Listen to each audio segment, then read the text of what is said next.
best day in the club. Running around this bitch, pussy drunk with the snub. You just wanna get it crackin', we don't give a fuck. When you fuck around, we gon' hit your ass up. It's 50 Cent, best day in the club. Running around this bitch, pussy drunk with the snub. You just wanna get it crackin', we don't give a fuck. When you fuck around, we gon' hit your ass up. When I grip the tech, twist the deck and straight at your way. Nickname my chopper Scrappy, that's my KKKK. Pussy get out of line and your ass get died today. Look at my soldiers and get them is all I gotta say. Hennessy, rum and coke, a little Alizé. Got me in the mood to bust a nigga head, man. I ain't playing, got no time for the game. Niggas lose their life all the time fucking playing. Yeah, said best day in the club. Running around this bitch, pussy drunk with the snub. Niggas wanna get it crackin', we don't give a fuck. When you fuck around, we gon' hit your ass up. It's 50 Cent, best day in the club. Running around this bitch, pussy drunk with the snub. Niggas wanna get it crackin', we don't give a fuck. When you fuck around, we gon' hit your ass up. Look at my chick, look at my whip, look how my rims move. Get a real good look with them schemes, cause I got my pistol. Ain't none of y'all this smooth, platinum on this blue. Crisp poppin', rims gleaming green by the fistful. I'm smoking on good, don't ride through the wrong hood. Bless you, got a vest on, that Teflon like a dog should. I'm rolling sticky grain, every nigga with me clean. Strap the fuck up, nah I mean. 50 Cent, best day in the club. Running around this bitch, pussy drunk with the snub. Niggas wanna get it crackin', we don't give a fuck. When you fuck around, we gon' hit your ass up. It's 50 Cent, best day in the club. Running around this bitch, pussy drunk with the snub. Niggas wanna get it crackin', we don't give a fuck. When you fuck around, we gon' hit your ass up. It's the general, homie, that's commanding these invasions. My semi-automatic Raven, stay blazing. The Rover be eggshell white. Shorty leaned over, but I'm Maggie cause she got an overbite. I got your baby mother, moving mother loads of coke. For Louis Vuitton, name belts, bags, and coats. Homie, we rich, a bitch, a rug rat. That's why my wave's spinning in that G-Unit hat. Yeah! It's best day in the club. Running around this bitch, pussy drunk with the snub. Niggas wanna get it crackin', we don't give a fuck. When you fuck around, we gon' hit your. I'm in second place and you pass me. What place are you in? First. First place. Yes. I'm in second place and you pass me. Well, how would you be in first place? Because I passed you. I passed you, so I'm in first. I'm in second place, though. Congratulations. Now I'm in first because I passed you. I passed you. Are we running? Are we driving? It doesn't matter. I passed you. I'm in first.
Man, good evening, everybody. Hey, man, let me give a shout out to everybody that's in the chat. Appreciate y'all falling. Y'all make sure y'all smash that like button. Right after this stream, we will be redirected to body camera breakdowns and reactions. Myself, just my 5 cents. As far as I know, looks like we will be kicking that off. We got our celebrity edition popping off tonight. But this is something that came up in my feed earlier today, and it bugged me out. So, along with the Anton Daniels shit and the Corey Holcomb shit, it looks like the bag chasers are doing some slime ball shit. Now, this is all alleged now. This is all alleged. We don't know for sure, but it looks like Kwame Brown's channel has been like he's been getting them random damn flags. And this is what happens in a lot of these spaces. See, that be that passive aggressive shit that folks be doing. They'll be like, look, I ain't got no problems or whatever, and ain't gonna say nothing or do nothing or whatever on live. But then either them or their entire crew start sending flags and strikes trying to get a motherfucker down. Like, that's what people be doing with the internet ops. Let me give a shout out to everybody I see in the chat. Shout out to Genesis One. Shout out to Shaka Nulu, day one in the building. Appreciate you. We got Simon, in the building too. Handling Jones, Damani James, what up? Trinity Time Travels, who's first, even when she's not, but she's still first. What up, Trinity? You know what I'm saying? Misty Blue in the building. Top moderator in the building as well, Stacy. And reminding everybody, make sure you guys hit that Boiler Room membership link and also membership link at the home of the official YT Purge. Always great content exclusively for the members. So y'all make sure y'all check that out. For real, for real. Now, I'm going to do a review. There was a review with Kwame Brown on, I believe it's like his third channel or fourth channel, something like that. He did it on like a backup. And this might not have came up in everybody else's feed, but it definitely came up in mine. Okay. And he seems to believe that, yeah, it's the bag chasers that want him off of YouTube. Like, they don't like the way he's been able to check these motherfuckers on their lack of masculinity, but yet they come in here bullshitting like they advocates for men. Yeah. So I'm going to bring up, something that I played on the stream last night, and I'm going to play it again just so y'all see it. And it'll give y'all some context as far as why Kwame Brown likely feels the way he does. Because, to be honest with you, and again, this is my opinion, this is all alleged, I agree with him. He gave his assessment of the situation. What up, Yummy Yums? Daniel Berry, what up? He gave his assessment of the situation, and he sees shit just the way I see shit when you see this still shot right here. Okay? You can't say that you was going to dog walk or beat the shit out of somebody, and this is you. And I didn't even see Kwame Brown's reaction to it. I really don't even care what a lot of folks' reactions were to this situation. I did listen to what Tariq Nasheed had to say, and just listening to him, without any type of color commentary, or breakdown piece by piece, he pretty much felt the same way that I did when it came to that shit. All of that, oh, you care to step outside shit, then fuck out of here, bro. You just buying time. You ain't about nothing. That's what it was. Okay, you was faced with a fight or flight situation and you chose to freeze. But at the end of the day, that's a situation. I get it. I'm saying? Maybe you was inebriated. I'm saying? You was behind enemy lines. Whatever the case may be, you really didn't want to fight. You didn't come there to fight. It's all good. I'll personally give you a pass for that shit because, hey, it's quick. It's bang, bang. That's the situation. But I'm going to give y'all a little context as far as to like where and how shit started. I heard a With video of you telling another man, I'm gonna fly you out like one of my chicks. So guess what I told you? I said, nah, I'm gonna drive. I said, I'm a different type of cat. I like to drive. Remember I told you that? I'll come to you. Don't worry about it. But then after I start seeing more of the way you bit, run your mouth like that, and I realized, I said, no, your male bravado is caught up in money. It's not caught up in masculinity. See, if you was masculine, you wouldn't be running around here starting fires with people. You speak when spoken to. Now, what I did was, and shout out to Corey Holcomb. I do not agree with Corey Holcomb putting his hands on a woman at all. But shout out to Corey Holcomb for at least being man enough that you put this out on the internet. He didn't come and look at my page and go, F you, Kwame, you doing this, you a sucker, you was on my, you know what? He didn't do that. Guess what? I gave a fair assessment of what I saw. And it's called an opinion, you so-called smart guy. And I heard a video. yeah. Okay. So you already know how these motherfuckers don't like it. You know what I'm saying? They okay with people reacting to and sharing their videos as long as they're getting their asses kissed. Now, when you're not getting your ass kissed, all of a sudden there's an issue.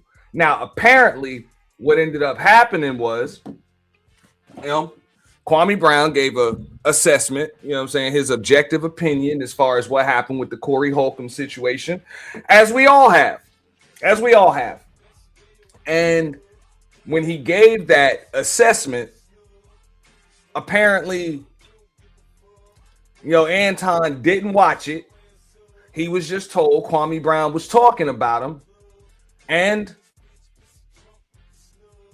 Anton decided to say some shit. He decided to talk a bunch of noise. I'm not going to pull up, all of that, right now. I mean, I could, but he pretty much just said some stuff about, yeah, man, that's why Jordan kind of took your heart. You know what I'm saying? He mentioned some shit with the Wizards like 25 years ago when Kwame was drafted at age 18 and stuff like that. Like, he pretty much just told Kwame Brown what he really thought about him. And that's when Kwame made that response. Like, hold up, bro. Hold up. Since you want to tell me about myself, I'm about to tell you about yourself, bro. I'm about to tell you about yourself.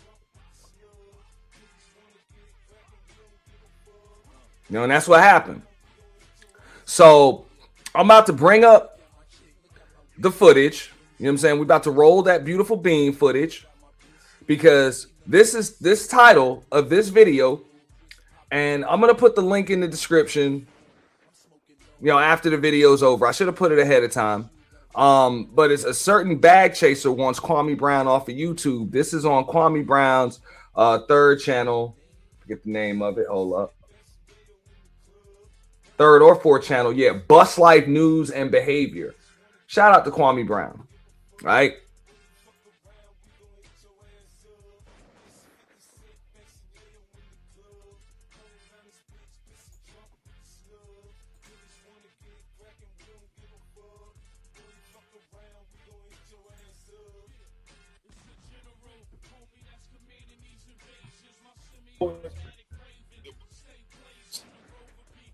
So let's try to get to this part in the video where Anton Daniels says what he says. Give me a flag for it. Where is it? What does that mean? That's your norm, the cape for women. And your norm is to be gay for women. I don't know what that means to be gay for women. I don't know what it means. Bro, this is where it starts. He said your norm is to be that word for women. And so they... I mean, if you're in the clouds listening, you can use words like yag. You know what I'm saying? Just reverse it. Some shit like that. We like to say yag. Right? But yeah. So apparently, Kwame Brown did a reaction to this video right here. He did a reaction to this video on the Room 9. And they use the word, you know what I'm saying? They use the GAY word, they use the word, you know what I'm saying, the YAG word over and over and over again. And he ended up getting, you know, an age restriction, vulgar language flag for it. And he's wondering why he got the flag for it, but Anton didn't get the flag for it. I'm gonna tell you, Kwame, you got the flag for it because the flag was sent to you manually. Okay? Somebody manually clipped your shit and reported it to YouTube. They ain't do that to him. That's why you got the flag and he didn't. That's usually how it works. Now I know this because I simulcast on my channels, on multiple channels, right? And every now and then I'll let people, share with their audience too. And every now and then I'll get an age restriction flag and the second channel won't get it. Or even somebody that I let simulcast won't get it. And that's because you got haters in the motherfucking bushes reporting shit. And they ain't quick enough on the trigger to be able to blast both of them motherfuckers.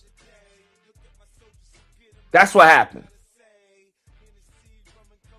That's my story. I'm sticking to it.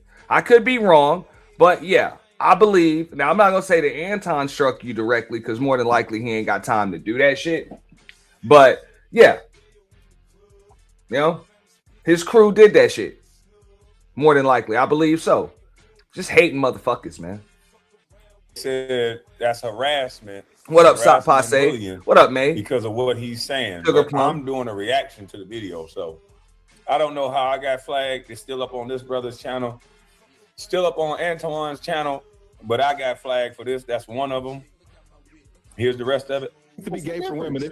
He has a point. He has a point. Not Anton. Quinn has a point. First off, I don't know what be gay for women means. That's like a new insult. That's new in my book. Where did that come from? You're gay for women. Like he's a lesbian? You're saying Quinn's a lesbian? That's anywho. That don't mean anything. What matters is this. Anton, I don't see why you got upset when you was the first one. You was the first one to throw a jab. You literally told Mika, no, let him be sassy. So you actually threw the first punch. Did he say? I got Big Brenda in the chat. Shout out to Big Brenda Clark with the shits. Shout out to Big Brenda. Successful high heels challenge last weekend. Shout out to Big Brenda. Y'all make sure y'all cop the membership over there at Paradise Island and Big Brenda Clark with the shits. What up, Keels? And everybody else, make sure y'all cop the memberships. Appreciate that. Whether you're watching at the home of the official YT Purge or Auntie's The Boiler Room, make sure you cop those, man. Appreciate that. All right. And in the meantime, I'm also going to show you Anton's initial response so that way y'all can see that shit in real time. Just bear with me one moment here. Y'all forgive me. I don't be quick enough with these shits.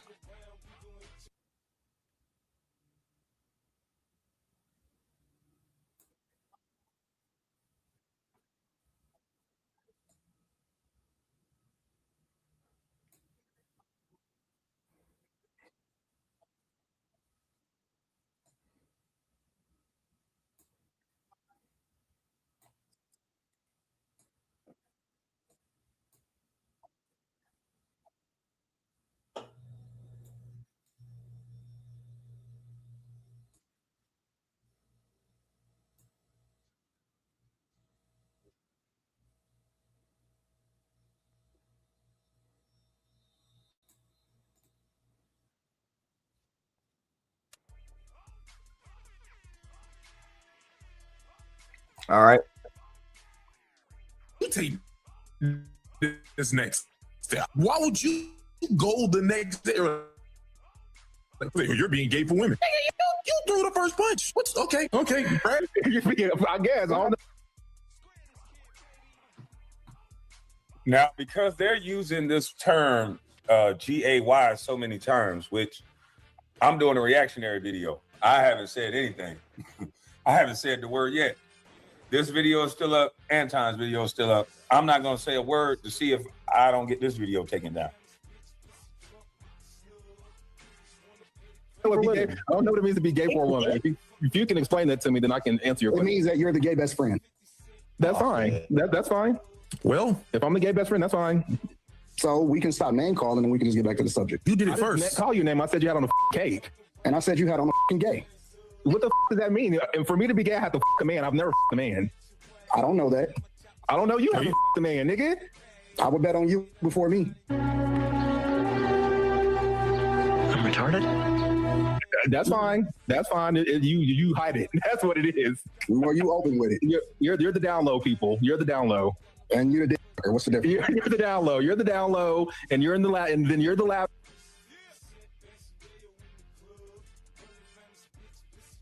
And then that was the last thing. You're the D. You know what? I didn't say none of these words, but apparently I needed to be flagged and taken off YouTube. And I thought I was. Yeah. Unfortunately, you're not. You're not protected by fair use, especially when someone wants to manually strike your video.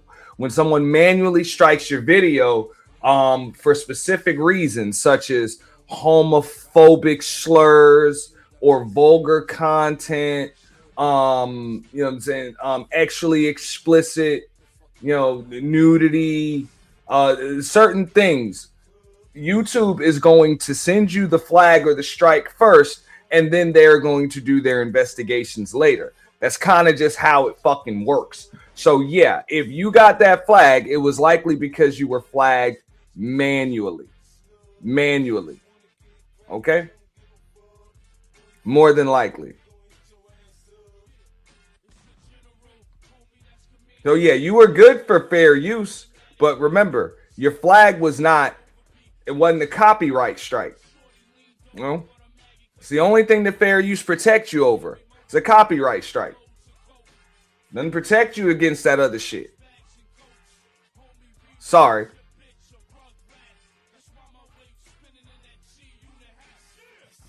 I was protected by. I played a video that's up on this brother's page, that's up on Anton's page. But for some reason, when I sourced the two videos, I sourced this video, sourced Anton's video, and said it was just a reaction. I'm just reacting to the video. Why the f am I getting a flag? They said, well, there's nothing we could do about it. Those pages got flagged. So I talked to YouTube this morning. I said, well, how does the other videos that's still saying the same thing that you said was an automatic flag from YouTube, how didn't their pages get automatically flagged? Oh, YouTube didn't catch it. Okay. I said, I'm a little slow. So when things are automatic, I didn't know it was a process to catch it if it's automatic. And then I played it, then we all three should have just immediately got flagged, I thought, but that's not the way it worked. I'm the only one flagged down. And then I got to thinking about it. I said, damn, why am I always getting flagged? I didn't even say shit. Yeah, I can tell you why. Because you got haters, Kwame.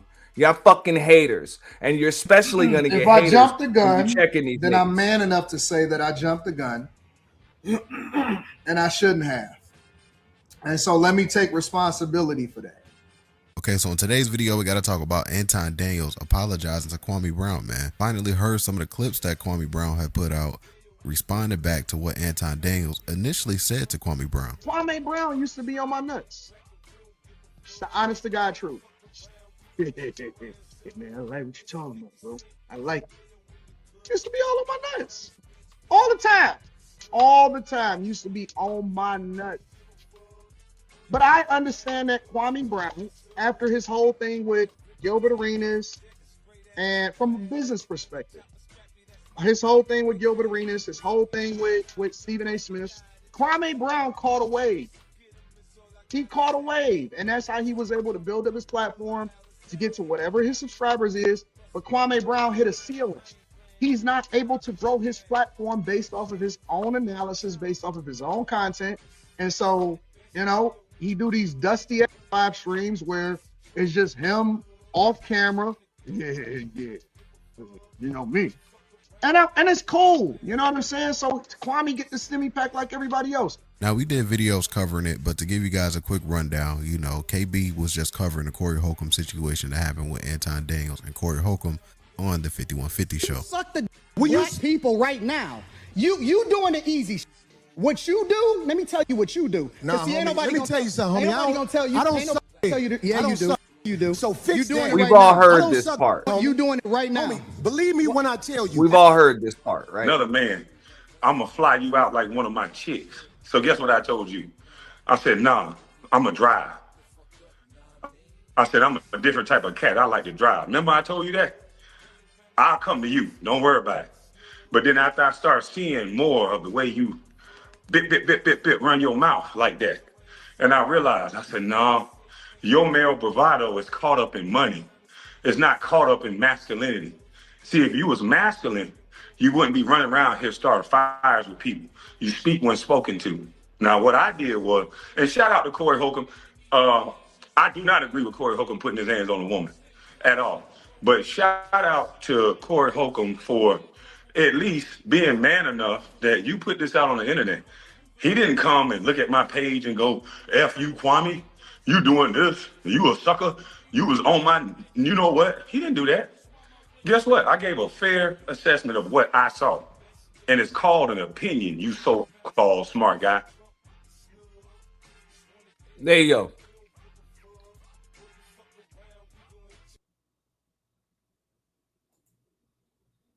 All right, so we're gonna go back to this. But watch him. You hide it. That's what it is. Or you open with it. You're the down low people. You're the down low. And sucker, what's the difference? You're the down low. You're the down low, and you're in the loud, and then you're the loud. You're the down low. Oh, sorry. How far do we go with this? Until Anton ironed his cape and hang it back up in the damn in the closet.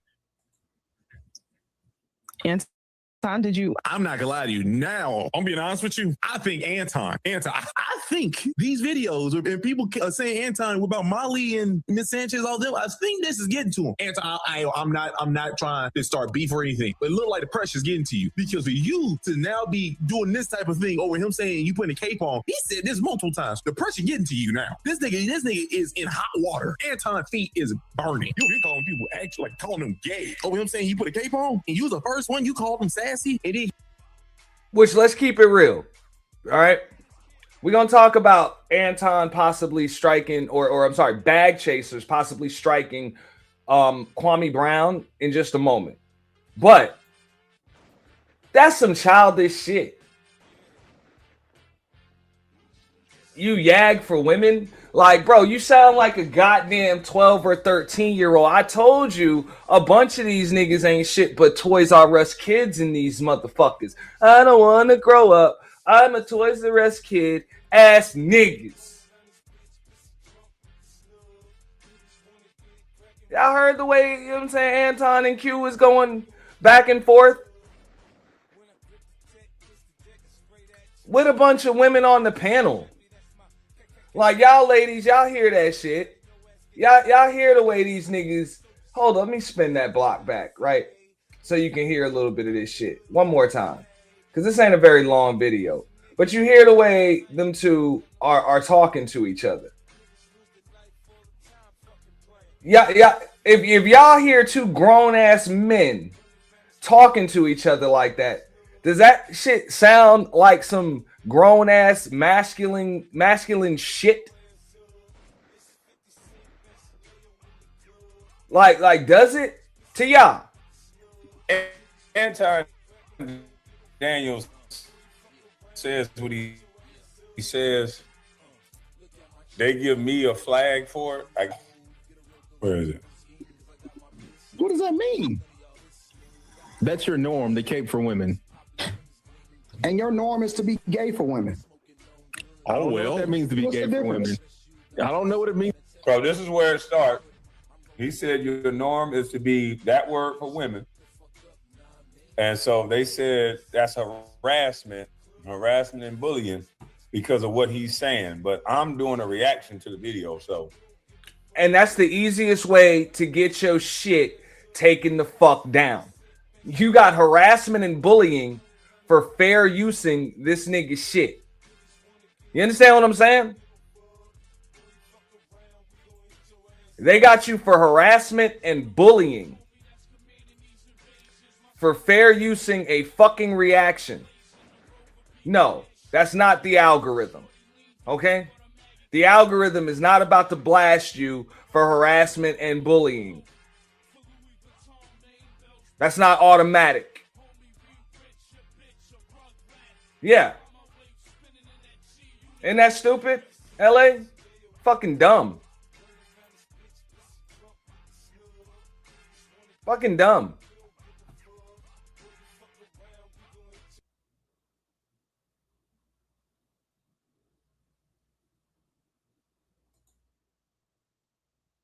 And I thought I was protected by fair use. That's what I thought I was protected by. I played a video that's up on this brother's page, that's up on Anton's page. But for some reason, when I sourced the two videos, I sourced this video, sourced Anton's video, and said it was just a reaction. I'm just reacting to the video. Why the fuck am I getting a flag? They said, well, there's nothing we can do about it. Those pages got flagged. So I talked to YouTube this morning. I said, well, how does the other videos that's still saying the same thing that you said was an automatic flag from YouTube, how didn't their pages get automatically flagged? Oh, YouTube didn't catch it. Okay. I said, I'm a little slow. So when things are automatic, I didn't know it was a process to catch it if it's automatic. And then I played it, then we all three should have just immediately got flagged, I thought. But that's not the way it worked. I'm the only one flagged down. And then I got to thinking about it. I said, damn, why am I always getting flagged? I didn't even say shit. But watch them.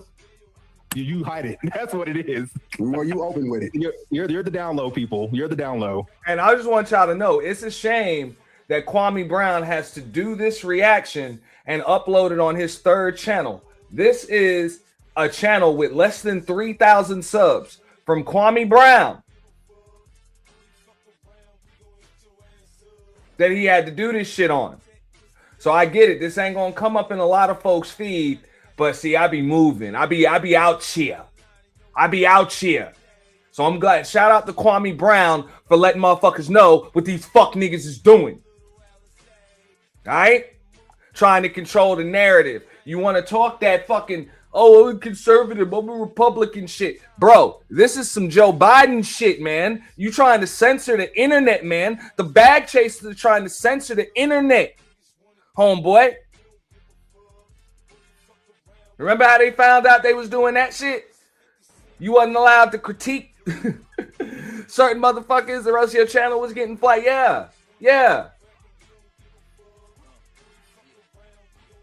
If your platform large enough, like Kwame Brown's is, and you critique this nigga, all of a sudden, you about to get a flag. What up, Studio Mansion? Yeah, and they just saying anything at this point. So some weirdo shit.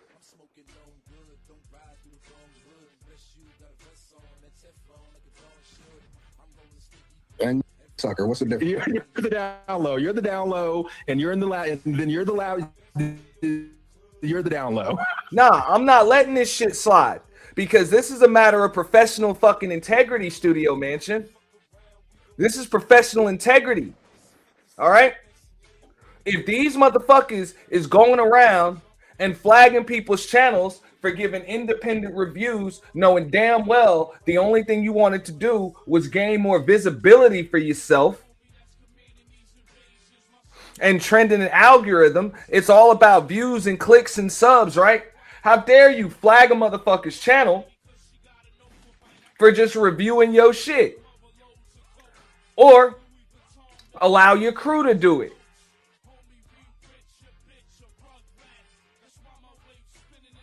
We'll see if Anton addresses this and at least says, hey, man, if anybody in my crew did this shit, I don't condone that. Don't be flagging people's channels for just reviewing me, regardless whether they say something good, whether they say something bad. We'll see if he addresses that or if he just pulls that passive aggressive bullshit and pretends like he don't know. Like he always fucking does. Oh, sorry.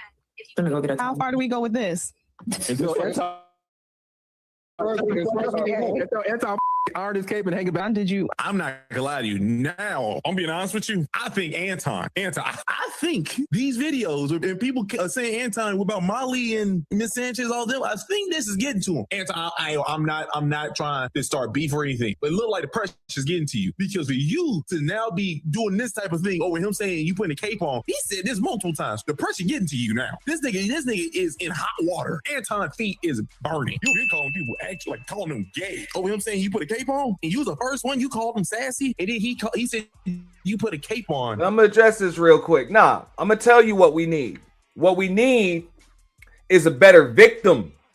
Because one thing Anton Daniels is not now, nor will he ever be, is a fucking villain. We need a better victim. There's a difference between a villain. Like, let's keep it real. Tommy is a villain. Okay? Charleston White is a villain. Okay? Anton is food. Food. Something to eat. Don't get it twisted. Don't get it twisted, bro. Fucking food.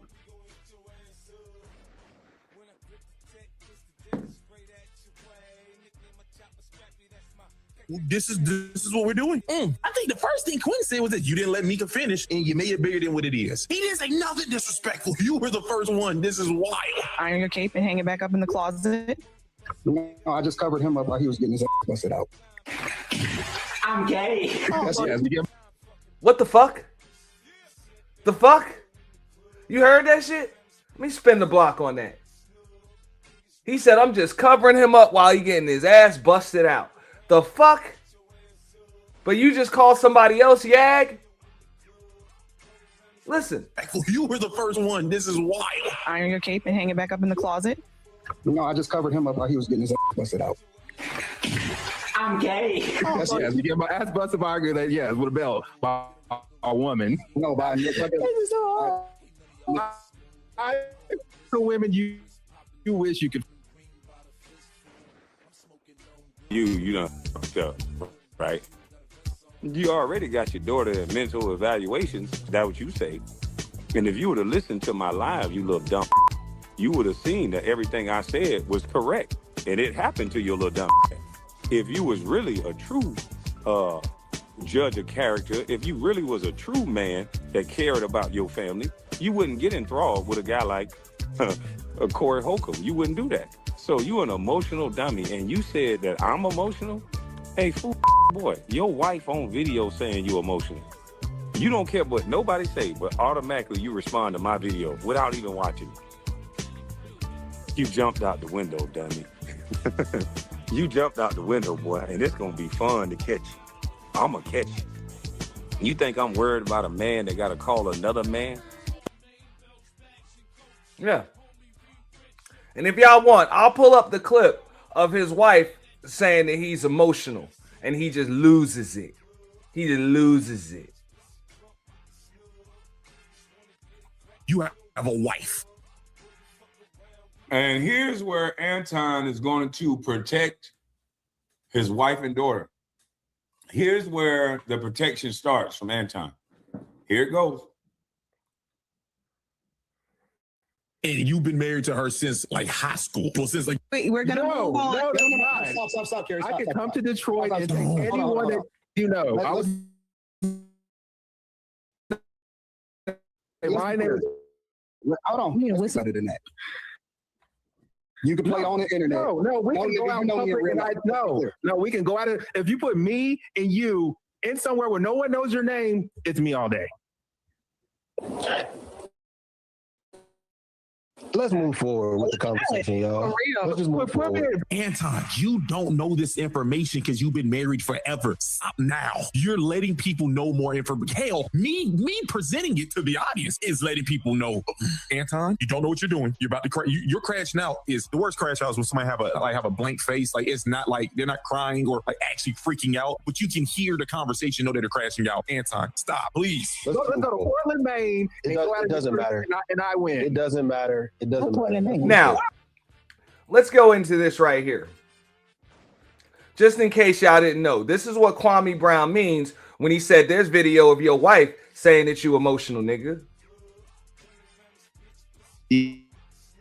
Feelings going on when this is how she speaks about her husband. This is like being married to Anton.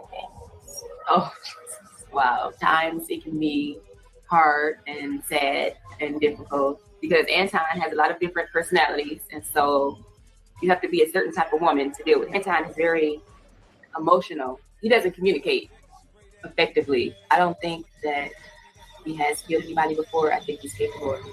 I've seen him angry before. He's just like a totally different person. When he's angry, he blacks out.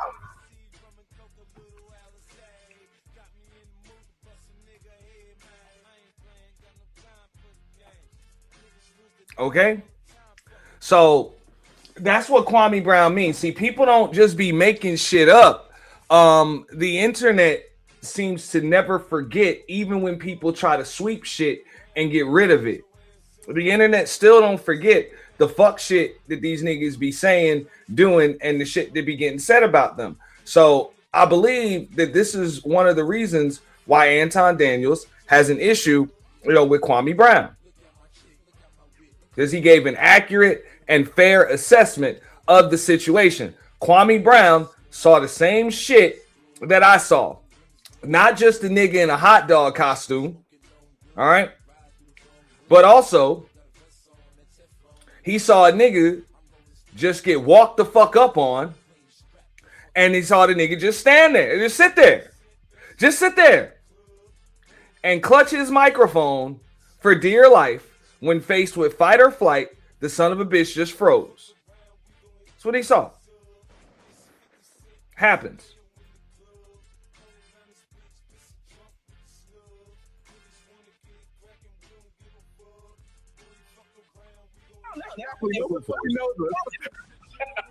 Let's move forward, y'all. Yeah, they do need to chill with the channel striking. But nah, that's what I'm saying, man. These motherfuckers will go out of their way to protect their fucking YouTube daddy. And that's why I be saying these motherfuckers have a bitch for a boss.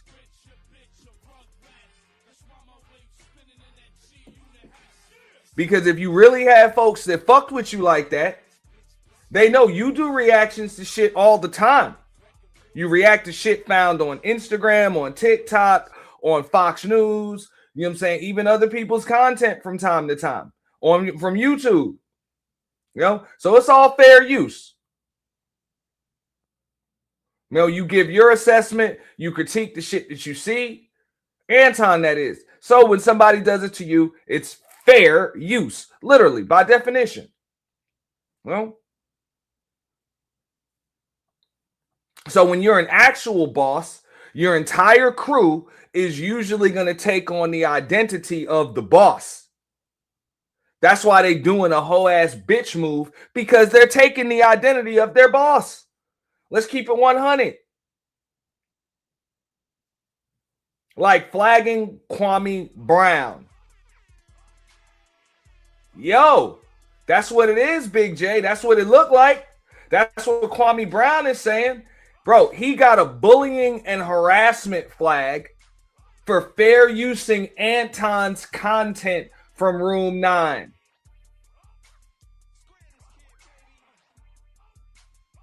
Now, me personally, I don't think it's Anton that personally struck his channel. I don't think so.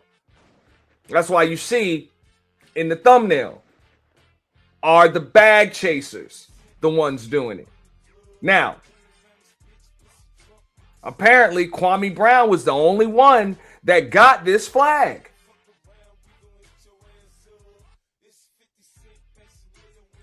So if Anton's this boss, man, you need to check your crew for doing fuck shit on your name.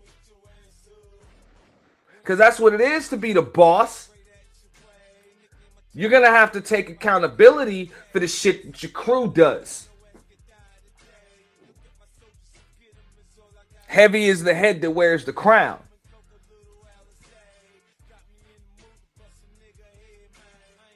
But I guarantee you, Anton is just going to be passive aggressive, say, oh, I didn't flag anybody. I don't know. I have no control over, you know what I'm saying, what they do and any of that shit. Nah, bro.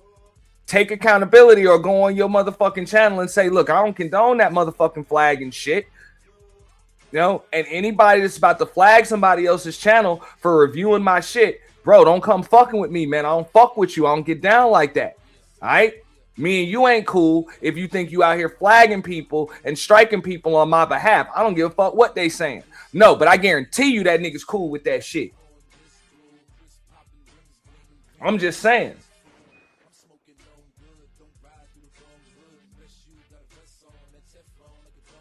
I'm gonna wear a tight t-shirt and some mid-thigh shorts and flip-flops and pull more hoes than you. That's mine. Did you say mid-thigh shorts? That's what, that's what I said. That's what I said. Shorts as well. Like that's what you'll go into a store and look for those. Like, hey, Quinn, AD, let's move forward. Questions don't make it better. He don't believe that. He don't believe that. I'm trying to derail this. Stop trying to stop the conversation. Please stop. You don't want to stop the conversation. I was talking to me. I ain't talking to you. I'm talking to them. I don't want them to get in the middle of what we got going on. You don't believe that. You talking gay to me. I don't like that. You don't believe that. You don't believe it. None of your friends believe it. None of the women. That's absolutely not true. It ain't a soul on earth. That's not true. There's not a soul on earth that believe that. Okay. Nobody. You and no capacity. I don't even know why you would say that. Okay. Why would you lie? Why would you lie like that? Shut up, man. Next topic. Can you read the super chats? I do think we should do it though. You get. Got this one. I mean, I'll film it. I just want that to be a memory. I don't want to film nothing. Now, I'm going to explain to you, right? Y'all hear this fucking remedial goddamn adolescent conversation that these grown-ass men are motherfucking having. That's why don't nobody come at me about that shit. Oh, but you ain't got no numbers there. We got numbers. Man, fuck out of here, bro. Fuck out of here, bro. You ain't got no motherfucker. Ain't no men on your panel having man talk, bro, because y'all niggas don't fit in with actual fucking men. The fuck out of here. Oh, let's go see how many numbers we get. What the fuck, bro?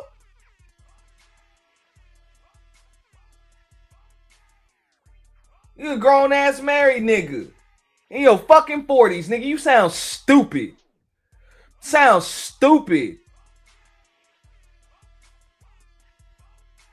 Sound like a fucking teenager. 3 niggas.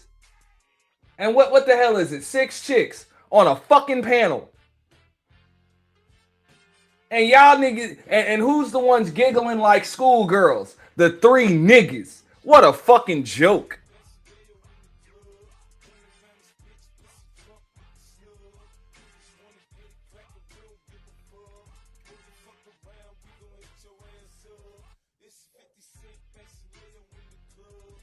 It's a motherfucker would, man.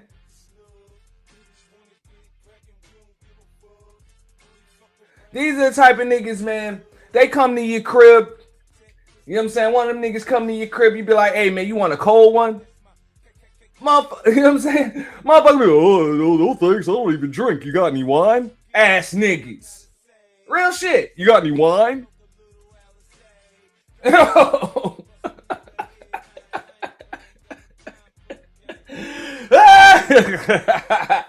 I'll take a Pepsi.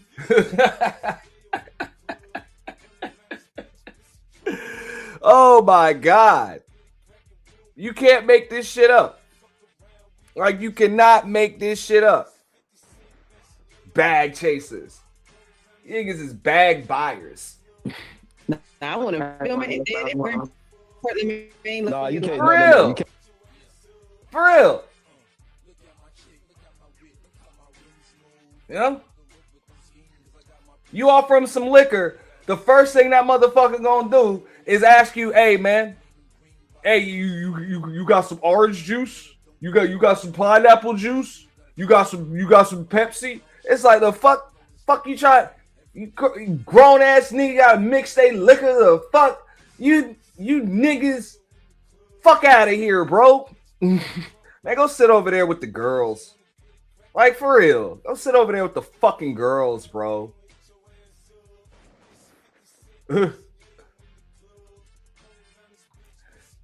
I think I got some white Zen in there. Whatever. That shit ain't for me. It's for the fucking, that's for the ladies. That shit for the guests. That shit been in there for fucking years. Fuck out of here, man. Like, for real. That's exactly what type of niggas these are. That you got some white Zinfandel? Would you happen to have a Chardonnay? Ass niggas, man.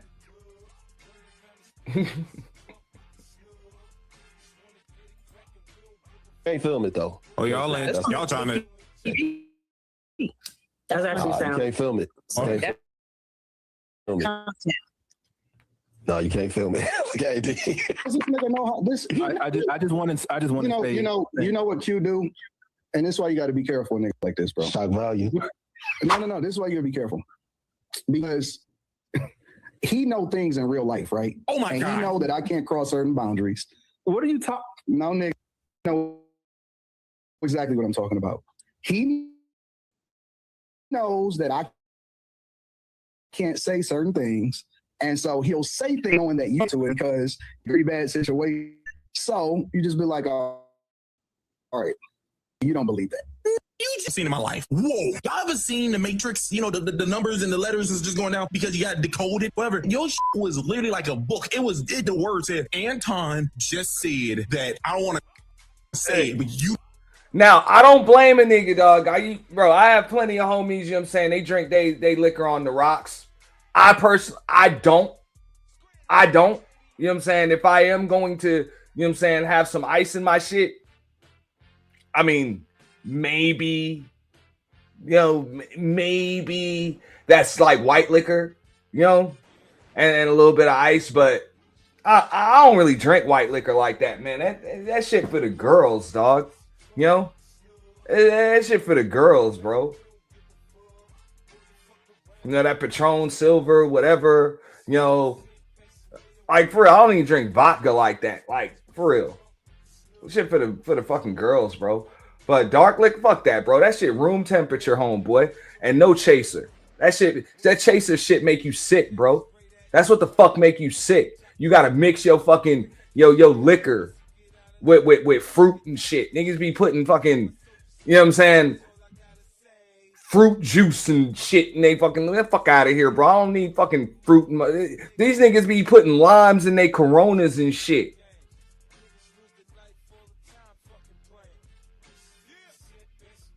Like, for real. Like, you want fruit in your beer ass nigga? Fruit in your beer ass niggas? For real. Champagne drinking motherfuckers. You know what you just said. That was the worst coding I've ever seen in my life. Okay, is there any more? Is there any more to this? You know better. Super chat. You know he know better. And notice this shit. Check out the chicks on this damn panel. And I'm gonna get into the whole flagging shit in a moment. But notice the chicks on this panel. They looking at these niggas like, are you fucking serious? Like, y'all remind all of these women of their little brothers. Right now. You remind them of their little brothers.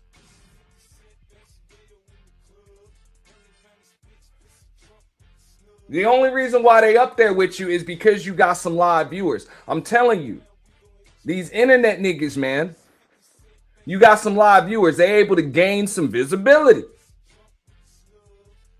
That's it.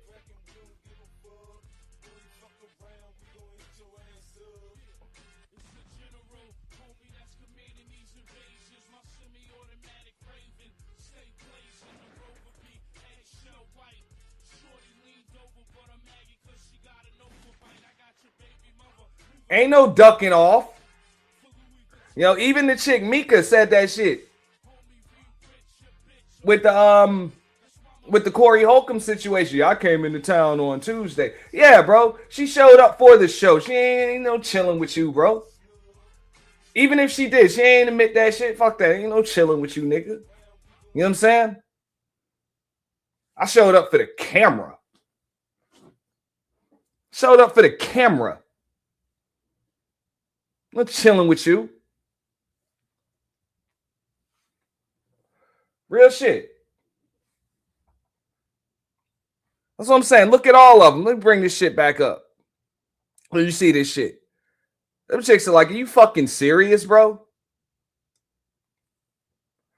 Are you serious?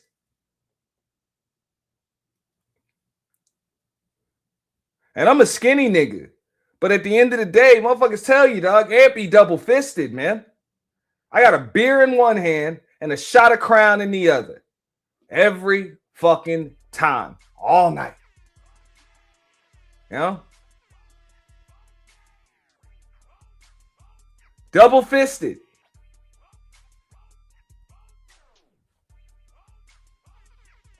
You know, these motherfuckers, you'll fuck around and run out of goddamn Pepsi and Coca-Cola all fucking night with these niggas, man.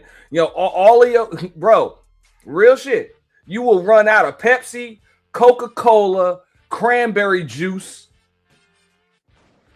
and grapefruit juice fucking with these niggas. You ain't gonna run out of liquor.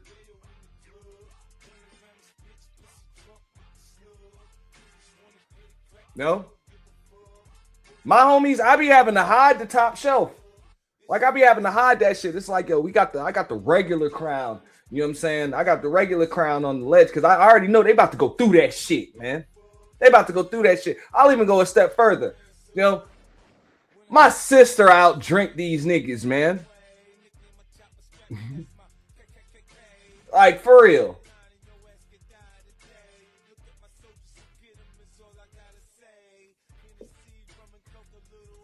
Yeah. Yeah, you know what's up. Men know that shit. You got to keep the top shelf, the good shit. You know what I'm saying? Them $150, $200 bottles and shit. Them shits you got to have that shit stashed somewhere because motherfuckers about to tear that shit up. They about to tear up your XO and your XR and shit. You know? They about to tear that shit up. Where you at, new? You know, that dude say XO be banging. You niggas don't know shit about that. But all right, you're right. You got it. You're right. I get more hoes. Let's just leave it at that. You definitely do. I agree with you. Thank you. That don't have no melanin. Now that we know about that. Who the face for? What the fuck?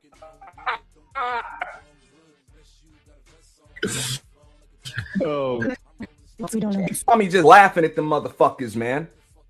Like, are you serious? Oh my god! Like, I'm not crazy, right? He did say, "Am I losing my mind?" He did just say that. Like, this guy, he's. So what I got, and I got to show y'all, because Anton is a weenie dog, and he want me off of YouTube because we exposed, and a lot of other YouTubers don't like him, so they had videos that I was able to grab off their page. Shout out to them. That it just exposed all the lame, dumb stuff that he would say, and it don't have nothing to do with protection of his family. And some YouTubers start looking at it. And that's real. Way. Look, I can show you. I got 3 bottles of Ciroc back here, right? Them shits got dust on the motherfuckers. I don't drink that shit. Drink that shit. I can't even keep a bottle of tequila in the goddamn house because my mother takes that shit, tear that shit up. When she over here, man. For real, man. That's a girl shit. They don't know nothing about that, though. I told you. With them niggas, man, you about to run out of fucking Pepsi, Coca-Cola, Dr. Pepper. A nigga like Anton probably drank Coke Zero and shit. I'm just saying. Coke Zero. Because we exposed, and a lot of other Do you have any Diet Coke or even a Coke Zero? to what I got flagged down, I got to show y'all. Because Anton is a weenie dog, and he want me off of YouTube because we exposed, and a lot of other YouTubers don't like him. So they had videos that I was able to grab off their page. Shout out to them. He said Anton is a weenie dog. Anton is a weenie dog. You know, that's what they don't like. You know, bag chasers don't like that shit. Call him a weenie dog because nigga dressed like a hot dog. Nigga dressed like a weenie, like a Oscar Mayer wiener. You know, a ballpark Frank and shit. Bun, mustard, relish, all that shit. All in the costume.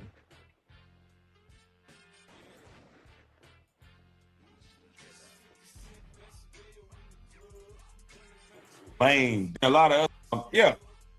To what I got flagged down, I got to show y'all. Because Anton is a weenie dog, and he want me off of YouTube because we exposed, and a lot of other YouTubers don't like him. So they had videos that I was able to grab off their page. Shout out to them. That it just exposed all the lame, dumb stuff that he would say, and it don't have nothing to do with protection of his family. And some YouTubers start looking at it the right way. If you are the man that has the responsibility of protecting your family, if your wife is this beautiful black sister you want everybody to see, then why you traveling around posed up with this light-skinned fine thing that don't look nothing like your wife? And me being a businessman, I know exactly why you're doing it. You said what they add and bring to the table, what value they bring. You know what value they bring. So you really are attracted to light-skinned women. Because if you thought your wife added value, you would have brought her with you, and not her. And if you bought, what did I tell y'all last week? Man, check this nigga, man. For real. And I don't want to hear all that shit. Oh, we got to team up against these women. Miss me with the bullshit, dog. Nah, man. First order of business. No squares in the circle. Real shit. No squares in the circle. I said that shit, man. That was some disrespectful shit to your marriage and to your motherfucking wife. At minimum, bro, if you was about to have this Mika chick with you, your wife was supposed to be there too at minimum. Or you supposed to have your entire crew with you. Slimmy, Q, Island Gal Q. The whole crew. Nah, but you just got her and a fucking bodyguard? And you think that's a flex?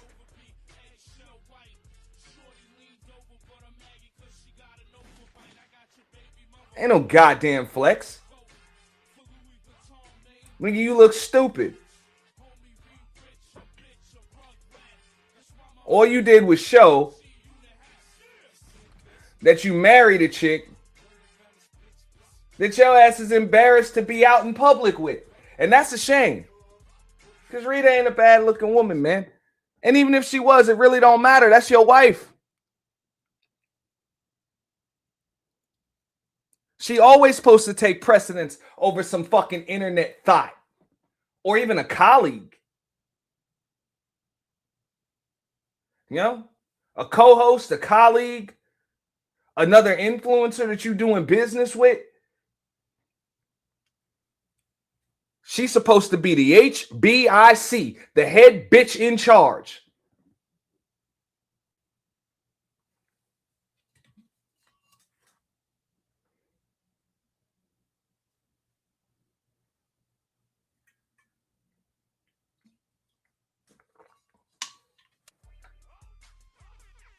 This girl to help her out. Why did your wife have to stay? She wouldn't have. It started. All this started because you wanted to call him sassy after Mika was talking to her comment. She was addressing somebody in the comment section by saying that she's making stuff up, and you gonna say, no, let him be sassy. Look, ain't no exercising your options in real life. Ain't no options. You and your wife either got an open relationship. What up, Brownie? By the way, you either got an open relationship where wifey is cool with the shit that you doing, and you cool with the shit that she doing, and then, hey, she's there too. or you just ain't shit nigga. You ain't shit nigga, and your goddamn marriage ain't worth a shit.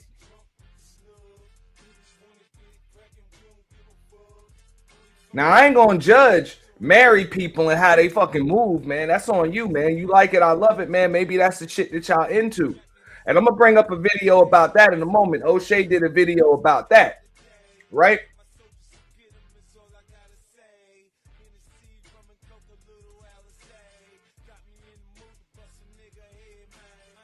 But under no circumstances am I about to be parading around with some internet thought when I got wifey and my daughter at home with no fucking security, but yet I'm across the country with security looking like this.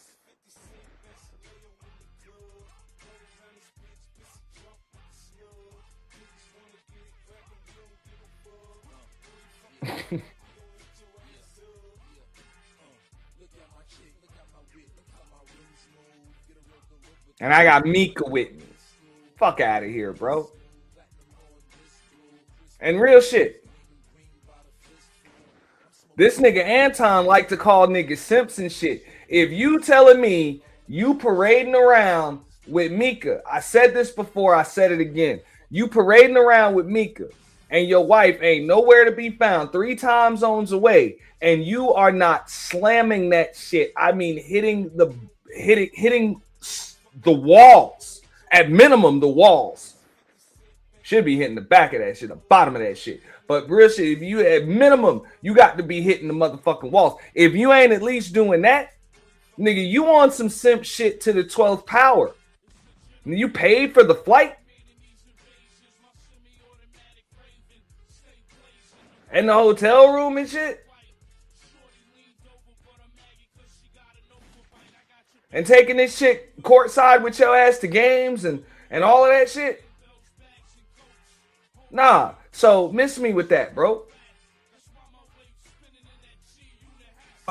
And if you bought this girl to help her out, why did your wife have to stay? She wouldn't have. It started. All this started because you wanted to call him sassy after Mika was talking to a comment. She was addressing somebody in the comment section by saying that she's making stuff up, and you gonna say, no, let him be sassy. Why? You were wrong. You thought he was talking about something, but he wasn't. He was You said O'Shea dropped the video calling that out? Okay, I'm gonna go check it out. Because I said that the other day, nigga, you got the responsibility to protect your wife. You damn sure wouldn't have been messing with nobody like Corey Holcomb if you trying to protect your wife. Why? Corey Holcomb gonna bring up anybody around you, especially if you sex playing. Addressing Mika on what she said, then you didn't let Mika answer the question. This just went left. It went left, and now I don't care what anybody say, you just told everybody. All right, I'll let y'all know right now.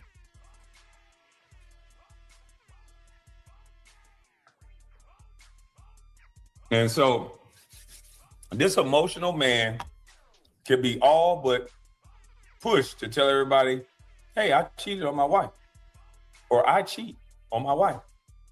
You know. Man, shout out to Kwame Brown. Okay? Kwame Brown, Bus Life. Y'all make sure y'all sub over there to Kwame Brown. I'm going to drop the link to his channel and to this video in the chat right now. Okay, so y'all make sure y'all sub over there. Okay? Bus Life and News Behavior. All right. And this is the link to the video, you know, right here. Y'all feel free to break that shit down. Check it out. You know, I'm going to comb through his channel and see what else he got to say, because I don't think this shit over. I don't think this shit over at all. You know, because Kwame Brown ain't no loser like that. You know what I mean? That motherfucker was teammates with Jordan and Kobe. Like, real shit. That motherfucker ain't about to fucking, he ain't about to fold. And he shouldn't fold. You know? He shouldn't fold. Not to little Porky with the beard. You know? But But also, hey, that's like his third channel. So more than likely, that's where the smoke comes at. You know what I'm saying? Because, hey, that's probably where the smoke comes from. Make sure you sub to Kwame Brown Bus Life, Kwame Brown Bus Life 2.0, as well as that Bus Life News and Behavior. Make sure y'all check that out. All right. That I'm going to react to. He admits that in order for him to be around females, that he has to have access to them sexually. I was minding my business, having my online Bible study, when I got an interesting message. It was an email message. It was a YouTube video with this content creator that I've talked about before. Her name is LaKeisha Keisha, and she's been doing some very interesting work on our boy Anton Daniels. And she had this video called Anton Daniels Admits He Sleeps with All Female Workers. And in this video, she's actually reacting to a old live stream on one of Anton Daniels', I think it's like one of these channels that he has debates on or something like that. And there is an interesting conversation from a group of men and a group of women. And I believe, to be honest, at first, these people are speaking hypothetically about dating. And Anton says something very interesting at first. Different. You just switched that all up. Which includes, which is all inclusive, which also includes the possibility of box. No, Carrie, listen, I think that is fair. And Carrie, it's all inclusive. It's to come with this one caveat. That don't mean that I'm gonna take it, and it doesn't mean that I'm interested in it. But I do think that I should have complete control over whoever it is that's around me at the time. Woo! So Anton said, "You hear that shit? Y'all hear that shit? Man, get this nigga, man. That nigga said I should have complete control. Like, if you got to state that you should have complete control over a fucking woman's vagina, like if you got to state that shit, that means you ain't got no control, bro. Shorty ain't never told you, nigga, it's yours, nigga. You know? You know? You can do what you want to me. You know? For real. If you got it, bro, what's understood don't need to be stated. I'm gonna spin that back, man. Don't let these niggas school you on a motherfucking thing unless it's on how to build a fucking YouTube channel. They can't tell you shit. Here, includes the possibility of box. Very interesting at first. Different. You just switched that all up. Which includes, which is all inclusive, which also includes the possibility of box. No, Carrie, listen, I think that is fair. And Carrie, it's all inclusive. It's to come with this one caveat. That don't mean that I'm gonna take it, and it doesn't mean that I'm interested in it. But I do think that I should have complete control over whoever it is that's around me at the time. Woo! So Anton says here, listen, if I'm going to be spending time with a woman, I need to have all the access to those cheeks. And it should be an option even if he does not want to take that opportunity. Okay? And so the sister asked him, well, then how does he know that he can get it? And he says,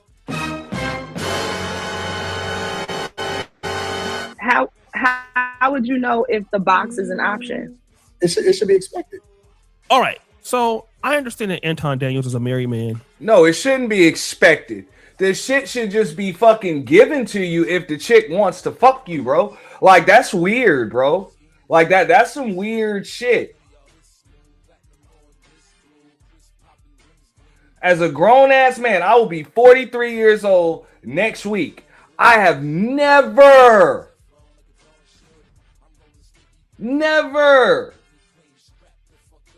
not since my adolescent years, expected or had any expectations or any of that shit when it comes to a chick. Because I understand, hey, if a chick want to fuck you, she just will. Like, she just will.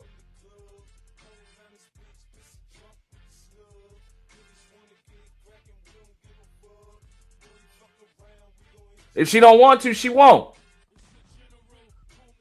Ain't no expectations, motherfucker. I'm just here, you here, and whatever happens, happens. Fuck out of here.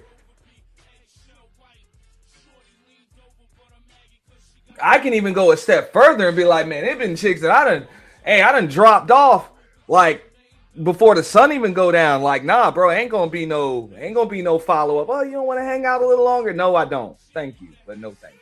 Fuck out of here. I'm good. You know, I really like you. We're good. You know, this ain't gonna go nowhere. For real. Yeah, LA. That's strong arm in the situation. Like, get the fuck out of here. Yo. But I'm gonna be real with you. That's not typical of men with money. That is not typical at all of men with money.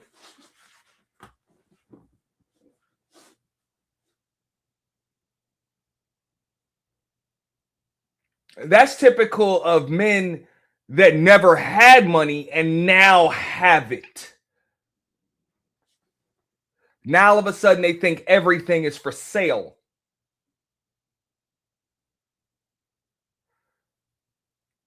But that's not typical of men with money. If you hang out with enough of them, if anything, you know what I'm saying, they're going to use their money to create a vibe and an atmosphere.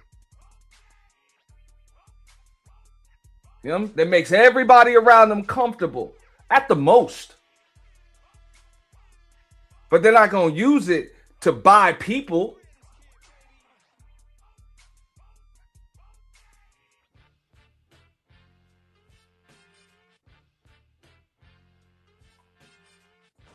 Real shit.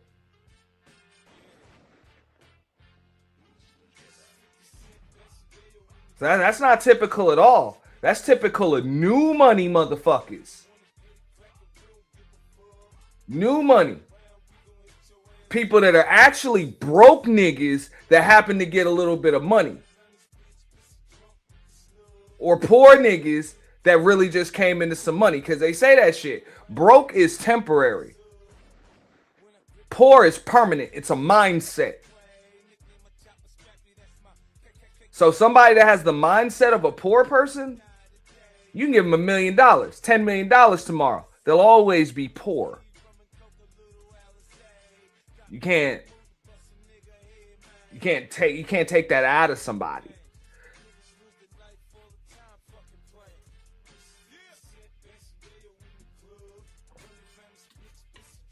You know, it's just like, remember that show, The Beverly Hillbillies? Well, them people used to be shooting fucking raccoons and cooking them and shit. And then, hey, they struck oil and got billions of dollars. Then you wasn't taking that hillbilly shit out of them. That's who the fuck they were. Put them right in Beverly Hills. They ain't give a fuck. They still out there. Granny still grabbing roadkill off the road, cooking that shit for dinner. No, the same rules apply for broke ass niggas. Niggas with a fucking inferiority complex. If you felt like you wasn't shit before, I can give you $1 million tomorrow. You will still know that you ain't shit. Deep down. You might try to pour a little bit of syrup on that shit and try to sell it to me as a pancake. But deep down, you know it's still shit with syrup on it. You know that.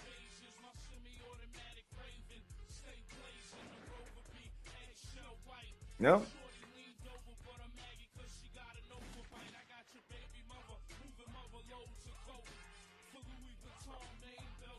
Of over 20 years. And again, when you have these sorts of debates, discussions, guys, these are hypothetical situations. This is not a person talking about what they would do tomorrow or what they would do the next day. These are hypothetical questions and answers and ideas. But this part here is a little troubling. Because that's like you put me in gay best friend territory. That's gay best friend territory. That's permanent friend zone. That means I have no possibility of getting out, even if it's the fucking Is that impossible. why you her friend? I'm not doing it. Hell There's no. a chance. You sound like you playing the long game for the Anton. No, I'm not. I'm not, bro. Listen. All right, so let's be clear, bro. There's no shortage of out here. Right, facts. So he used the term gay best friend. Like, if a woman is not sexually available to him, he feels like he is being put into the gay best friend territory or a permanent friend zone in which he refuses to participate. He also says that there is no shortage of out there. Now, let me just say this. Of course, we all know that there is no shortage of that out there. Like, it's honest. We all know that. But this doesn't sound like something that a married man of 20 years would say. Not at least publicly. That seems to be a little out of the ordinary. The only way a person would know that there's no shortage of you know what out there is if they're actively participating in such a behavior. But again, this is a hypothetical conversation, right? He's right, you know. Let's continue. So then they'll look at you funny when you say, "No, I don't want nothing from you, but I expect 100% submission in the same way that you expect to be taken care of, provided for, protected for, and all of that you under my covering." Then he says something about submission. Now, if a woman wants X, Y, and Z from him, he expects 100% submission from women that are under his covering because they would expect this protection or provision from him. Now, y'all really think that nigga just expects that shit from women? That nigga expect submission from his entire fucking crew. The dudes, the women, all of that shit. Now, I said this in DJ Witch Doctor's chat last night. Demanding submission is an oxymoron of a fucking statement right there. Like, real shit. If you have to demand submission, it's not fucking submission.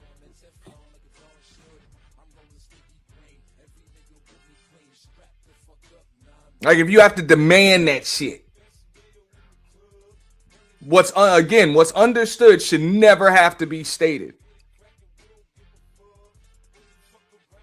But you see how somebody like this sees relationships.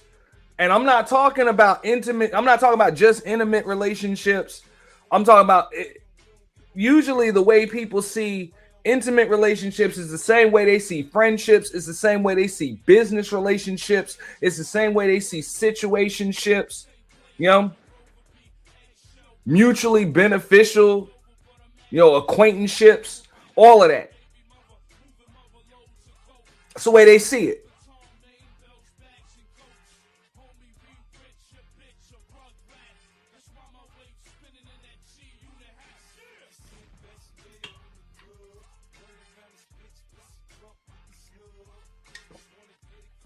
That's what the fuck you dealing with, man.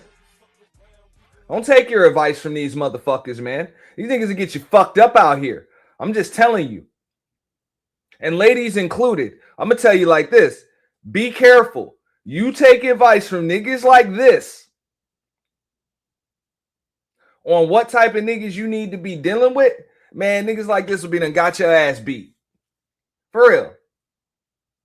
They done got your ass beat, got your credit all fucked up.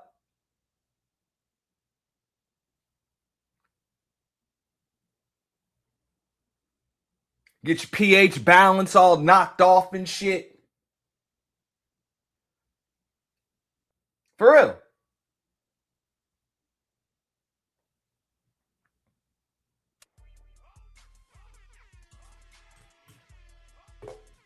I'm going to tell you, that ain't a man that got shit under control.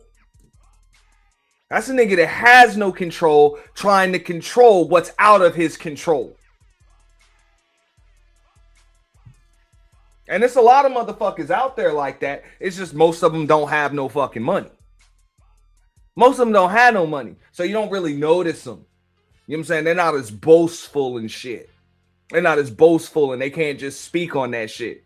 See, that's one of the reasons why a lot of these spaces on the internet have gotten a bad rap, because a lot of these niggas were able to just get microphones and shit and just talk, like just say how they feel, even though they're just sitting there in the fucking, you know what I'm saying, sweaty ass white fucking t-shirt and shit, and you know what I'm saying, they mama basement, or you know what I'm saying, on the Obama Wi-Fi, whatever, and now they can just say that, oh, this is the way it should be, this is the way it is. Fuck out of here.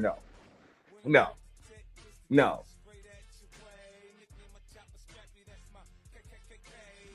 And I know they try to tell you simping for these women. Nah, man. I'm just keeping it 100, man. 100. Because a man is secure in himself. I'm for the betterment of men, first and foremost. The betterment, the empowerment of men. Because I know that that's best for our women, for our children, for our community, for everything as a whole, for society as a whole. Society is always going to be judged by the state of its men.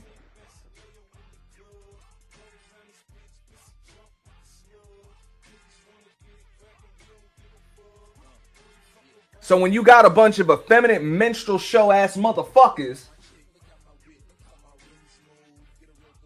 that are busy trying to control what the fuck's out of their control and focused on the wrong shit, man, business is going to be neglected. They're not going to be able to handle the true arena that they need to be battling in on a daily basis, which is the arena of other men. Yeah.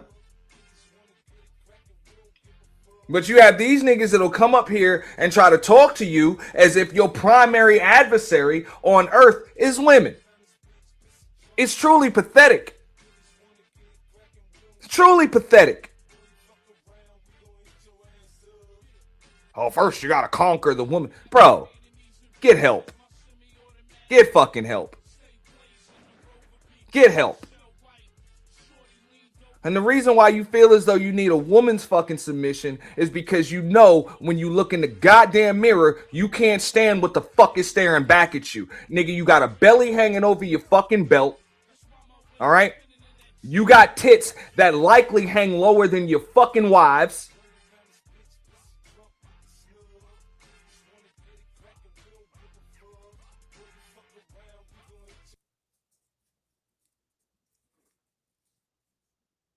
You sweat chicken grease. All right? You got to dye your fucking beard on a goddamn daily basis.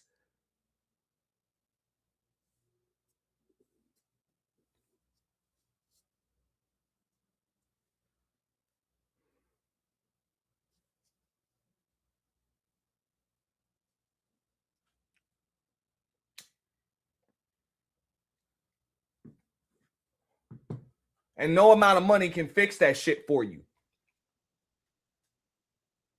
No YouTube sub count can fix that shit for you.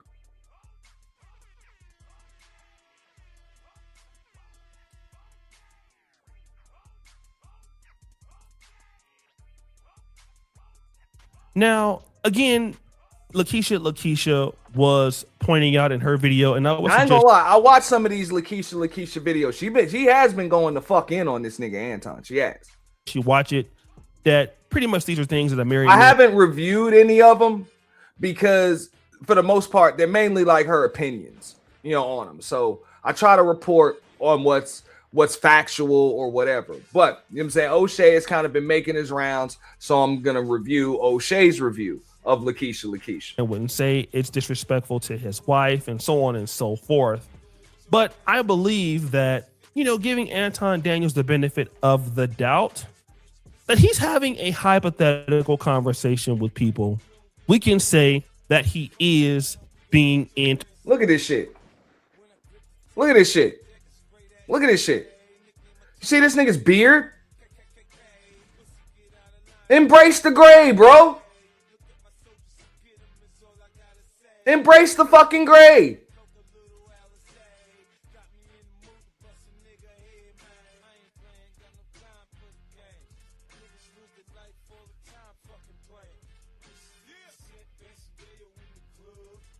See, this is what happens when you edge your shit up and then you diet and then that shit starts to grow back in. But what's growing back in hasn't been dyed.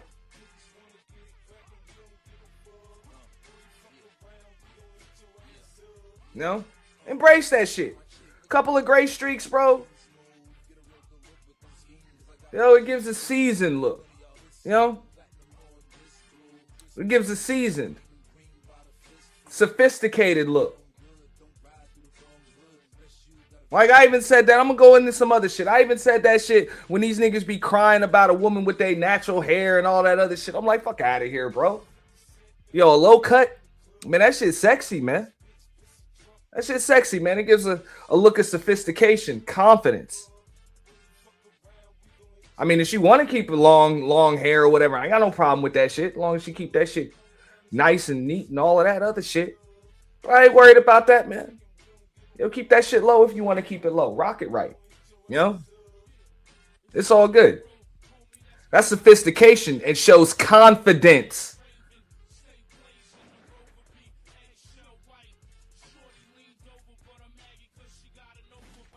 You know? This shit breeds insecurity. Like it omits the shit. You can feel that shit.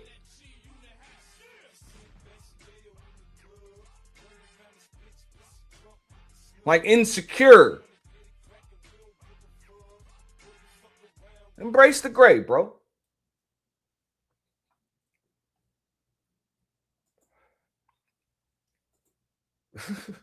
He said she could have a fade with bangs. I don't care. I'll get her a hair hat. Whatever. Facts, LA. You say let your streaks fly the fuck out of here. You know?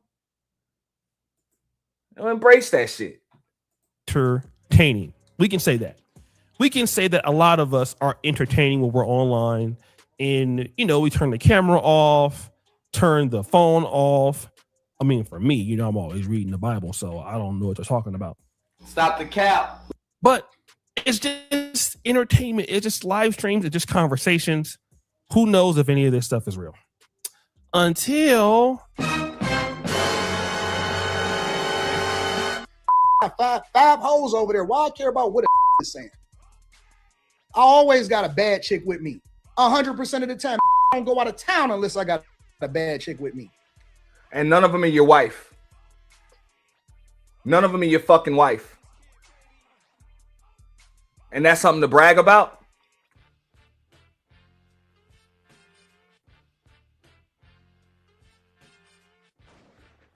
And that's a flex? Yo, that's a fucking flex. Miss me with the bullshit. If you really wanted to flex, you'd have your wife and the bad chicks with you. That's a flex. That shows that you got some shit under fucking control. You ain't got to lie. You ain't got to fucking be phony and shit to kick it. You ain't got to keep wifey hidden.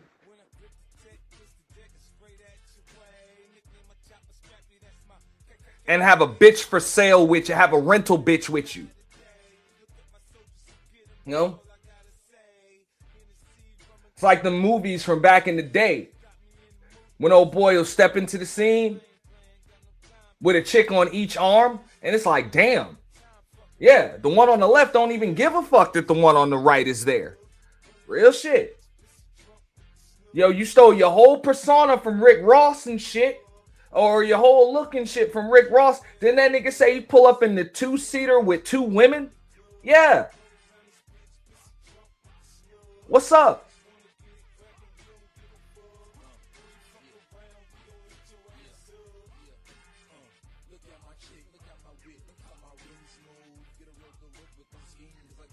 Like I said, if them chicks really on you like that, they won't even give a fuck that the other one's there.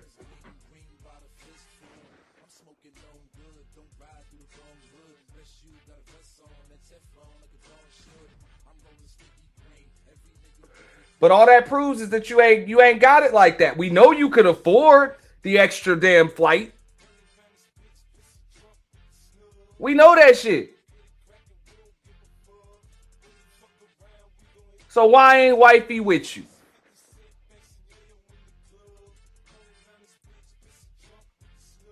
Either she ain't cool with you and this other chick, or you embarrassed the wifey. And of all the chicks to be embarrassed of, come on, bro. Not wifey, dude.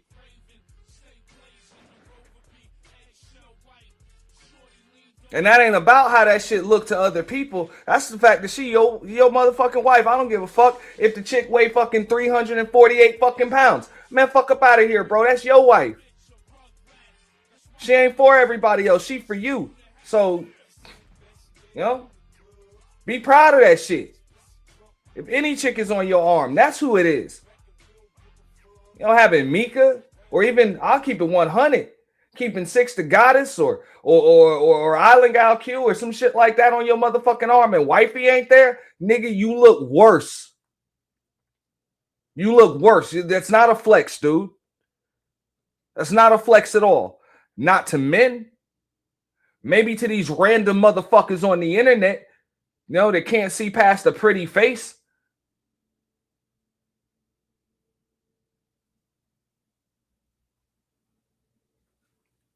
But to men, we know what's up, man. Wifey supersedes all. And we don't give a fuck what anybody else got to say about it, because she mine. She yours. Whatever. Give a fuck what you think. She with me. She ain't with you. Fuck, I give a fuck what you think about her. You know? But you do give a fuck what people think about her, because you're insecure. You less than a man.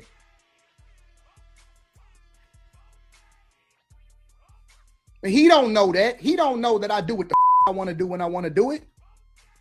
And so the thought he had one up. So here we have Anton Daniels admitting that listen. And real shit, and if you was truly secure about your open motherfucking relationship, you wouldn't even have felt the need to address that shit on the internet. You wouldn't even felt the need to address that shit. You'd have been like, hey, simple as that. Don't worry about the fuck I be doing.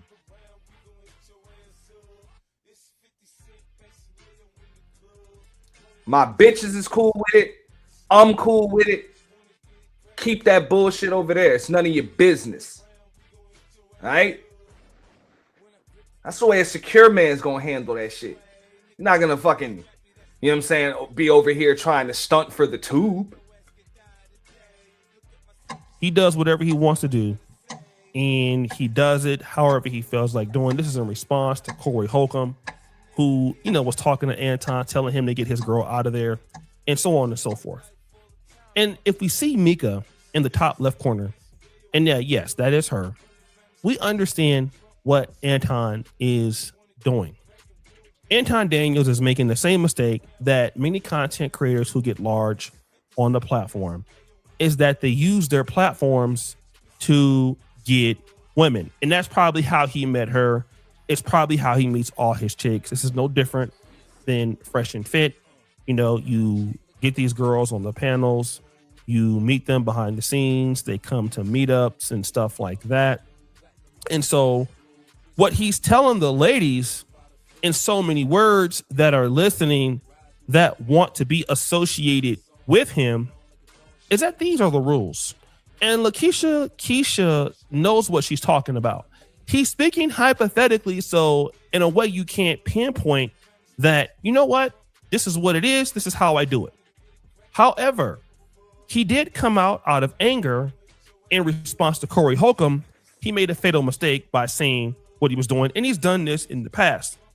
But this is what women are willing to deal with. So he's telling them, if you want to get with me, if you want to deal with Anton Daniels, here are the rules.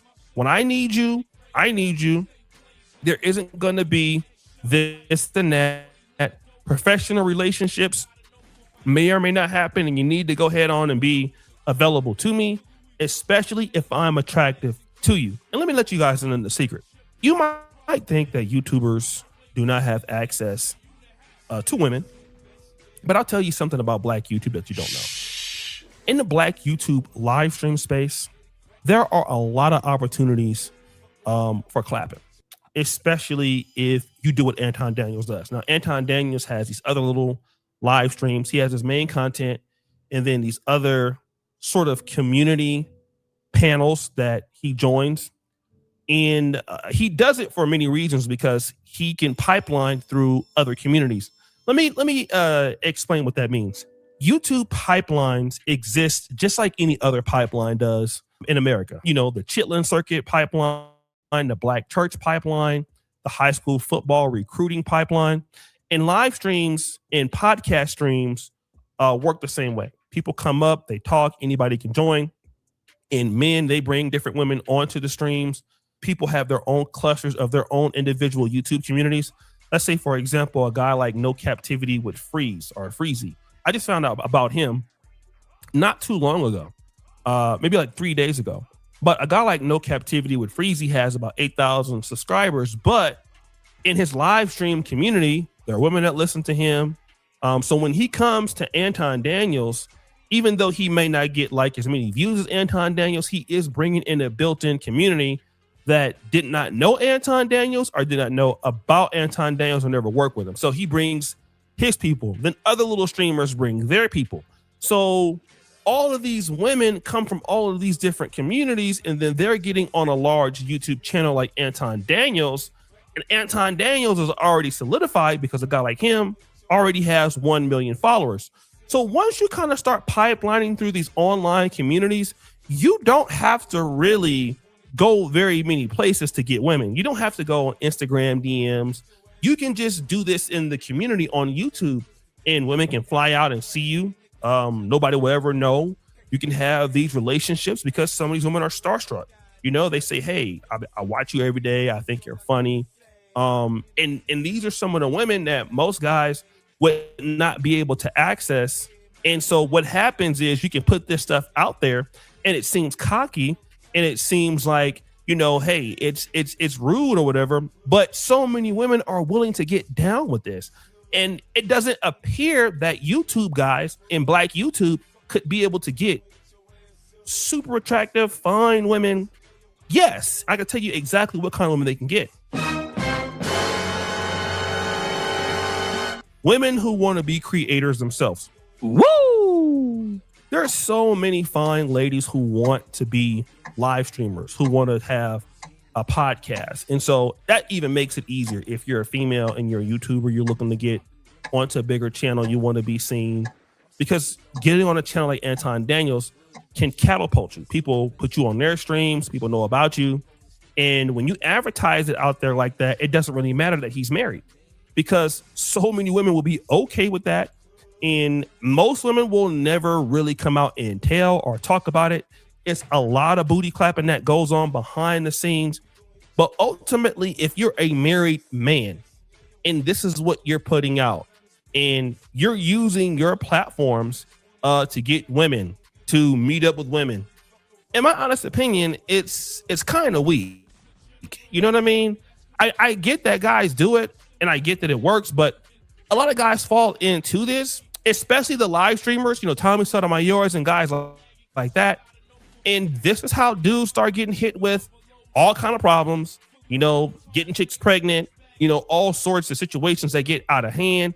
And then if you're a guy that comes out and says, I'm married, I love my wife, I love Jesus Christ, and then you're speaking about things hypothetically, but really that work with you, got to give up the cheeks. And what happens is it makes you look predatory, right? It makes you look scandalous. And even if that may or may never come out, the fact that you flaunt it and you talk about it so openly, you know, if some woman just comes out and says, you know, Anton did X, Y, and Z, then it would be a bad move for the guy because, again, look at all the stuff he said. All it takes is for one woman to come out and say, look, I was messing with Anton. He's really like that. Here are the text messages. Here are the threats, whatever she may say. I'm not saying that's the truth, but whatever she may say. And then you got all of this particular footage out there with you making these claims and making these statements. And so then what do you think is going to happen? You just lost all the bag. And I know it's Black YouTube and people may or may not really take that seriously to be trending for a long time, but simply it's just not worth it. If you're a bag chaser, like you said, The number one thing that you should never do is sleep with ladies from your live stream. Like literally. It might be different if you're like the producer of a channel and you're not on that channel. I would still think that's risky, but you are the face of the channel. You are having these conversations with the women on the live stream, and you have no cognitive ability to sit back and think like, oh, wow, people can see the sexual energy and the tension between me and Mika. And that wasn't on this stream, but it was on others. And nobody knows that I'm having a debate with her, and these flirtatious behaviors is like evident. Like everybody knows this is my side chick and I'm married and this is completely okay. And now I'm taking pictures with her, all this other stuff.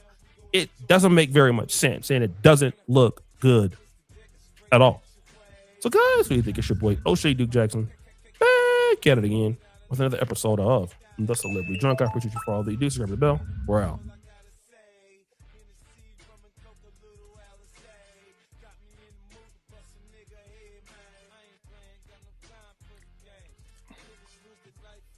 Yeah. Damn shame, isn't it? Damn shame. I was trying to find the clip of when Corey Holcomb pretty much checked that nigga, man. Yeah. Pussy for the panel spot, bro. It's exactly what the fuck it is.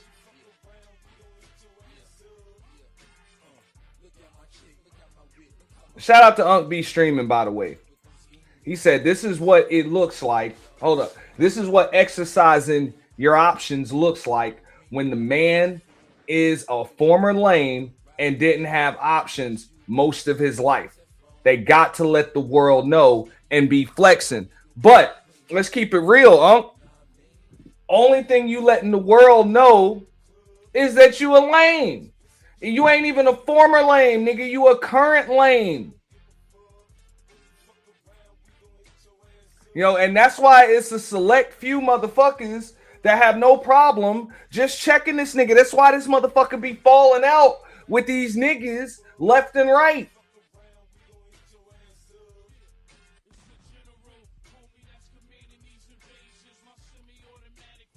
Like, this nigga ain't no fallouts with no bitches. That nigga got the only fallouts that nigga had with broads is when them broads just sun that nigga. Like the 6 to Goddess just sun that nigga, just put that nigga in queue and just made that nigga wait and shit. And this nigga cried like a bitch about being ghosted. Or when the fuck B Taylor did that shit to him. Or when Real Life with Yanni just punked that nigga. That's it. But other than that, you know, that nigga have falling outs with niggas. You want to know why? Because motherfuckers see the bitch in that nigga. And I get it. There's a bunch of niggas that's going to suck on that nigga Schmeat because they're enamored by the shiny things. Oh, but look, he wears Versace and he's got nice cars and he's got money and the sub count. Yeah. Y'all niggas lame too. Y'all niggas lame too. Like, fuck up out of here. I told y'all something to eat out here. That's why y'all on here crying about female nature and the whimsicalities of women and all of that other shit. You know what I'm saying? Crying about the shit because them chicks see you niggas for what the fuck you are. Something to eat.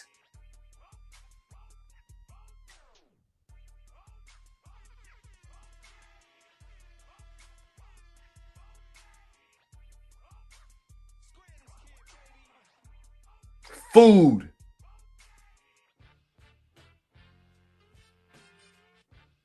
And it's not because of feed. That's what I'm saying. They're gonna come up here, but this is the effects of feminism. And no, niggas know you something to eat too.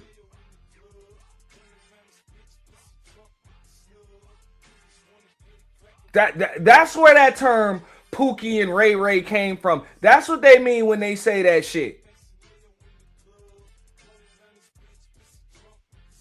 Them niggas used to dunk your heads in fucking urinals, stuff you in lockers,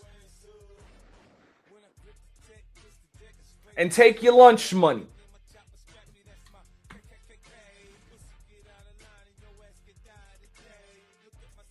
Oh, well, that was a Pookie that did me like that. No single mothers. Yeah, you can't deal with single mothers. It's like, yo, I get it. It makes sense to have that stance if you've dealt with some single mothers and it didn't work out. But you got goddamn 40-year-old virgins up on this motherfucker talking about no single mothers. Like, miss me with the bullshit. You just mad because you wasn't first.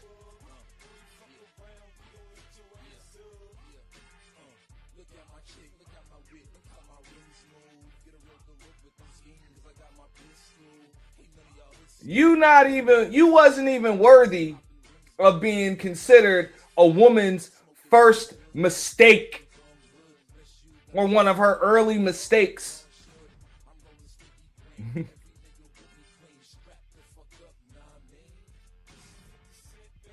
And it's cool. They be like, oh, you shaming niggas? Cause I was like, nah, bro, I'm not shaming niggas, dog. Hey, it is what it is, bro. We done all went through some shit in life, bro. You know what I'm saying? Just call a spade a goddamn spade, bro. Just call a fucking spade a spade.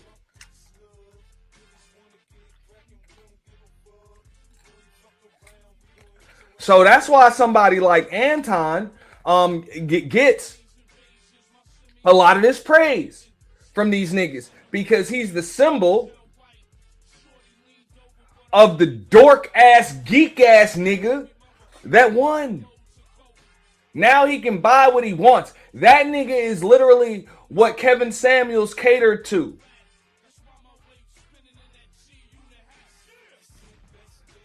The quote unquote high value man that's now making six figures, valuable to the group, and now you can sit on a fucking call-in show and talk the shit you want to women that if you didn't have any money to your name, wouldn't nobody listen to a goddamn thing your motherfucking ass had to say. Wouldn't no women listen to you, wouldn't no dudes listen to you, you wouldn't have shit.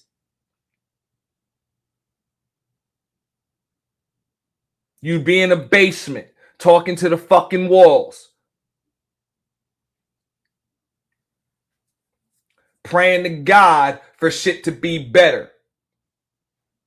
We got another video. Matter of fact, let's go to this shit. He was on the internet bragging. I always got me. No, you patch to be with you, nigga. You ain't no nigga who you buy bad with you, goddamn it. Made that story sound like she wanted to sound. Well, ever since that Anton Daniels and Corey Holcomb altercation, Anton Daniels has been catching smoke. And the reason why he's catching smoke, because for years online, he's went around and he's disrespected the black community. He's disrespected black men. He's disrespected black women, black children. He's had no regard for anybody. Now, he's made videos where he said, I don't care who you are. And shout out to Music Man, man. And what up, Bridget? Shout out to Music Man. Yo, men, he said men that got it, rich, and many women. Basically, men that are rich and have many women don't talk about it. They move different. You want to know why? Because that ain't shit but an accessory. You ain't got to brag about your motherfucking money, you know, and your clout, or even the amount of women that you get because you too busy moving and living life. Like, all of that shit is a byproduct of success. All of that shit's a byproduct of success, not the other way around. That's what I'm saying. People think that having that shit makes you successful. No. You get that shit because you're successful. No. But keep in mind, the man that's truly successful, you know, is the one that holds his family in high regard. Like, yeah, you could have all these other women, but yo, you got your wife. None of them hold the candle to your wife. And yeah, whatever, you got your mistress, you doing your shit on the side or whatever, but under no circumstances can you disrespect that shit, because that institution is more important than anything else. Real shit. No? The state of your family speaks to your character.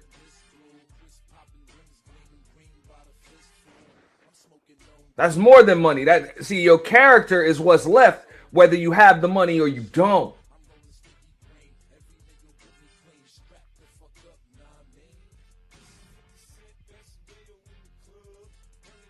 So you can't brag about having some shit that can just be taken from you. Like I said, to a bunch of niggas that ain't never had shit, to a bunch of 40-year-old virgins, to a bunch of motherfuckers that are enamored by a sub count or just want some visibility by being around you or being accepted by you, yeah, that might mean something to them. But they ain't shit. Out in the world, they ain't shit. That's why they have to come to you. They ain't shit.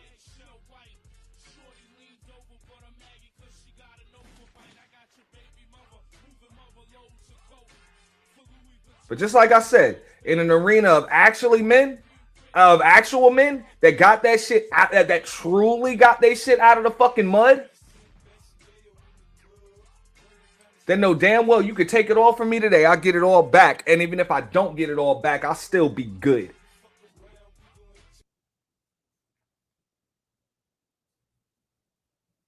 I'll still be good. Not because of what I have, but because of who I am.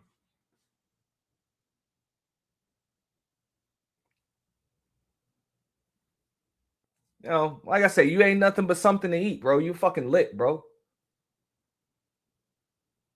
And at the end of the day, what they don't want to admit is a lot of these women that they talk all of that fucking shit about, and I'm talking about the Antonites and a lot of these motherfuckers in a lot of these quote unquote red pill spaces, they don't want to fucking admit is that a lot of these women they talk about ain't as stupid as they want to say that they are.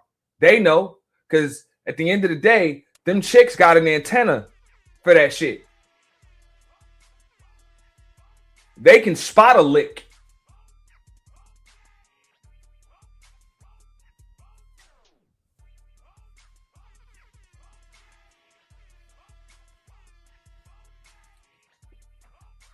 Situation you in, what you was born in, nobody get any sympathy for him. He talked about we don't need reparations. He said, as a matter of fact, he's going against our reparations. He even made videos where he was saying that the W woman has given him way greater opportunities than black people ever has. And he's went out of his way to talk about black people any chance he gets. Now, he says that he's a black conservative and his idol was Jesus, right? But at the same time, he constantly embarrasses his wife, right? He puts himself in positions now where his children is being embarrassed online. All of this comes from him, right?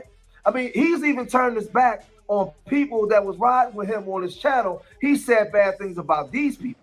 Anton Daniels has expressed his disdain for Hebrew Israelites. And man, shout out to Freezy, man, making waves, man. Freezy about to go viral out this bitch, man. If y'all ain't already subbed to No Captivity with Freezy, y'all make sure that y'all sub over there to No Captivity with Freezy. Make sure y'all join his Discord. Make sure y'all cop the membership over there. Freezy is making waves. Anton on the way down. That's all we doing is eating the crumbs left from that birthday cake ass nigga. Real shit. You know? Freezy the one coming up. Shout out to Freezy. Not too long ago, he himself expressed an enormous amount of disrespect for their wives and their kids. Anton, you will reap what you sow. Nobody's above reproach, and everyone can be taught. Now, that was a brother that was cool with him at one time. But Anton running his mouth, right? Because yeah, I'm sure you did. You know what I'm saying? Because Freezy's a good dude. That's a real dude right there. That motherfucker was not trying to bow down or kiss no motherfucking ring of a nigga.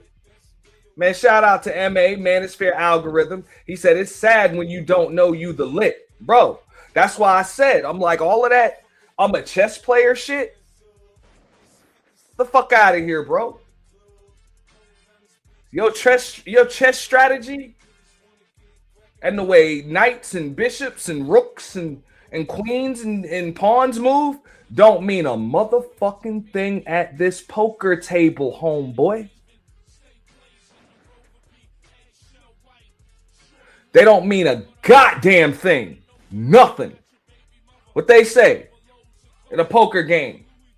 If you can't spot the fish in the first 10 minutes, that's because it's you.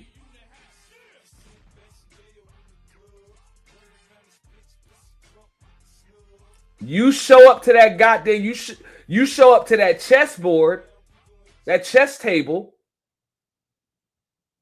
with a little bit of money and a decent strategy, yeah, bro, you might be able to win. You show up to that fucking poker table, you can have all the money and you can have a strategy.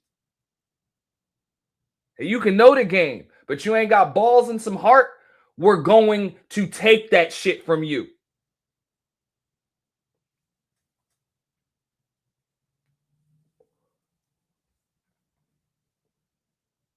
In order for big bank to take little bank, you're going to have some balls and some heart, homeboy.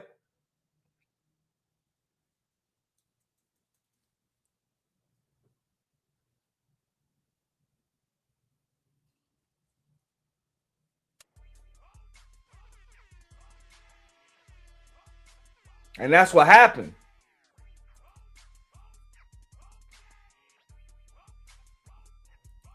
You bumped into a motherfucker, that being Corey.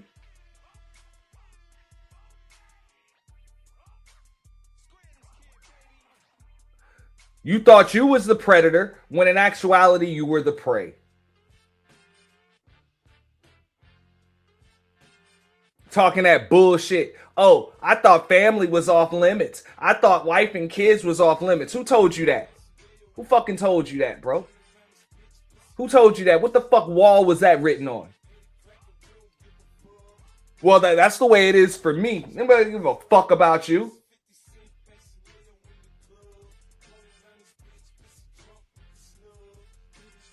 I told you, this ain't I'm a chess player. This ain't a chess game. Okay? It's actually against the rules to be truthful here. This is a poker game. I can't tell you what I have. I can lie to you about what I have, but I can't tell you exactly what I have. They'll give me a penalty. They'll kick me out the motherfucking room if I actually tell you what the fuck my cards are. It's against the rules to be truthful. Deception is the name of the game.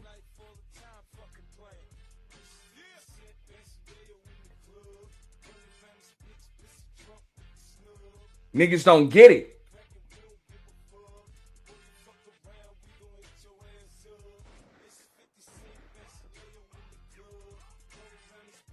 Yeah, Mr. Peanut Head thinks he's smarter than the hood. Well, that nigga thinks he's smarter than the goddamn algorithm. Because I'm telling you, what up, Candy Cane? Shout out to Candy Cane. You know, every time I see Candy Cane, make me feel like Superman. I be like, Ms. Lane. Ms. Lane, good evening. You know what I'm saying? Make me feel like Superman. Shout out to Candy Cane. But nah, real shit. And like I said, that ain't even no hood nigga shit. People think that's some hood nigga shit. That ain't no hood nigga shit.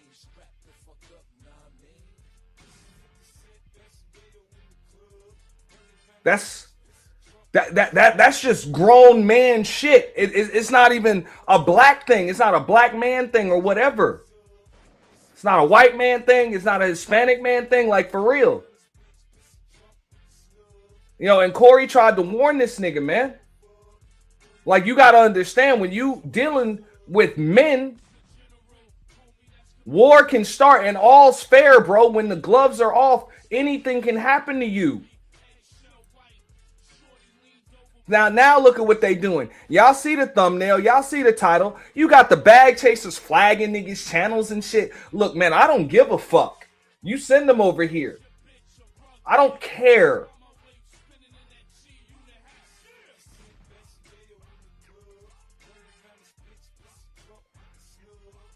Many have tried. I know how this shit go. I done been there. Motherfuckers done tried shit with me, popped all that shit, just like you was popping with Corey, and then fucking cry victim. I can't believe he did that to me. Man, get the fuck out of here. Fuck out of here, man. That man told you, leave him alone. That's it. You got a warning.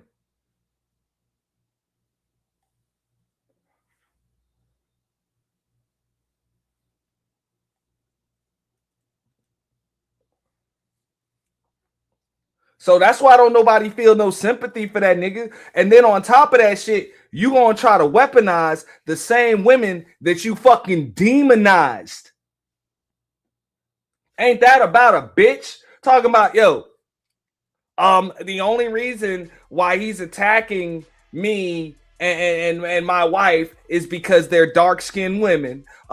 Men, protect your daughters. No, nigga, you were supposed to protect your daughters. But that nigga pulled the same shit when Yanni punked his ass. That nigga tried to go on the Fight Club. Yo, we need to band together against these women. When you was just up on that chick's panel the same day copping a fucking plea. Now you trying to put a battery in the back of Jay Prince and a bunch of other motherfuckers to do some shit that you were too goddamn vaginal to do. Man, fuck out of here, man. Is this your fucking king?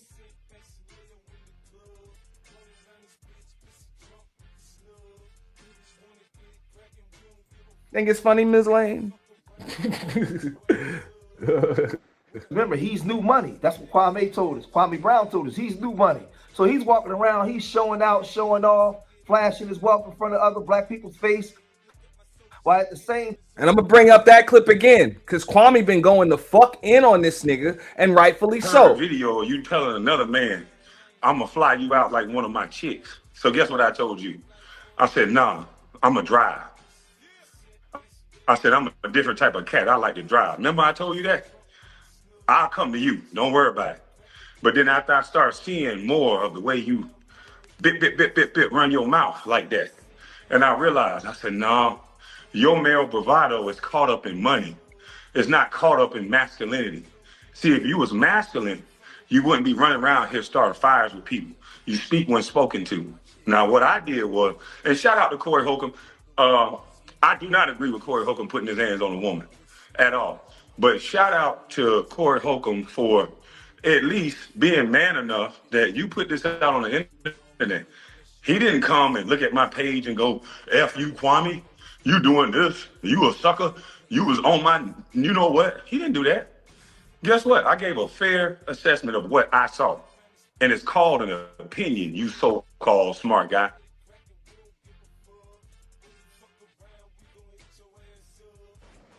Yeah.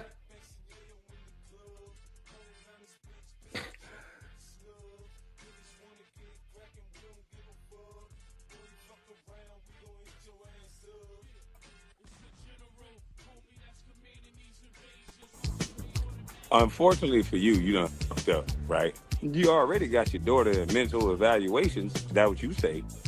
And if you would have listened to my live, you little dumb, you would have seen that everything I said was correct. And it happened to your little dumb. If you was really a true judge of character, if you really was a true man that cared about your family, you wouldn't get enthralled with a guy like Corey Holcomb. You wouldn't do that. So you an emotional dummy, and you said that I'm emotional? Hey, fool, boy, your wife on video saying you emotional. You don't care what nobody say, but automatically you respond to my video without even watching. You jumped out the window, dummy. You jumped out the window, boy, and it's gonna be fun to catch you. I'm gonna catch you. You think I'm worried about a man that gotta call another man?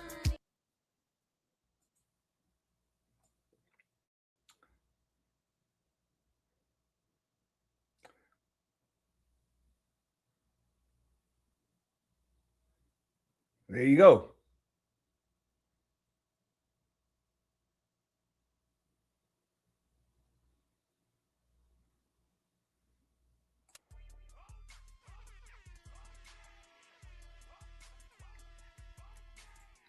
You know? Now that's a real millionaire popping that shit. The fuck you gonna do?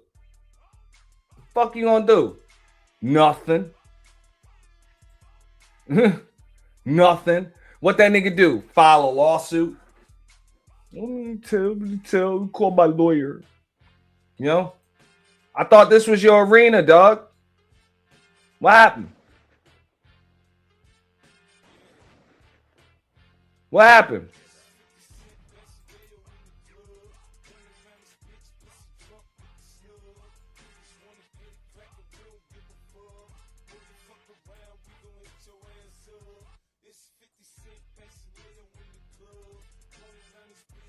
So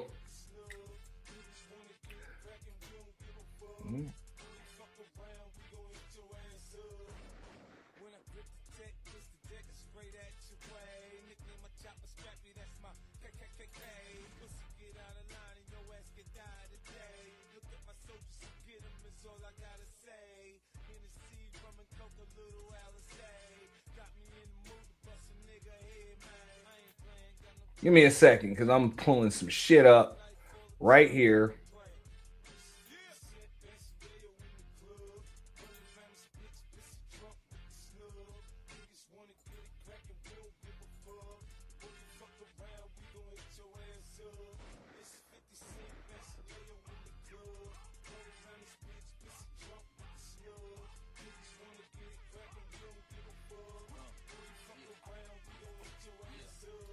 But nah, like, hey, that's some typical shit. Just like the motherfuckers that he talks all of that shit about, you know, the illegals, the black community, all of that shit. That's why I said, man, shout out to Freezy. And I know people like, oh man, Freezy bitter or whatever. Nah, man, Freezy, go ahead and eat. You deserve it. You work for that nigga or work with that nigga. Pretty much work for that nigga, dog, because you added to his platform. The motherfucker don't have, you know what I'm saying, much of a personality, right? No substance. His entire image and persona was bitten off of a former correction officer that, let's keep it real, that nigga can't even roll through fucking Miami without getting shot at. That being Rick Ross, yes. I said it.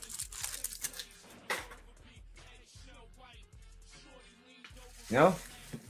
So those are your reparations, Freezy. Go on ahead and get that shit.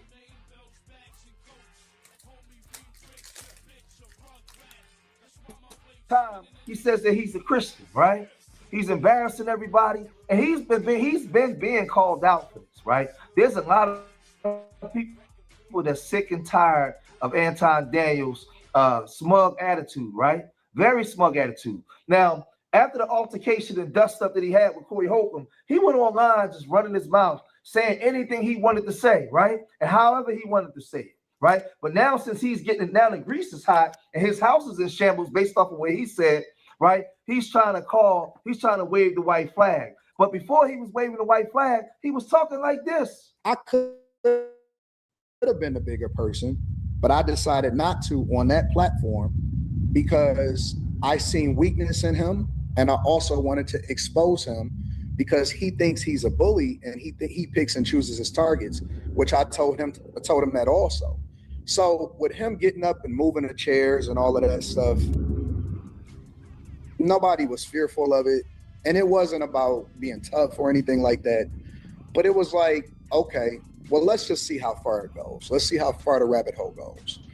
And it really amounted to just one of those type of dogs that like to bark on the porch, but then when they actually step out there, when you remove the fence from it, and again, he was shaking and all of that stuff. When you remove the fence from it, it amounted to practically nothing. Even so much so to the point to where I said, listen, we don't even have to keep talking about it.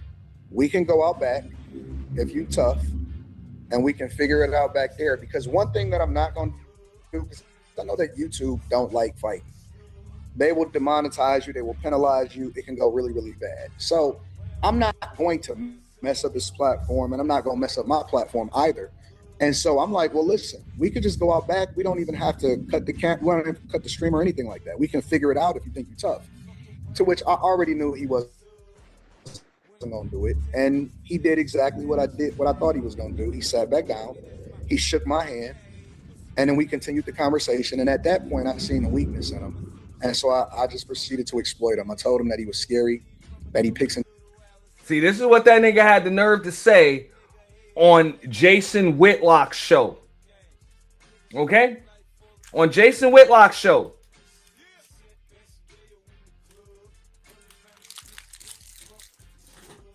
And shout out to Jason Whitlock for just letting this bitch nigga talk. Just let him talk. You continue to exploit him? No, that nigga exploited you.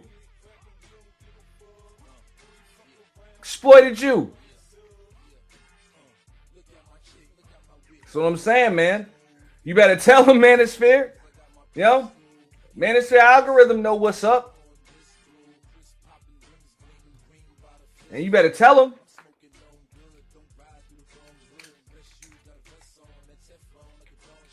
Niggas will take all that shit from you. They'll let you pop that shit, bro. Go ahead. Go right on ahead. No problem.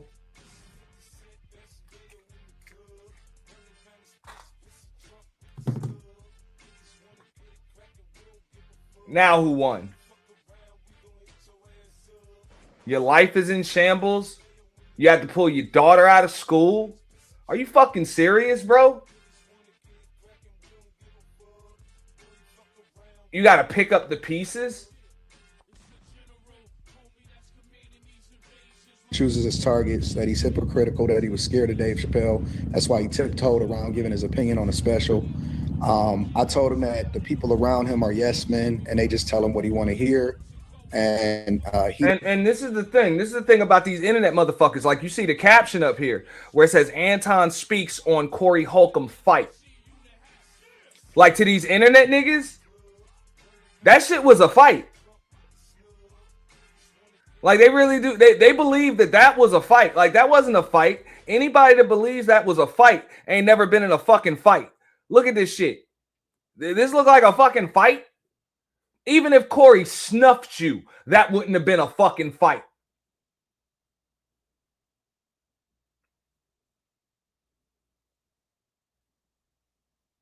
That's not a fight. These niggas really do think that their verbal spats be fights. Welcome to the fucking internet.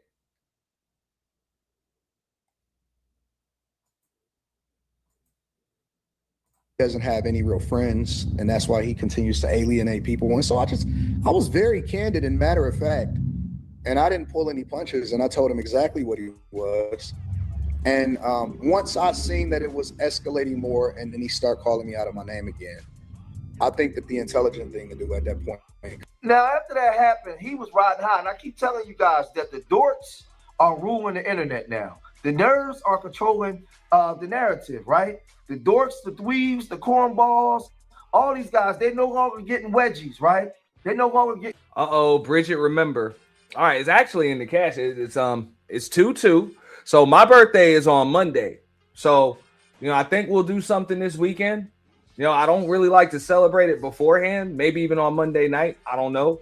But yeah, my birthday is on Monday. Thank you so much for asking, Bridget. Appreciate that. Shoved in lockers and stuff like that. They no longer getting the N1ggaz, right? None of that, right? They are tough guys and gangsters from the keyboard. They can run their mouth. They can say a whole bunch of stuff. And on the internet, you could be the butcher, the baker, the candlestick maker. As long as you're charismatic enough, you can gather an audience. These guys are getting access to coochie. They would have never had access. They wouldn't even be able to smell it from behind. They wouldn't be able to do anything. Right? Them girls wouldn't even let them, listen, them girls wouldn't even look at them. But now they're able to get a little bit of money, be something that they're not. Them chicks still ain't looking at them. Them chicks are looking at the camera. They're looking at the microphone. They still ain't looking at that motherfucker, man. The niggas are looking more at that nigga than the chicks are. They already know what the fuck is up, man. I hate to say it, but a lot of these niggas can learn a lot from these chicks, man. Because they already know what's up. Man, you just get what the fuck you can out of that motherfucker, man, and fuck them. Fuck them. You won't even have to fuck them. What up?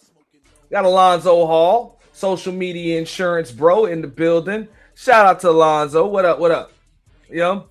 But yeah. They be like, get your money. Get what you can out of that nigga and fuck him, and you ain't even gotta fuck him. Real shit. Y'all can learn a lot from them chicks.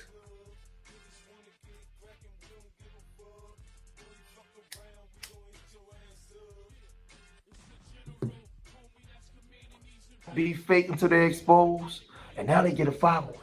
They get enough money to buy a car, they get a little bit of jewelry, right? And they, and they ride high until everything comes falling down, because who you are is who you are, right? Wherever you go, there you are. But the internet has put some protection around these guys and allows them to lie, right? Because he was so high up, right? He even came at Kwame Brown, right, for no reason. Right, he came at Kwame at the time when Kwame gave an assessment like everybody else, and then he started going after Kwame, talking about how basically he's basically calling Kwame everything but a child of God, right? And said that the wonder Michael Jordan turned on you. Just said a whole bunch of disparaging things. So Kwame came back, right? Y'all remember this? Kwame came back and fired off on this dude, man, and ended it to the point where he had to come. Yeah, you joined that nigga's Patreon for like 2 years. Alonzo said he joined his Patreon for like 2 years, $300 total. Okay, I know you counted all that shit. He said, I wanted to be a part of his investment into your business. Had to be a member. Not gonna say he played BS, but he ain't want real businesses. Of course not, because all that nigga was about selling that snake oil. The whole business of being a bag chaser is coming on the internet and saying that you're a bag chaser. That's the whole fucking business. That's it. That's where it starts. That's where it stops.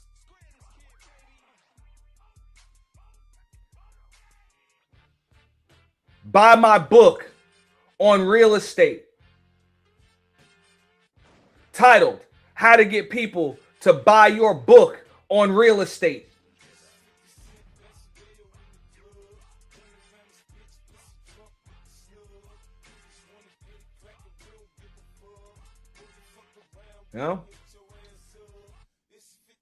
Don't be off to see the wizard, motherfucker. Lying without a heart. Back and apologize to Kwame, because I told you this guy's a dork. Right? I think he was in the movies Revenge of the Nerds back in the day. But y'all remember? Not for basketball. I got to train for these dudes that run their mouth, but they like chicks. So they got to go get other bad dudes. So I got to train now. You're supposed to be the manly man, the bag chaser. And what I watched happen was somebody in a chat tell you that I said something, right? You didn't see nothing I said. You immediately invite me to your lower part. That's what you invited me to. I don't know what your fetish is with men, but I have the text message and the conversation that me and you had when you said you wanted to do an interview with me and you said you wanted to fly me out. And I heard a video you telling. I know he don't know shit about insurance. Now, how the fuck do you know about real estate, but you don't know shit about insurance? They go hand in hand.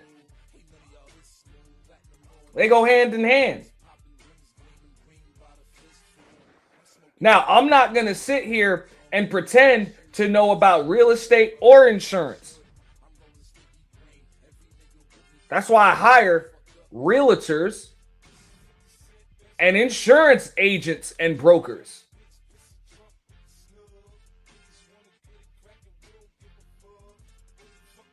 But I know they got to work together. I ain't no shit. And just like you said, you nigga got to have skin in the game. If you're matching the 30K, that's the skin in the game. You boot up 30, I'll boot up 30. We're in for 60.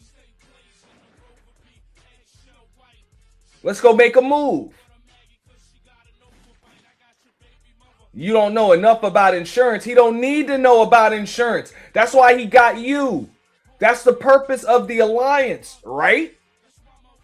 He knows what he knows. You know what you know. And y'all supposed to combine your expertise on what the fuck it is that you know. And you're supposed to create something together that you otherwise couldn't create apart from each other. Right?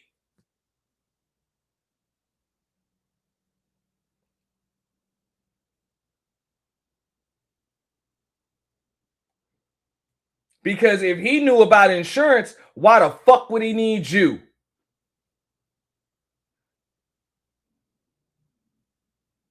Duh. Like, that's some dumb shit.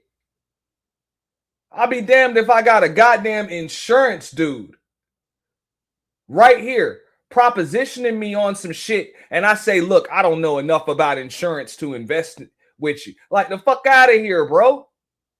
That's why the fuck you're here. You're supposed to tell me everything I need to know.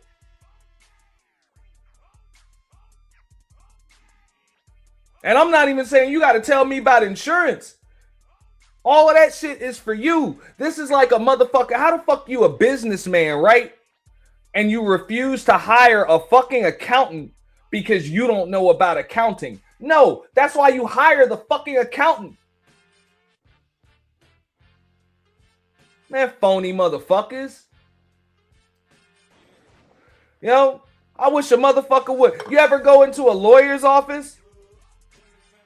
You know, and the motherfucker pitch you on how they gonna come, you know what I'm saying, how they gonna frame your case and all of that shit. And you like, you know what? I don't think I know enough about the law to work with you. It's like, no, that's why I'm hiring you, because you know about the law. I'm not supposed to know about the fucking law because you're my lawyer. That's the business dealing. I'm the client and you're the lawyer, the insurance agent, the insurance broker. Man, that motherfucker tried one, didn't he, on you? He tried one on you, didn't he, Zoe? Damn shame. But trust me, Zoe, you got out cheap. You got out fucking cheap. $300? That shit could have cost you $30K.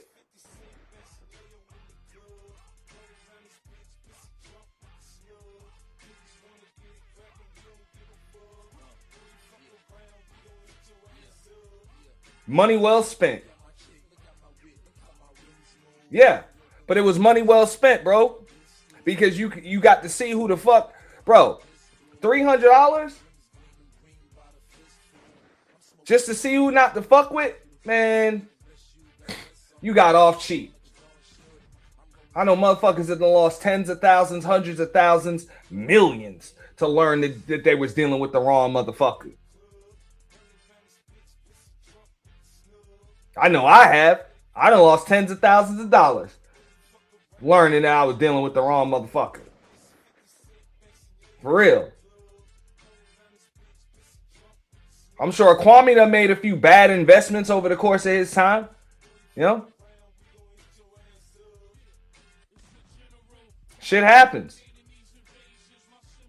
That nigga said he didn't know enough about insurance when you got the insurance man right there. You ain't even got to tell me everything that you know. All you got to do is tell me what the fuck I need to know.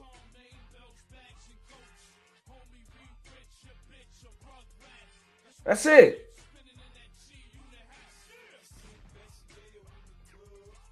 $30K. What's the time frame? What's the time frame? What type of returns are we looking at? Okay. What leverage do I have?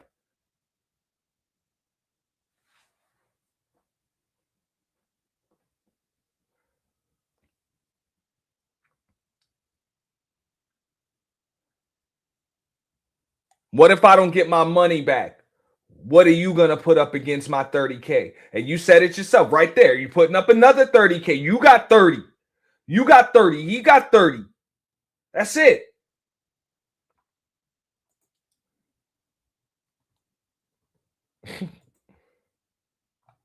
Another man, I'm going to fly you out like one of my chicks. So guess what I told you?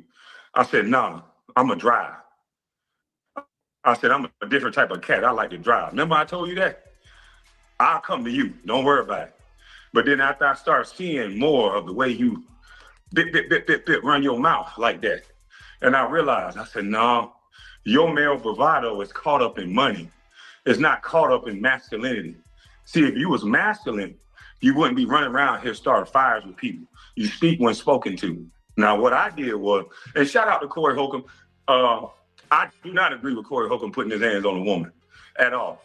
But shout out to Corey Holcomb for at least being man enough that you put this out on the internet. He didn't come and look at my page and go, F you, Kwame, you doing this, you a sucker, you was on my, you know what? He didn't do that. Guess what? I gave a fair assessment of what I saw. And it's called an opinion, you so-called smart guy. I forgot, you said you was a C student. You may be more like an F student. You're gonna sue Corey Holcomb for doxing your daughter, right? Which all he did was put up the picture, which is bad. He put a picture up, never said the child's name or nothing. Guess what you did? My daughter such and such right here, y'all. She's the #1 athlete over here. Yeah, this is my daughter. She #1 over here. You said your child's name. Now, this is the thing, right? After Kwame checked him, he tried to go onto this panel with these brothers, man, and think that he was going to be able to run his mouth and be this tough guy, man. But the brothers on the panel wasn't having it. These brothers let him know, man, like, let me tell you something, man. A dude like you, right? You say that you're one thing, but you only highlight the negativity of black culture. You never ever show, where are all the black people that live like you, Antoine? Where are all the black people that's doing the things you do? How come you never show that? How come you never show black graduates? Oh, I forgot, most of them are liberals, so they're enemies to you. Like, how come you never show black decency? It shouldn't matter what they are. If they're living a decent life, productive life, exhibiting pro-social behavior in society, you should be highlighting them, right, Antoine? How come you don't ever highlight these black people, right? Because the only motherfuckers that he'll highlight are those that are subservient to him.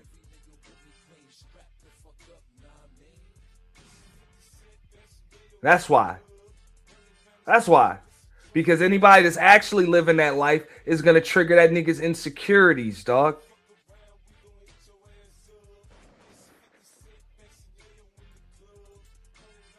Real shit. Make no mistake about it. This shit is not Photoshop, man. This is who the fuck this nigga is, man.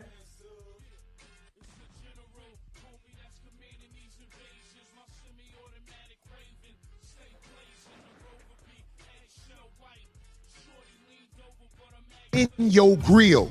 You did not say it. That's why I told D to move. I'm like, oh, I'm finna bust this motherfucker. He's real shit. This think I'm joking? And I kept getting him out. Boy, you use your paper to f bitches you would normally never be around. You an ugly ass boy. You an ugly ass boy. You brag on having no children out of wedlock. You got a picture of his daughter? I'm a dirtbag. You got a picture of his daughter? That nigga got a picture. This a brag on not having no children out of wedlock. What happened to you? You crashed. That's the broad. Y'all can get the broad off. That's his daughter. This man said he ain't got no children out of wedlock. Nigga. That's Cool Mo's daughter. That's who? Not Cool Mo D, Cool Mo daughter. That's the air up there, nigga. Look, nigga, let me tell you something. Don't make no more kids, nigga. That bitch gonna be buying pussy like you after a while. If you don't know, nigga, don't ever brag on no motherfucking what you ain't got. Don't nobody want no kids with you, nigga. Don't nobody want no kids with you. Your prime years, you was a scammer, nigga. You was doing scams. Now that you older and found a way to manipulate, get dude off the screen. Get dude off the screen, man. Who the fuck is that, nigga? This motherfucker cat. I'm the captain now. Look at it. Hey, look. Let me tell you something. Don't make no more daughters, dog. You got to make it where your shit come out with a boy so he can make excuses for him. But you ain't got no kids out of wedlock because ain't no bitches fucking with you. He was on the internet bragging, I always got a bad bitch with me. No, you pay a bitch to be with you, nigga. You ain't no nigga who got bitches. You buy bitches like the little bitch you had with you, goddammit, who motherfucking made that story sound like she wanted to sound. I got to town Tuesday. Did you get to town Tuesday? Or was you in Vegas with him? I don't know. Did you get to town Tuesday, really? So you let that man lie to you, bring you up here, talking about you on the show, and you ain't mad at that nigga? So that's Corey Holcomb and Craig Fax roasting his daughter. And yeah, you know, I knew that this was going to happen because when you put somebody's kids up, you know, like they say, man, a wife and child is off limits. And this is the reason why, because when you cross that line now, Now something is going to have to happen. Now the jokes is over with. The little fake online threats is over with. Like, oh, I'm going to beat you up.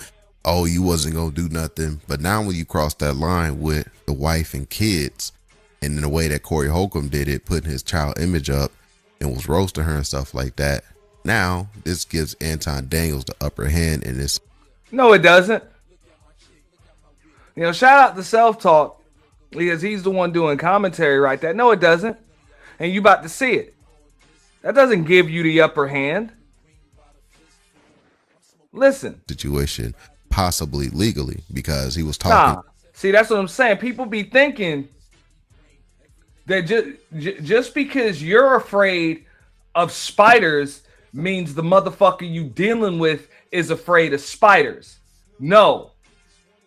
If I know your ass is afraid of spiders, I'm about to throw a goddamn bucket of spiders all over you.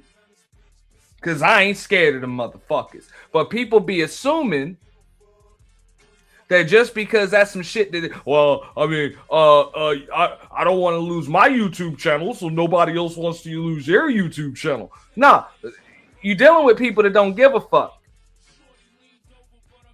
This nigga Corey Holcomb is somebody that roasted his own damn daughter. That nigga said, I don't give a fuck, I'll make another one. Corey Holcomb said that shit. In a legal matter in this video clip that I'm going to show you guys when he responded back to everything. So let's highlight that. Don't want to hold you guys too long. And if you can, be sure to hit that thumbs up button. It really does help support my YouTube channel, and I really do appreciate that, guys. Let's check out this clip of Anton Daniels responding back to Corey Holcomb and Craig Facts. Here's that video. You don't know what long-term damage that could make. Our entire life, we've done everything to protect our child, ensured that everything but shut the fuck up. Everything but shut the fuck up. That she's never, ever, ever needed anything What's whatsoever. up, TMKC? For me and my family. And at this point, I've been advised not to say anything else about it. So that's all I've been authorized to say. Had a couple emergency phone calls. The only thing that I can say at this point is that I can't say anything else about it. First, I need to go and make sure that my daughter is okay. And so it's a lot of tests. I'm not sure if she got to get pulled out of school for the rest of the year. This may affect her in that way. So I have to make sure that she's okay. She's no longer safe even going to school anymore. We got to protect our babies. Under no circumstances will I ever allow for my daughter to go under. So wait a minute. Are you guys telling me, some of you, because I see the overwhelming majority of you are logical, are you guys telling me that it is okay for people to go after underage children? When they're yours and you pop too much shit, I don't have to. It doesn't matter what I think is okay and what's not. You're the one in the fight, nigga. What the fuck are you gonna do? Somebody tell these internet niggas that it really doesn't matter what the hell their chat box says when they're actually in a fucking real fight and their family is in jeopardy and their family is at risk. I know this is tough for internet niggas to see shit out of the lens, outside of the lens of an internet nigga.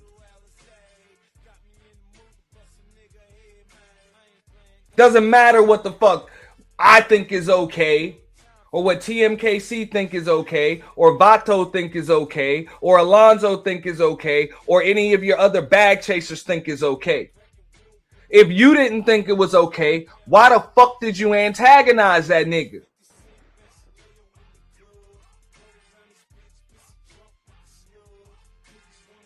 And to be honest with you, it's a little too late for that now because you already fucking did it. So now what the fuck are you going to do about it?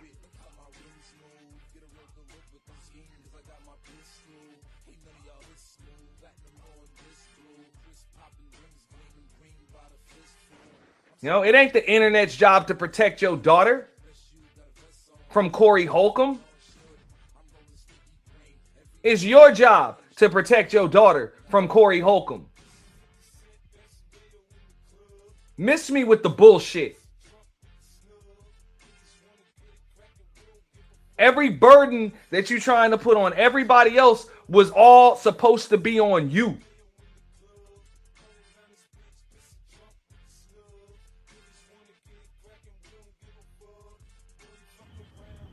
I have to figure out how to pick up the pieces.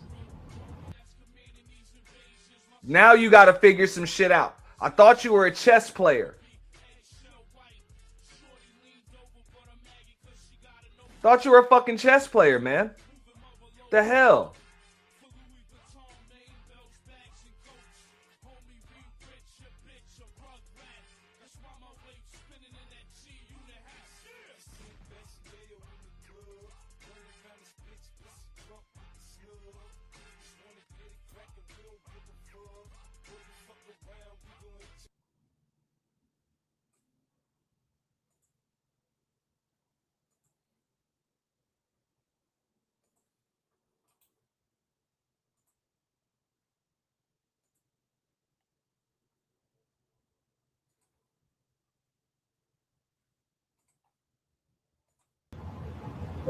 I have to figure out how to pick. Corey, he won.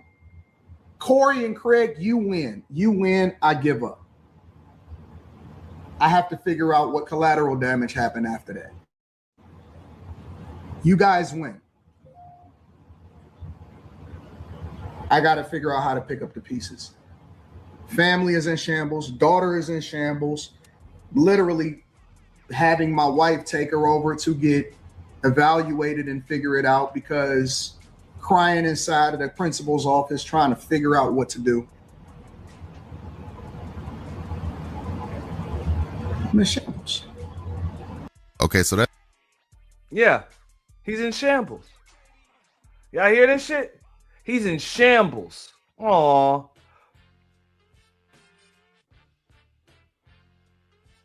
Poor teddy bear with the beard. Aw. That's fucking pathetic, man. Your daughter's grandfather need to whoop your ass, nigga.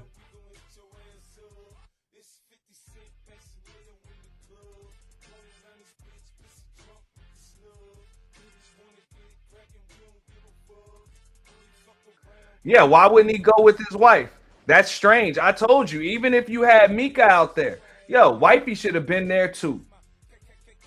Or if you were going to do a business trip with all of them, or with Mika, yo, the whole crew should have been out there. Quentin, Slimmy, Island Gal Q, anybody else you dealing with, they all should have been out there, if anything.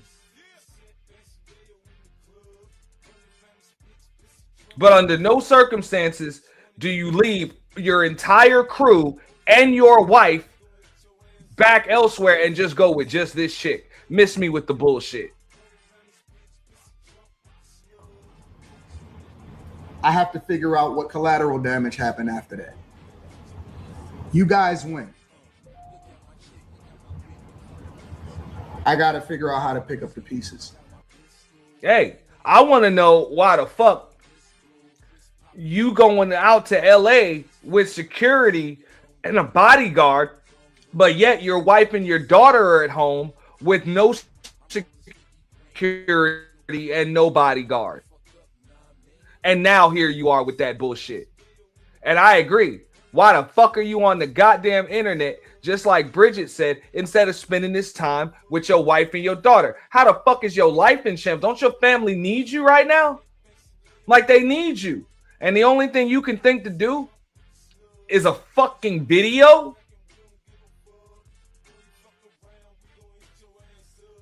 Yeah, that's what he said. You know what? I'm going to bring up that part.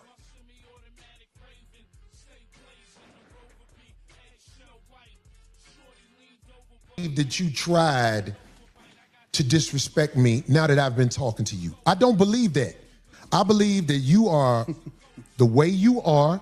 I am the way I am. And it can clash if people are not educated on how to be around each other, because men can go to war over misunderstanding. He's throwing an intellectual shot right now.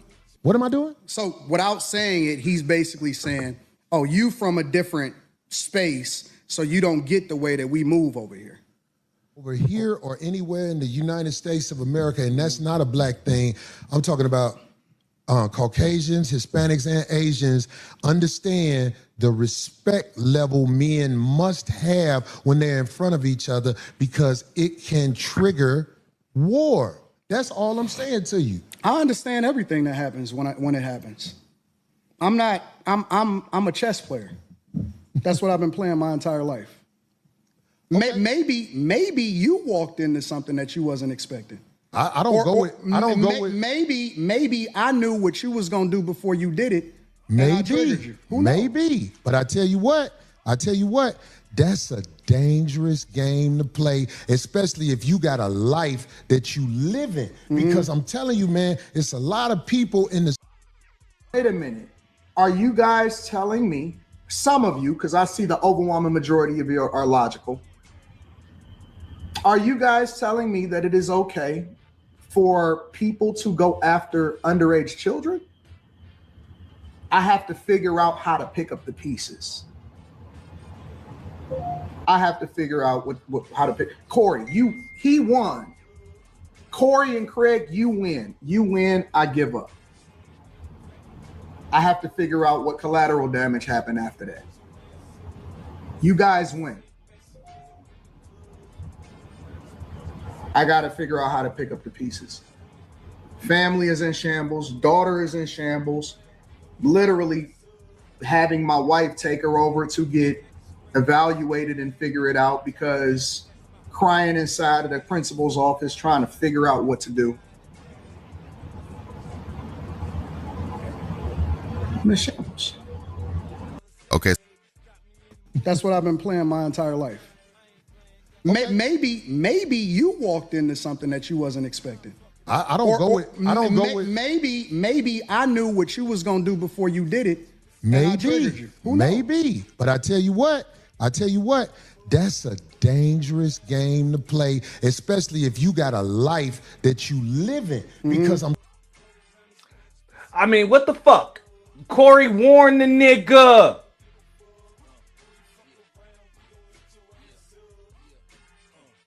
Niggas on the internet knew that shit was gonna happen, bro. It's like, dude, you got too much to lose, and he is absolutely 100% correct. This is not a black thing. This is not a white thing. This is not a gangster thing. This is not a real nigga thing. This is not a geek thing. Okay?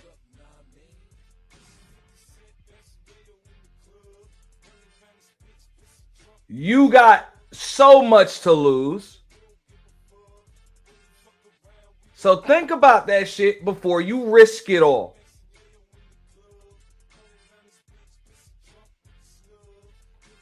But you didn't. So now don't nobody give a fuck. Nobody give a fuck. Yeah. Wait until they start buying them Corey t-shirts and wearing them shits to graduation. Real shit, because you already know if his daughter anything like him, she's stunting. She's stunting. She probably run the Mean Girls table at that damn school. She an athlete and shit too. Yeah, she probably run the Mean Girl table. You damn right. Bag chasers. Corey about to make a bag selling them goddamn shirts.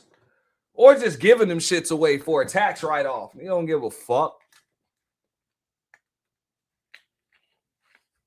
And you already know, man, hey, Manosphere, bro, this is a different day and age, dog. I said it. I couldn't have been a kid in this day and age, bro. I'd have stayed in the principal's office and suspended because I would have got the footage, dog. I'd be like, yo, ain't this your mama or Maury Povich and shit? Boom. Just pull that shit right up on the smartphone. Oh, shit. You know what I'm saying? Hey, you think that kid looks like you? Hell yeah. Man, I couldn't have been a kid, man. Kids are cruel. Not in this day and age. So you're supposed to take that shit into consideration before you antagonize comedians that don't give a fuck.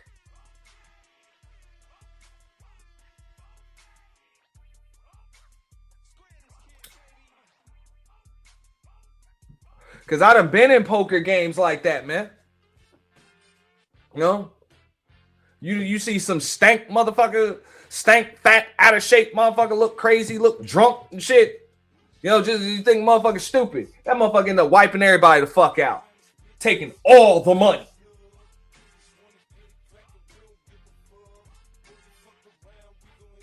That's all he need to do is just have a hand right now, you know what I'm saying, one time. Or not have one.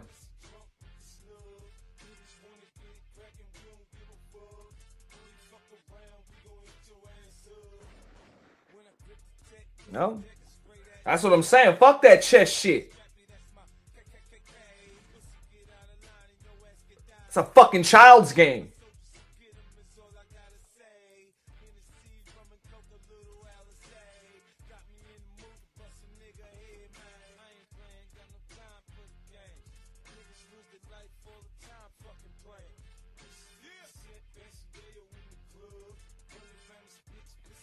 No?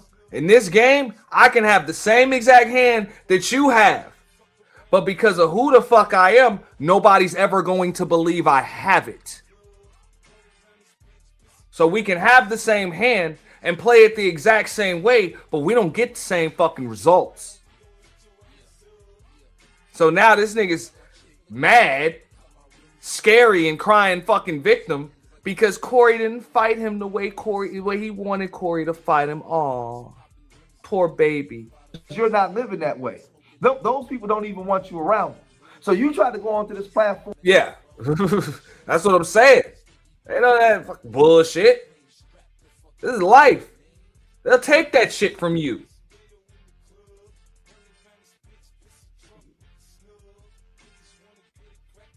They'll take that shit from you, man.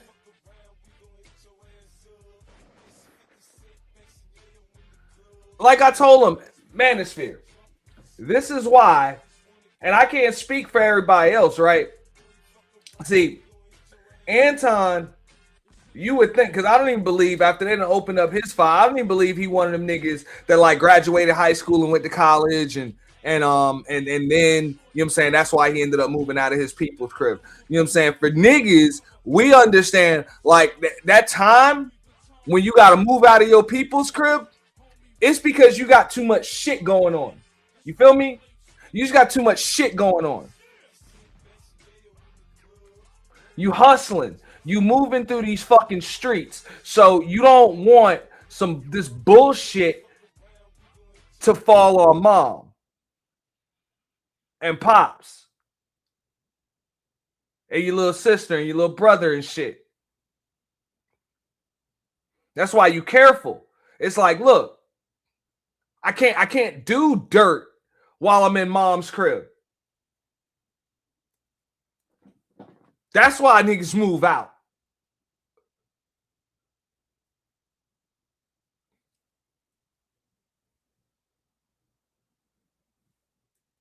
So there's certain shit that you don't do. Just like Corey said, if you got a life that you live in.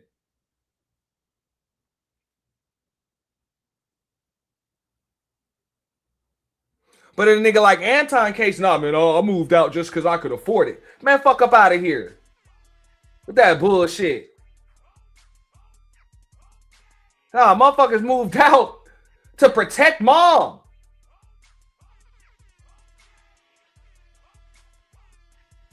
Because mom and dad live in square and I'm hustling.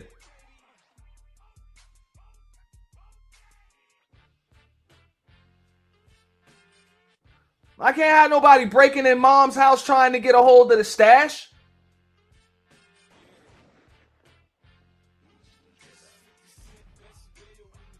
And niggas gonna hear that shit, be like, man, you ain't live nothing like that. All right, you right. I don't know nothing. I'm a geek. I'm a nerd. You know, whatever. I don't have to come up here and brag about shit.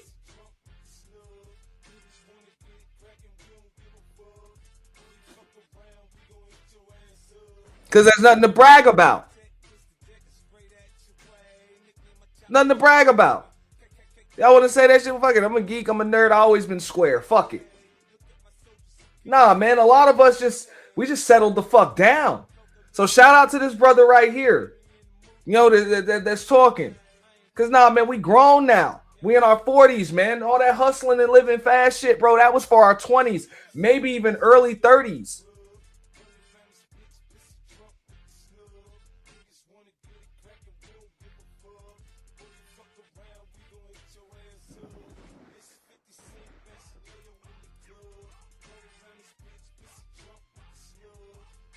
But there's what they say you don't shit where you eat. And you brought that shit back to your fucking house. You the one that used your wife and your daughter as a fucking talking point every time somebody accused you of not liking black women or you wanted to fucking flex. You wanted to use you like using your lifestyle as a fucking flex. So what the hell are people? That's what the hell your opponents are gonna do. They're gonna attack your lifestyle. You told them. You told them what your soft spot was.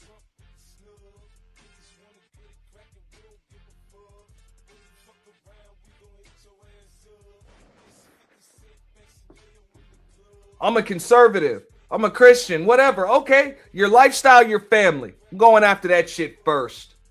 That's it. Oh, y'all think it's right? It doesn't matter if we think it's right. That makes them a target. You want to talk about geek talk? Let's talk geek talk. Let's talk Marvel and DC movies, motherfucker. No? Batman said he wore the mask not to protect himself, but the people he cared about.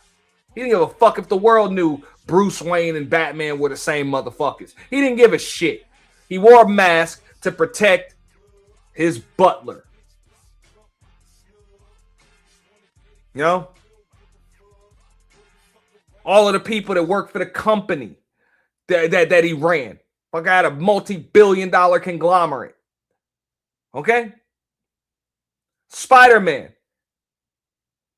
He wore the mask to protect the people he cared about. I wasn't scared of these motherfuckers. He'll fuck them up. Personally. But it's not just him. You got to take them other folks into consideration.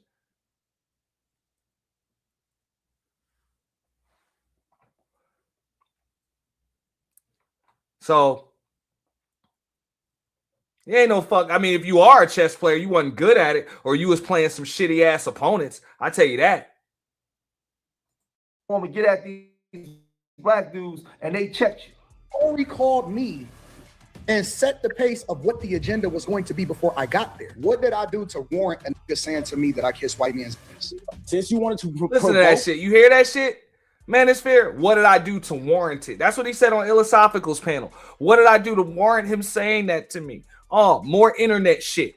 Oh, but he said this to me first. Oh, but he started it. You sound like a bitch. Okay, you're in a fight. It doesn't matter if somebody hits you first or somebody threw the first slick shot or whatever. That shit doesn't fucking matter. When you're in a fight, you're in a fight. That's what niggas do. When they want to fight you, they're gonna throw shit at you to provoke you.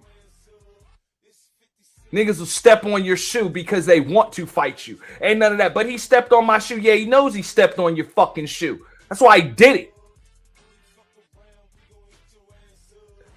Now what? What the fuck are you gonna do about it?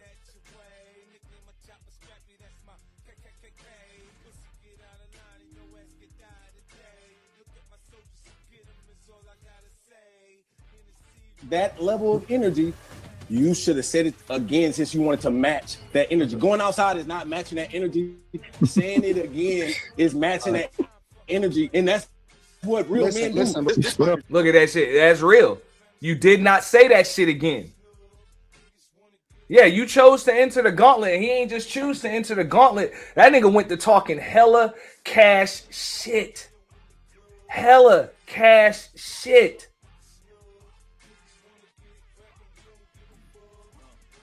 Like hella cash shit. I'm about to pull that up.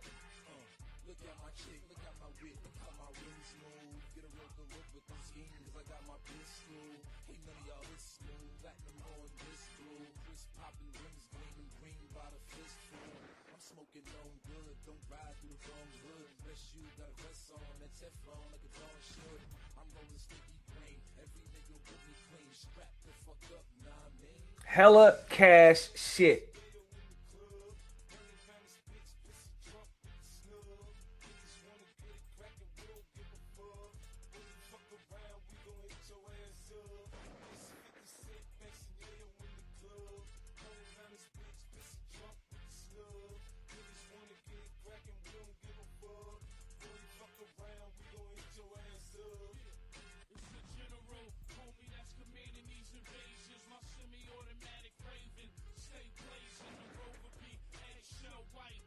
The run. Who said I stood up to run? Who said I stood up? I did. The one right next to you. You stood up to run. Bro. Yeah, you stood up to run. You didn't stand up until it was time to leave.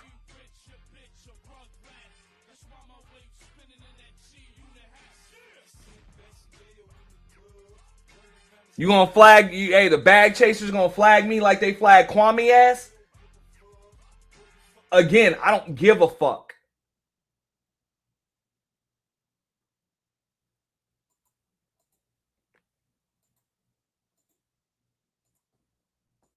Let me say You're this. escaping. I'm gonna say this. I don't believe And I don't even fuck with World Class, but I agree with World Class on that shit. Nigga, your punk ass stood up to run. One more time, dog. And hey, real shit, as long as this shit is trending, this will be my motherfucking avatar on these fucking panels, man. When a nigga in your grill, you stayed seated. The only time you got out of your fucking seat was to leave.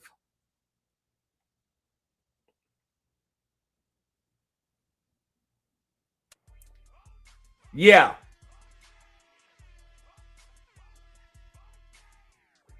Look at that.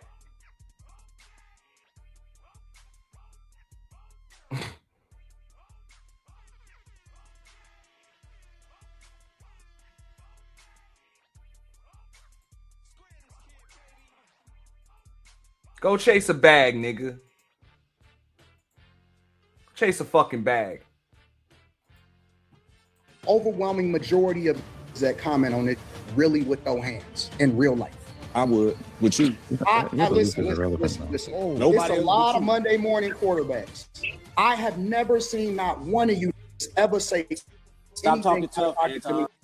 Hey, I'm telling you. Look, LA, if you got a fucking boyfriend that allows this shit to happen, this shit right here, you need to find the exit and leave that nigga. Y'all are not fighting together. That man is about to get his ass beat. Okay? Find the exit, leave him be, because he's getting his ass beat regardless. Ain't even no reason for two motherfuckers to get their ass beat. Just fucking leave. Because where the fuck I'm from, they gonna bust your chick in her shit. Like, yeah.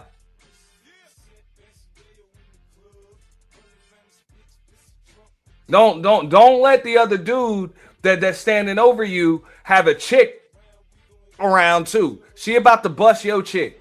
That's why I said Mika lucky she didn't get bust in her shit. Just to create a distraction real quick. Just to create a distraction.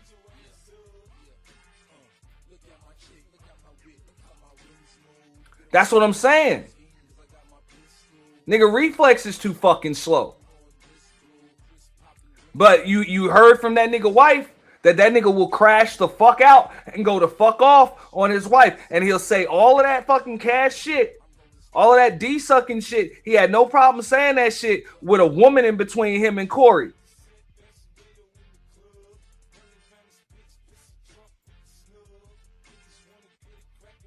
I hope Kwame Brown gave you that commentary. Cause you don't let no fucking grown ass man stand over you, bro. Hold on, wait. Let me say let him rock. You the guest. Y'all talking about me. So let me get my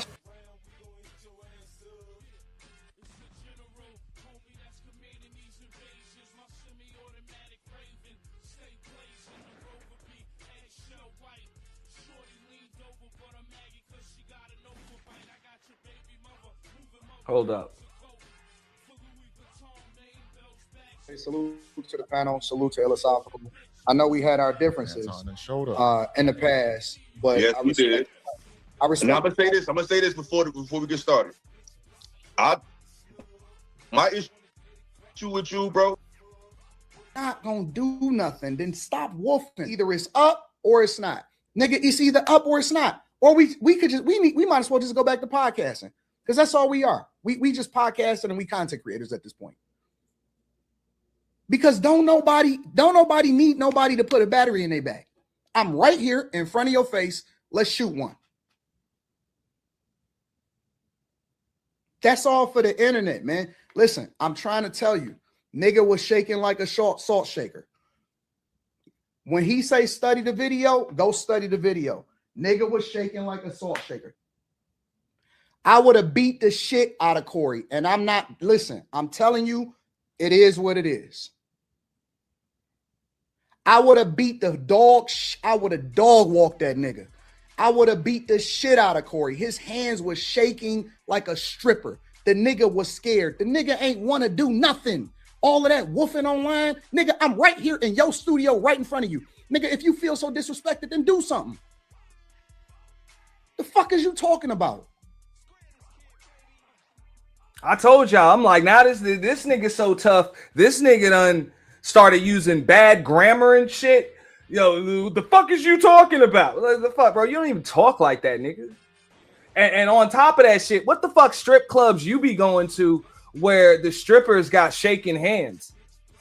That nigga said Corey's hands was shaking like a stripper. You must be a nasty, goofy, stank, scary ass, insecure nigga if you got strippers with shaking hands and you in the club throwing money. I'm just saying. Where the fuck the strippers' hands be shaking at?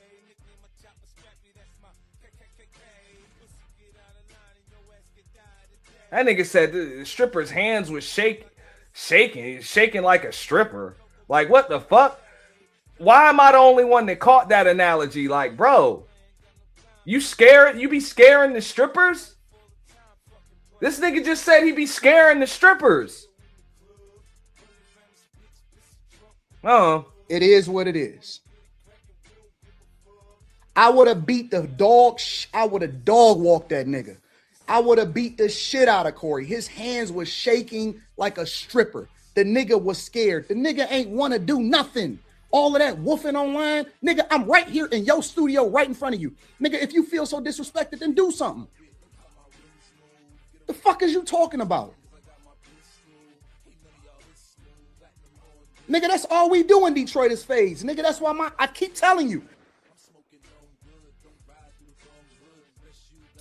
Fist in the chat. That nigga said that motherfucker hands was shaking like a stripper. I'm still on that. Because that's all we are. We just podcasting and we content creators at this point. Because don't nobody need nobody to put a battery in their bag. I'm right here in front of your face. Let's shoot one. That's all for the internet, man. Listen, I'm trying to tell you, nigga was shaking like a salt shaker. When he say study the video, go study the video. Nigga was shaking like a salt shaker. I would have beat the shit out of Corey. And I'm not, listen, I'm telling you, it is what it is. I would have beat the dog. I would have dog walked that nigga. I would have beat the shit out of Corey. His hands was shaking like a stripper. The nigga was scared. The nigga. All right. So I get it. I'll take that back. He talking about how just strippers just be shaking it. Yeah, they just be shaking. You know, even though I don't know, bro, the strippers be twerking. You know what I'm saying? Booties be jiggling and shit. You know what I mean? They don't shake like the fuck. Like, I never use that term. Oh, she's shaking. Like, what the fuck? You know, they be twerking. You know? Nigga ain't want to do nothing. All of that woofing online. Nigga, I'm right here in your... But I'm just being real. Like, maybe that's how them strip clubs in Detroit get down. I ain't never been in no strip club in Detroit. The strippers shake.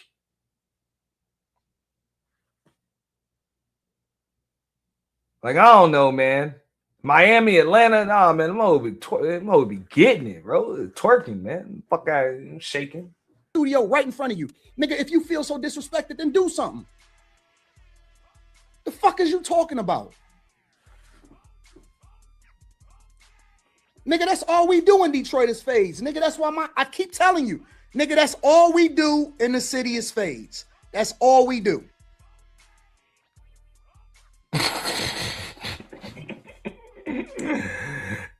And a few moments later. Okay. She's no longer safe even going to school anymore. We got to protect our babies. Under no circumstances will I ever allow for my daughter to go under. So wait a minute.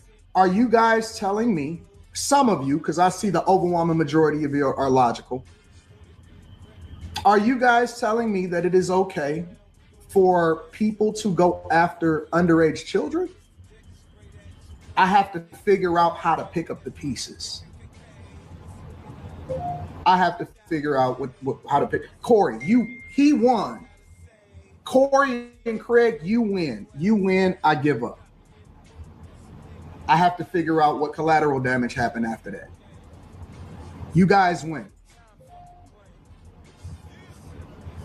I got to figure out how to pick up the pieces. Family is in shambles. Daughter is in shambles. Literally having my wife take her over to get evaluated and figure it out because crying inside of the principal's office trying to figure out what to do. Shambles. Okay, so that's Anton Daniels responding back to Corey Holcomb and Craig Fax going in on his daughter and stuff like that. Mainly Corey Holcomb, but Craig, he did crack a joke in the Damn shame. Yeah, it's not real protection. I'm gonna go to this because just like you said, a large overwhelming majority of you are logical. That nigga Corey said, hey man, niggas operate in fucking chaos.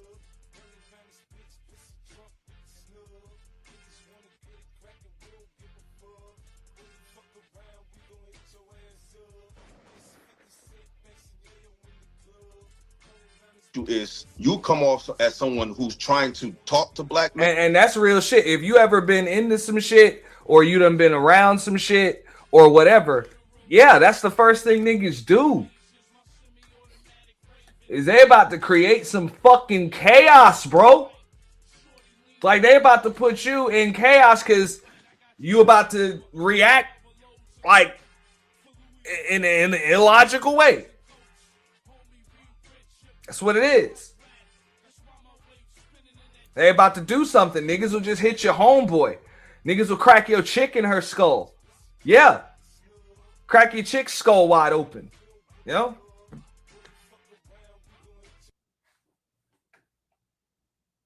Just throw you off guard. Ain't none of that, oh, let's step outside and square up. Yeah, but that's real.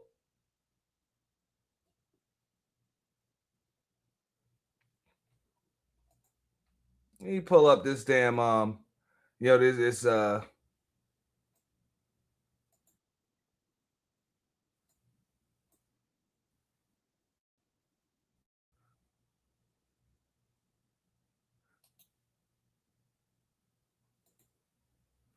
pull this shit up real quick because that's what he said. That's real.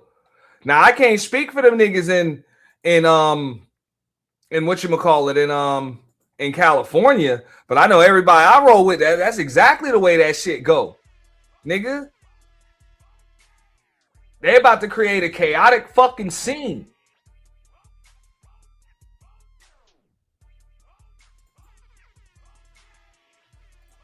But at the same time, or talk to black people or respond to black culture, but at the same time you shit on black culture, but you still try to carry the aesthetic that you know that's going to attract the same demographic that you're really trying to reprimand. If that's how it come off to me. Like I heard, like when we was on the panel, the thing that stood out to me the most, beside this, because I reached out to you after that, but you never responded. So I don't remember you reaching out to me after. I did. I sent you an email. and you never responded. And I said, I get thousands of emails every. I bet. I'm not putting you on the spot, but you responded to the first one, but you never responded to the second one because he was like, yo, we could talk, we could work it out. And I said, yo, but I want to have a conversation first. And I never got a response, but that's neither here nor there. But I'm saying this: when you get on these shows, the main thing that stood out to me that day when I caught up on your show, you said Malcolm X, bro. And nobody, and it wasn't even about. I was of course offended that you said that, but my issue is nobody else was. And I think that you saying stuff like that and people not responding and having no smoke, and all they could see is the fact that I cut this man off, but they had no smoke or no issues for you saying that, to me was bothering me.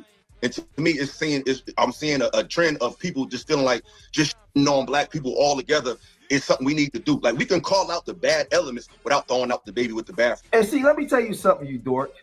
You might be able to run game on women. They might allow you to run game on them because you got some money.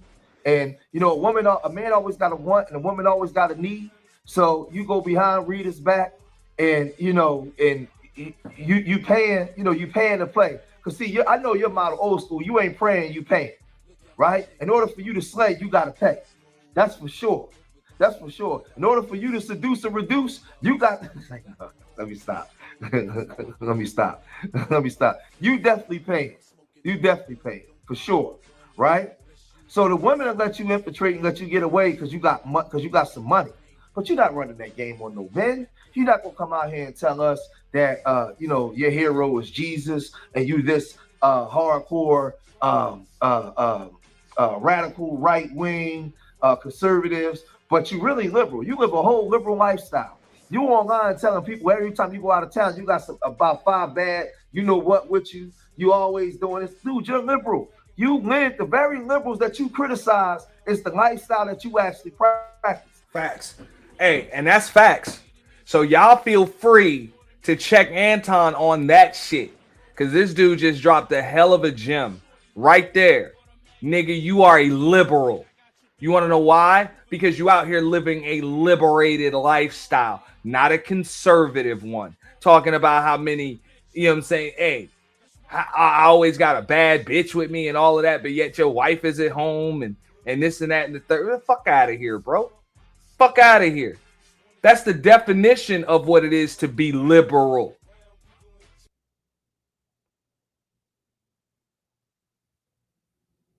You're living liberated.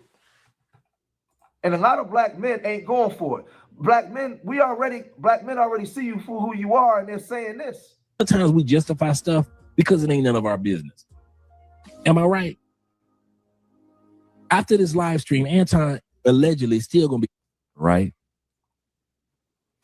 Allegedly, he's still gonna be up in that Cubana like a cigar. So it ain't none of our business. So a lot of times we sit back, especially as men, we sit back and we don't say nothing because we like, hey, ain't none of my business. Hey, do what you do, bro. We ain't tripping. But when it comes, and I'll be goddamned if y'all ever got that screenshot, the one on top of me sitting courtside with some internet bitch, and I'm a married nigga, and it ain't my wife. Y'all would never, ever. Now, I ain't married, so whatever. Whoever I'm sitting with is who the fuck I'm sitting with. But real shit, there's no way in hell my wife is at home with my fucking daughter and y'all could get this shot of me. No. Now the other one, I get it. Maybe she showed up to the podcast, whatever. You know what I'm saying? You take pictures of everybody, you know what I'm saying, with everybody that shows up to the podcast. But the courtside seats, nah, I got one other seat. Nah, man, it's my wife or my homie with me. There ain't no fucking some internet bitch and I'm married. You got me fucked up. That's disrespectful to what the fuck I got going on. And this nigga thinks that shit was a flex. I told you at minimum, Mika gonna be on the left or the right, whatever, and wifey's on the left. But for the most part, if you about to show up and you got her and wifey with you, wifey gonna be like, I'm in the middle. Fuck that.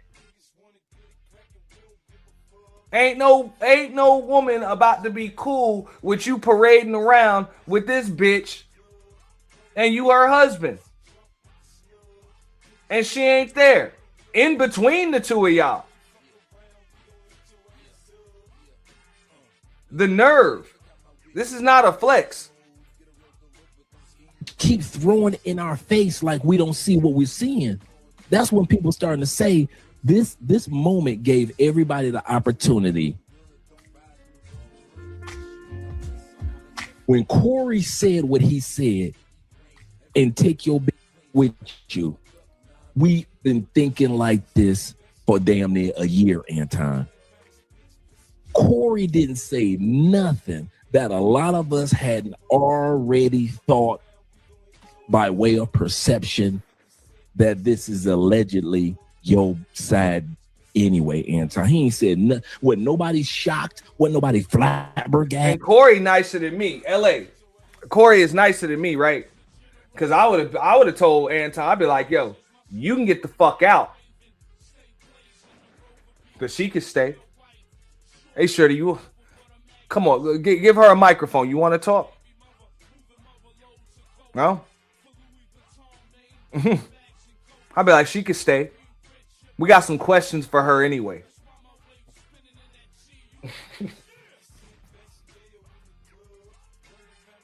For real. We got 20,000 live viewers in the box right now. She can stay.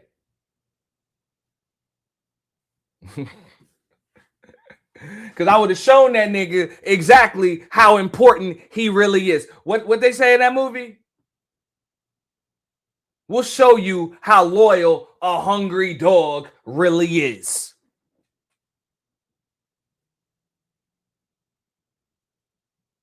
Mm-hmm. Yeah. Like I say, Corey nicer than me. I'd have really sunned that nigga, man.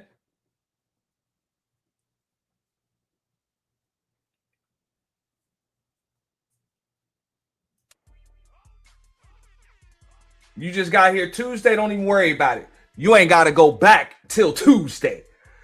Stop passe, you better tell him. How the fuck, man? Man, make me go back to my younger years, man. Real shit, you better tell him how we do that shit out here, man.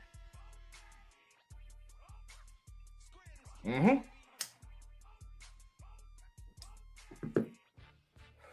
Yeah, I mean? Yo, Anton don't like Miami. Yo, Lauderdale, whatever, dog. It's plenty in Detroit bitches that saw themselves coming out just to go to King of Diamonds for the Monday, but they end up not going back until, I don't know, next Monday. Next Monday night, Tuesday, whatever, when niggas done with them. Whatever. Ain't nothing. Just don't give a fuck. And that you never gonna hear that is no motherfucking excuse. Oh, I got a nigga at home. Fuck it, that nigga at home. Fuck he about to do. Fuck he about to do. When the fuck you get back, that nigga about to listen to your goddamn excuse. That's if your ass even go back. Real shit. Better tell him, man. Hey, look, I'm gonna tell you some real shit. Cause see, this nigga don't know that them courtside tickets, that don't mean a motherfucking thing, nigga. Okay? Nigga, we had LeBron fucking James in this bitch. Alright? The Heat was in the finals every motherfucking year. And if you know how that shit go, that shit right around Memorial Day weekend, the finals pops the fuck off. Every year. So it's South Beach, North Beach, Memorial Day weekend. And then it's right to the finals. You know? South Beach, North Beach, KOD, the finals.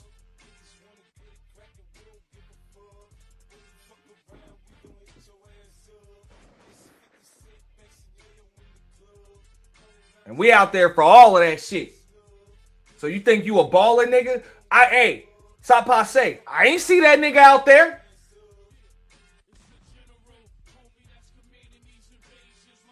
I ain't never see that nigga at the Marriott on Ocean Drive, Club Live, KOD. I ain't never seen that nigga. I seen the real Rick Ross.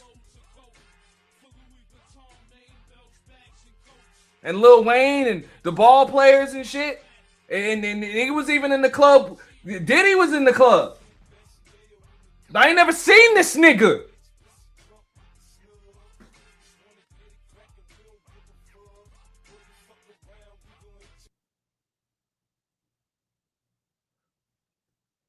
That's how we know you knew money, motherfucker.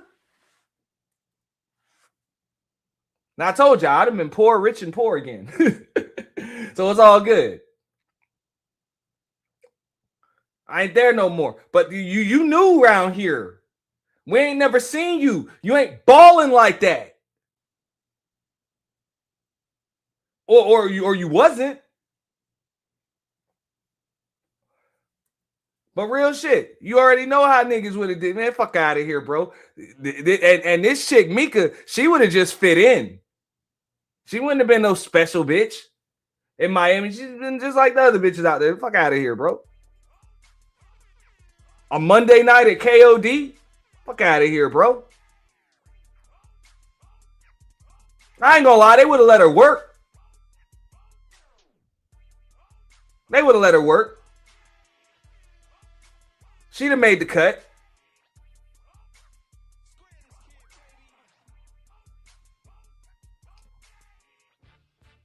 But real shit, you would have been another nigga waiting outside the front door for a bitch that ain't never coming out. She ain't never coming out. She gone. That's it. That bitch would have came out the motherfucking side door. Yo, GPS coordinates already plugged in her fucking phone. That's it. You know, it'd have been like 11 in the morning. You like, yo, where's she at? Where's she at? Wait, you be, hey, eat a bitch. You, stop by say you better tell her, hey, you just heard her phone ring it. Hey. And she just like, all right, I'm gonna answer. Fuck it. This nigga just gonna keep calling. Hey.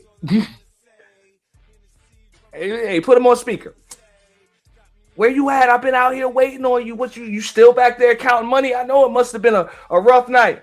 Yeah, yo, I'm tired. You know, me and the girls, you know, we just gonna go get something to eat. I might see you back at the hotel. I might see you back at the hotel. Type shit.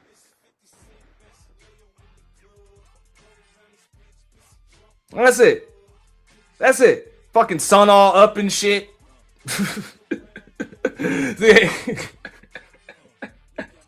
Yeah, I'm going to the bathroom.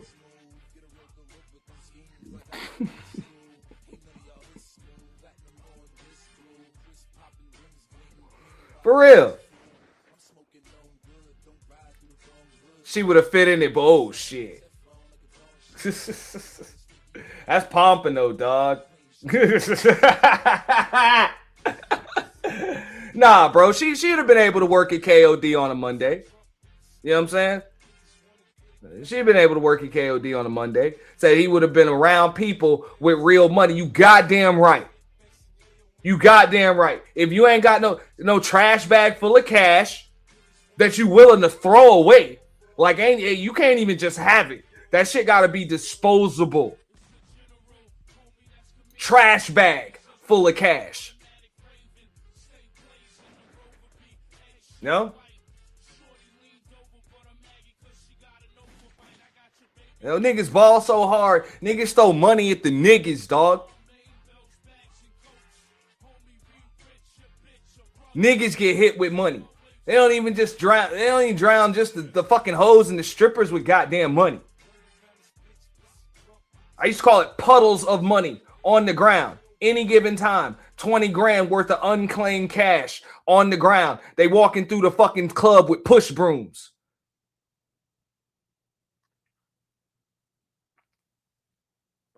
That's Monday night shit. Boxing ring, all of that. That's what would have happened. Mika would have had to fight in that bitch, bro. She would have had to get in the ring and fight. Cause you know them chicks used to fight on the Monday nights and shit. You know what I'm saying? I ain't never seen this nigga, man.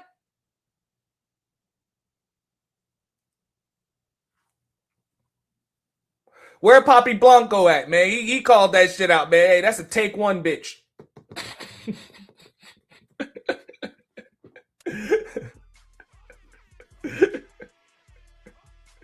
Yo, if you've been to Miami, you know what I'm talking about. Take one, little hole in the wall spot.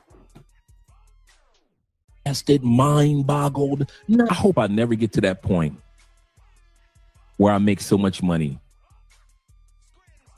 and I get so scared of losing that money that I would throw y'all, Andrea, my family back home under the mother bus to keep that money flowing. So this is what happens when you get dorks and corn. There you go. That I'm so scared of losing some money that's me. Over some fucking money? Man, fuck out of here. And real shit, it have to be, you talking about, bro, billions. Like billions. And if it gets to that point, bro, I'm good. I'm good. I'm good.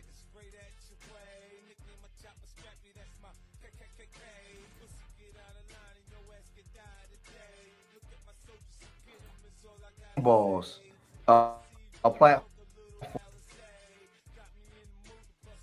And I get so scared of losing that money that I would throw y'all, Andrea, my family back home under the mother bus to keep that money flowing. So this is what happens when you get dorks and cornballs a platform like this. And they start making money. It goes to their head. Like Kwame said, you knew money. To the point where you start embarrassing your family in your house. I got daughters. I got sons. I got a wife. I would never embarrass my wife like that. I would never, ever, ever be out of town with another woman, knowing I got a wife that can get online and embarrass my wife like that.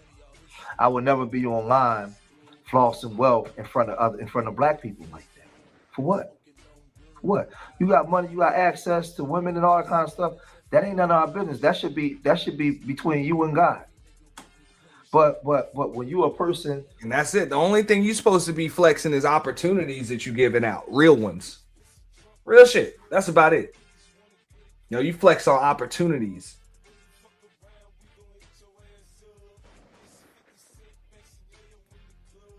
No.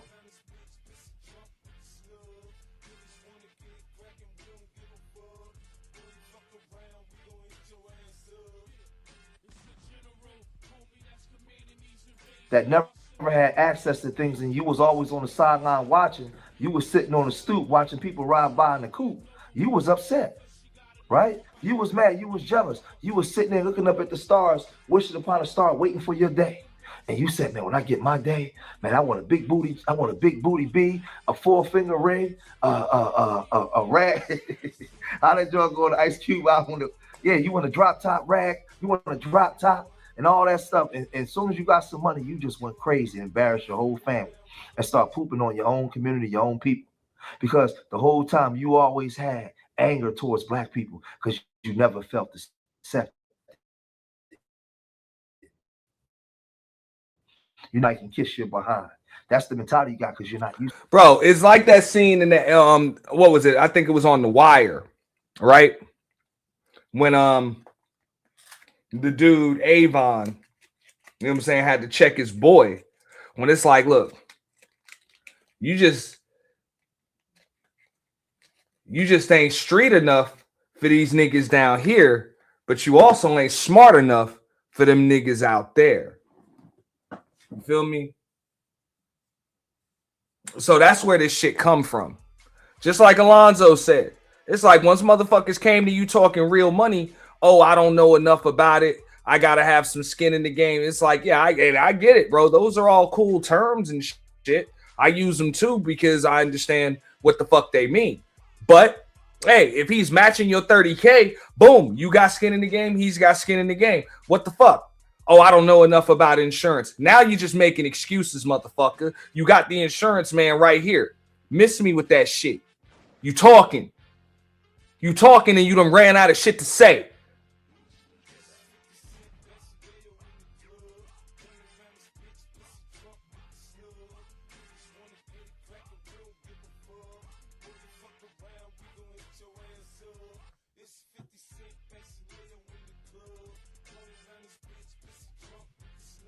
Just like I said, that's how a lot of these newborn conservative motherfuckers are, and that's why they had to take that moniker because, hey, and I tell you, I ain't liberal, I ain't conservative, I ain't Democrat, I ain't Republican, I am an independent, I am Ant.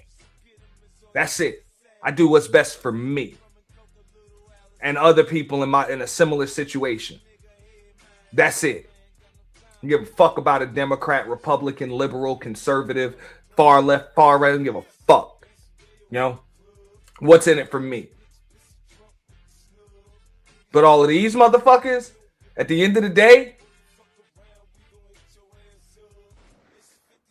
you was never smart enough to deal with the motherfuckers on the right, and you was never hood enough to deal with them niggas on the left.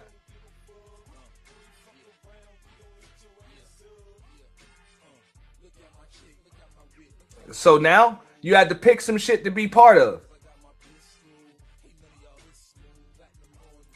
Nothing. You're used to being treated last. You're used to the girl that you like not wanting you. She wanted your homie.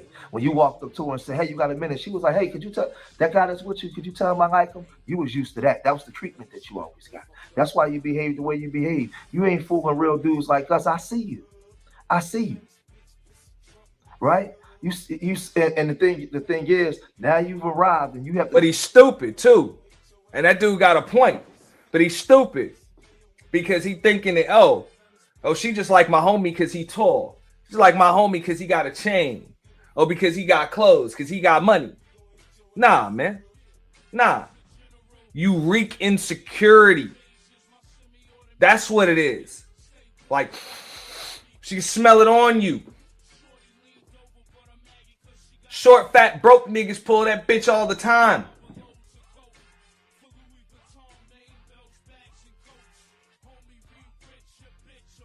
With no jewelry. No jewelry.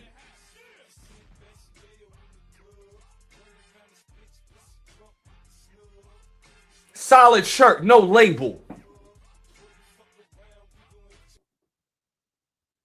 Yeah, nigga rocking a watch, but ain't no Rolly. Nigga might have a goddamn tag. Niggas are rocking Invicta and pull that chick. You don't need no Rolly. No.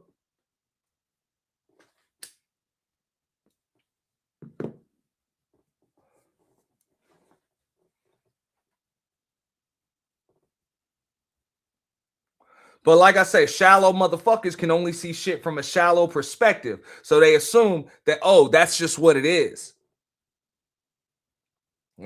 Just like when you look at Kwame Brown's live stream, whatever. Oh, that's a dusty ass live stream. He ain't never on camera, this and that, whatever. Look, we come from a day and age of the whole talk radio thing. You didn't even have to come on camera. It was about what you was saying and how the fuck you was delivering it. That's it. People didn't have to get enamored with the aesthetics. You built a platform based on what the fuck you were saying.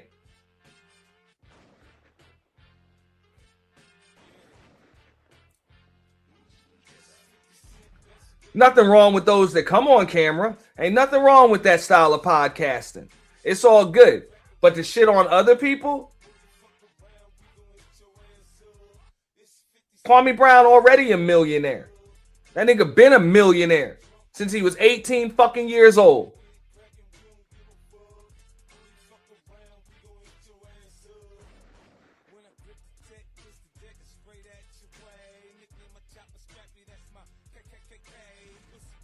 And that nigga chooses to fire up a StreamYard just like me. That nigga don't even got the graphics and shit like I got. But he still got a StreamYard account. And the nigga's banging.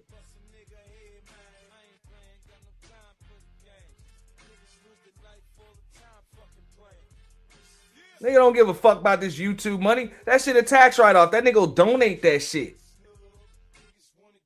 That nigga's already rich.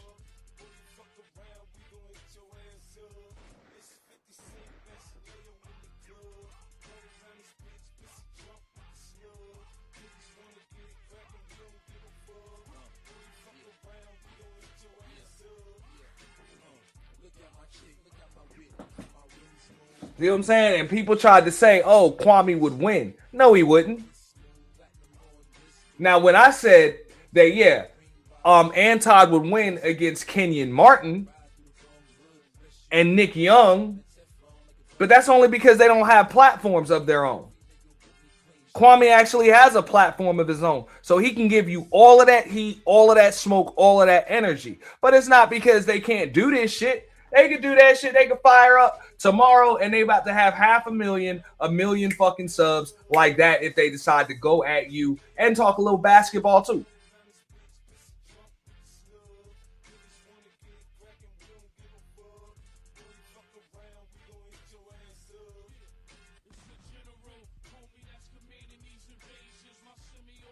Like I say, bag chaser, more like clout chaser, bro.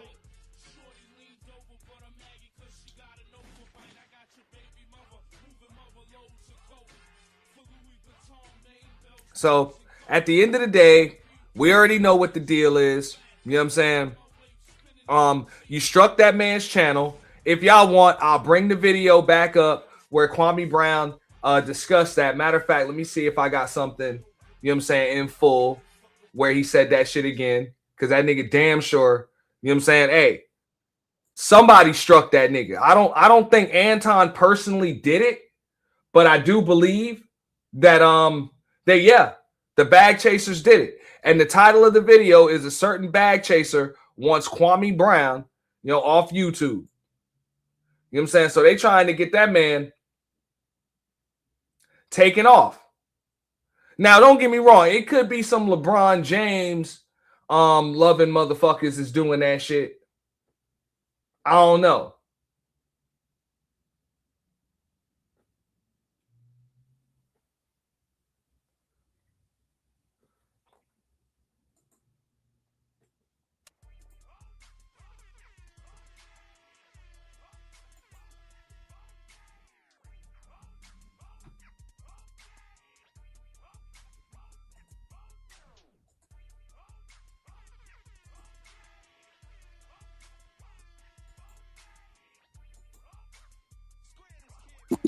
Can y'all hear me? Can y'all hear me? Can y'all hear me? Damn, 2026 is going to be the Can Y'all Hear Me fucking year.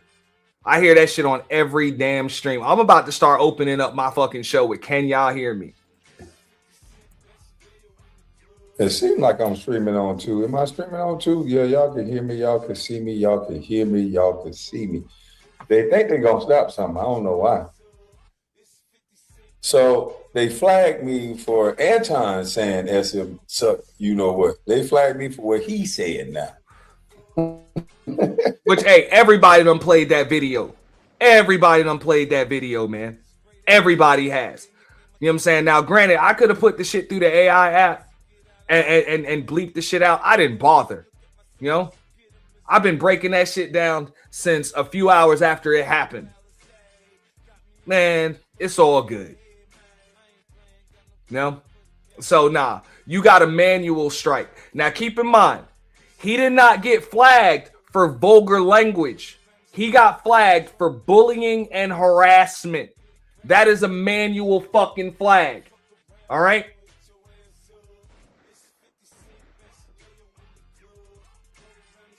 That's manual. Somebody manually flagged that nigga about that shit. All right? And if it was enough to get the fucking video taken down, you might have got flag teamed. But yeah, bullying and harassment, that's people that understand, you know what I'm saying, the YouTube guidelines, and they know exactly what they need to do to get rid of a fucking video. Just put it that way.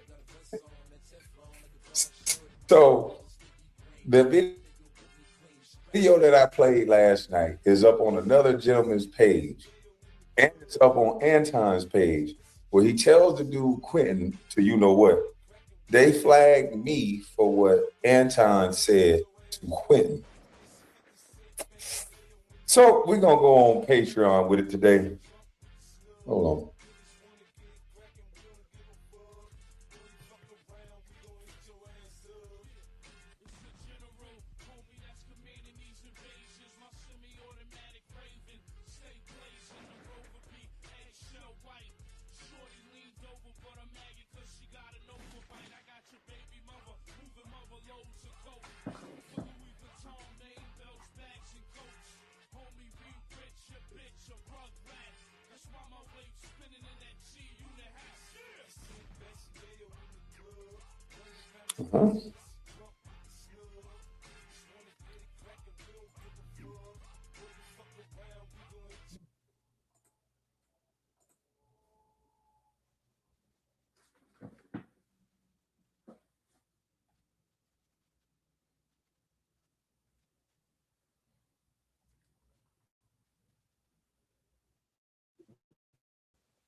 This nigga Kwame was actually live while this nigga's still going through his phone. Nigga don't give a fuck about this shit. And I feel him. No information, but no. Oh no. Oh shit. I don't got no information. This is an attorney who?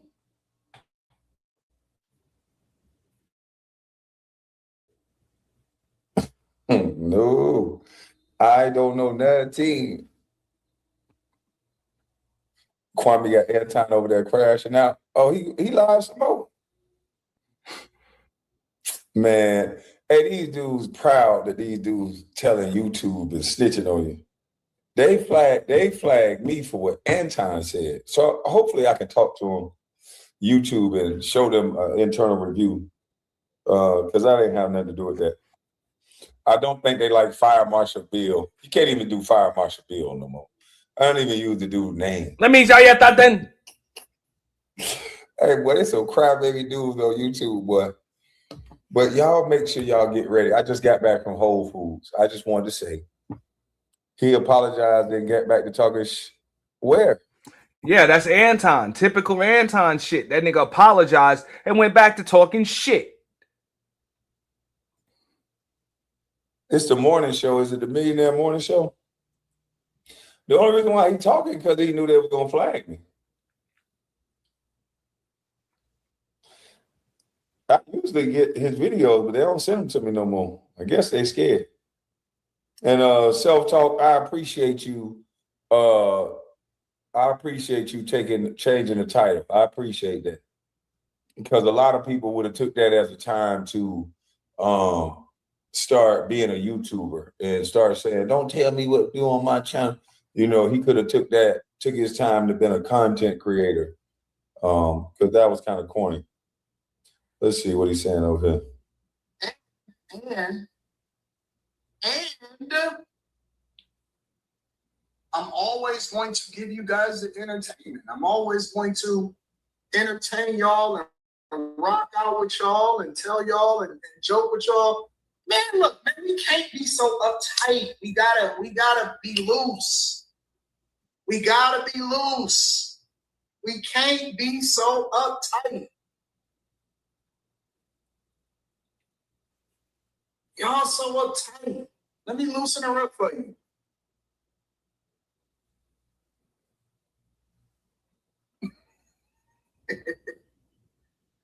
Let me loosen her up for you. My girl, go and get your motherfucking kids at them smiley daycares before you get fucked on. Change your life. I have you all screwed up in the head. This nigga fuck me and he rich. Hey, I'm texting in the chat. He told you fuck you and you rich. We can hear. Oh, you turn it down. Let me mute.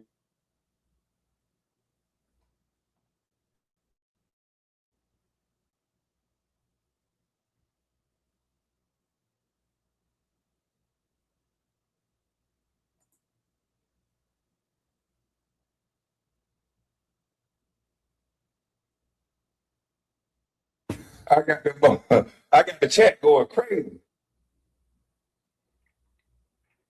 And he's just having But fun nah, with this we're gonna nigga, take man. him to the Patreon. I got something special for him. I already took him to Instagram this morning. I put out an Instagram this morning. Will you ever learn your lesson? Shut your stupid ass up. What? Will you ever stop harassing and stalking me? What? No. So then I ain't gonna learn my lesson then. You ever stop harassing and stalking a grown man, loser? I'm gonna find a way to block that clown on Twitch. Lame ass boy. Ain't you live right now? Hold on. What? The clown just live? How in the world are you live and still trying to follow me around? Ain't you live? Look at him. The clown ass boy right here. Look at this clown ass boy. Look at him. He's like a little ass kid. Now watch what I do. Let me turn my camera off. Now watch what I'm gonna do. Now watch. Y'all look at his face now. Look at his face right now. Now look at his face in a minute. I want y'all to see if he keep the camera on and look at his face in a minute. Old ass bitch poop fart. That's what he gonna do. When I hit his ass, that bitch gonna spit blood out his ass.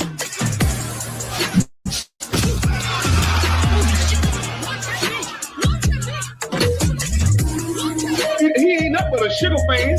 That's all he is, a sugar fan. All these goddamn sugar fans. Yeah, and you better turn that shit off, bitch ass nigga. Yeah, you better turn that shit off, bitch.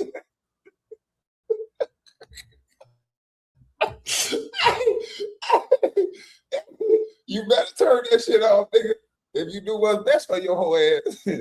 Yeah, he turned it off quick. Why he ain't let the crowd see what I was playing? Let me see you play my video again. I dare you.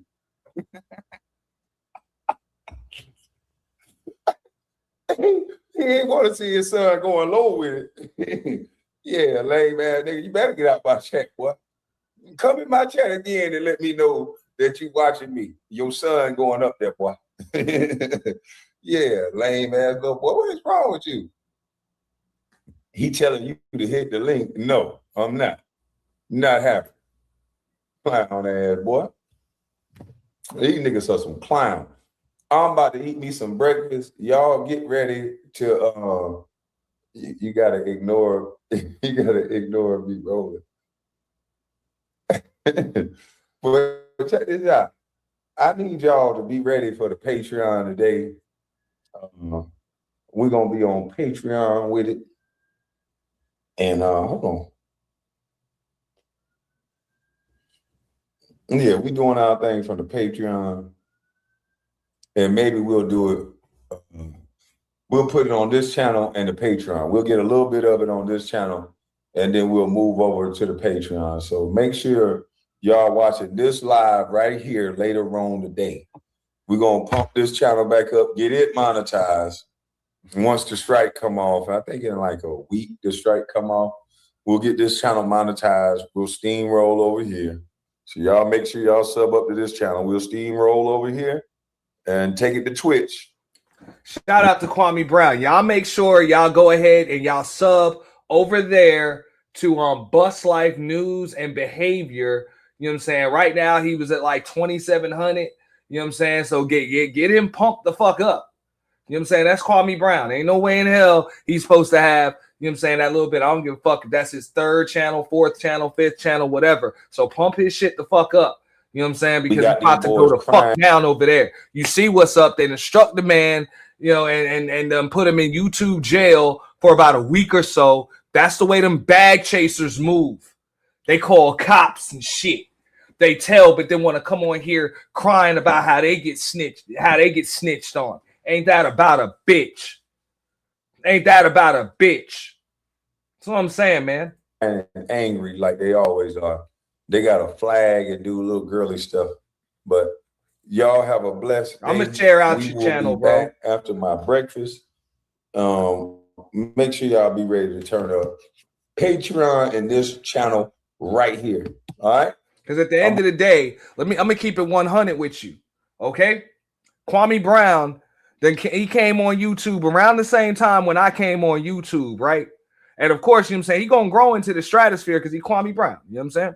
But at the same time, I ain't never heard that man talk to anybody, no matter what they sub count was, or you know what I'm saying, the aesthetics of their channel or any of that shit. I ain't never heard him just talk down to another man based on that shit.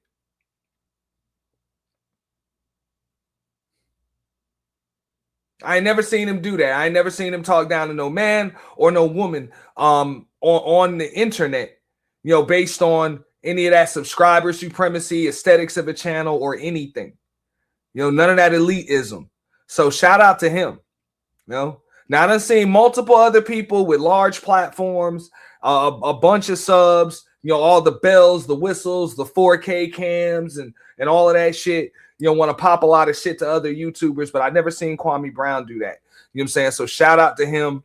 You know what I'm saying? He even pulled up on Freezy, you know, a couple weeks ago. So, you know, shout out to him for never really being above anybody else, you know, on here. He always did his thing and always stay humble with it. So, yo, you gonna be all right, big dog. Let me see what else we got here.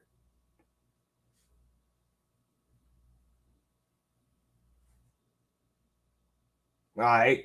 So, yeah. See, look, that fast, he done got like an extra, you know what I'm saying, 100 subs or some shit like that. Like that shit was at like 2.67 thousand. Now he got 2.8. So, you know what I'm saying, he gonna grow and he gonna grow big as he should. You know what I'm saying? That's Kwame Brown. So, I'm not gonna play the 3-hour live stream. That really ain't necessary.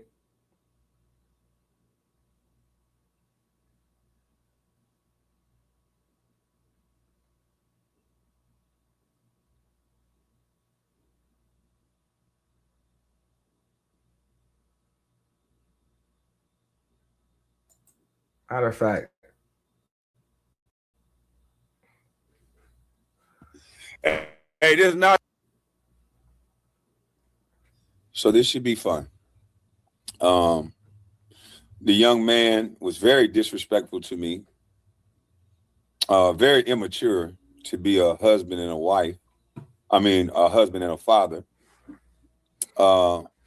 Because the young man heard nothing that I said prior to him jumping out the window.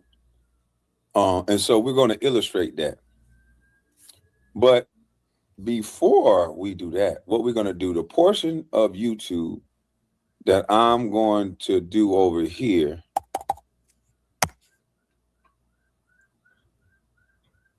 will be pertaining to, not that.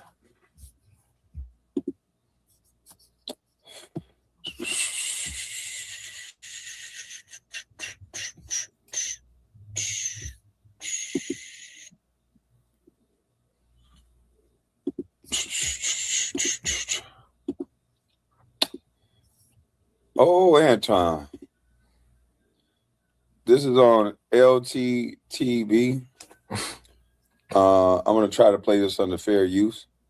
Hopefully he don't flag me.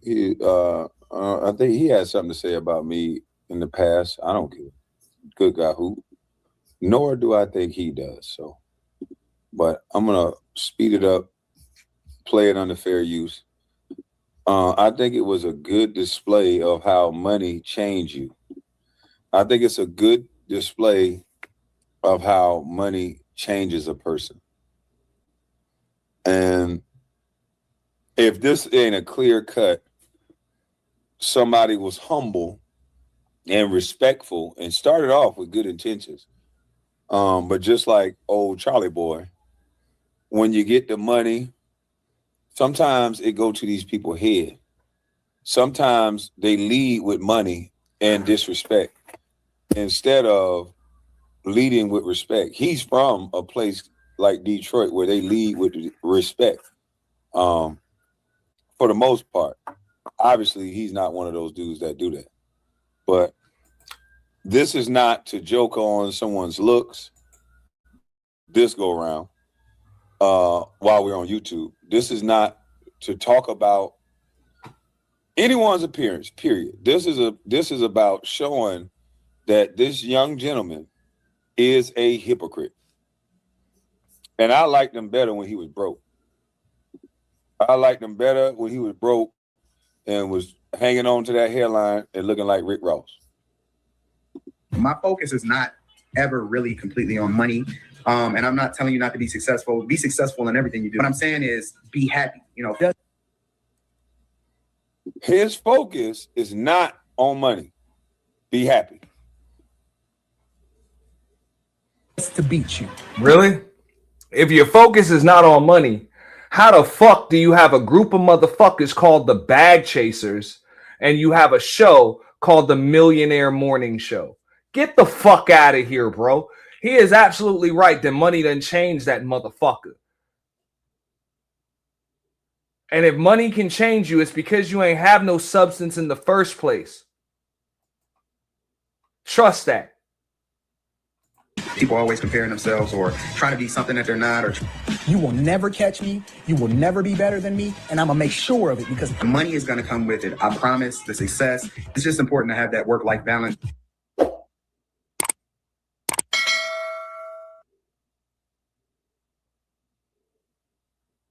Now, don't he sound more humble to y'all on that situation?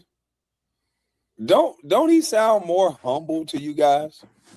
And shout out to Bus Life News and Reviews. I got that channel back.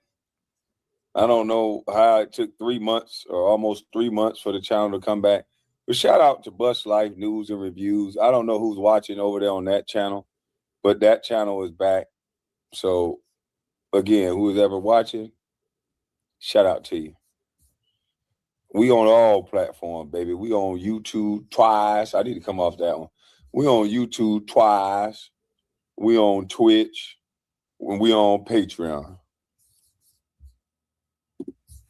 And the more they flag me, I'm telling you, the more y'all flag me, you ain't gonna do nothing but grow the Patreon back. I got almost 900 Patreon members, the same people that was there the last time, but some people are just not paying because obviously they shouldn't pay. I wasn't going live. Now we're gonna be hitting you with them Patreon. But I want y'all to keep listening to the difference between this man when he didn't have money and this man now that he has money. And they say money is the root of all evil. It's not true. The love of money is the root of all evil. And Facts. Facts. Facts. I almost forgot, you know what I'm saying, which microphone I was supposed to talk into. Yeah, facts. It looks like to me, it's giving off the appearance that he fell in love with money over his wife, over God, and over everything that was around him circumstance. That's all he talk about is money. That is all he talk about is money. We're not going to allow you to bring. And trust me, this nigga ain't got no real love for money. Trust me on that. I know motherfuckers that have love for money. It talks to them. They talk back to it. They don't talk about it. When them people talk about money, they use pronouns. You understand what I'm saying? Them people that truly love that shit,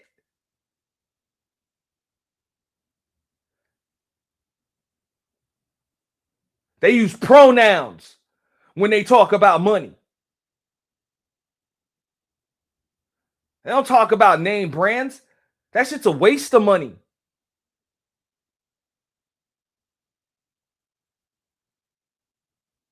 Don't mean they don't wear name brands and shit, but they don't talk about that shit.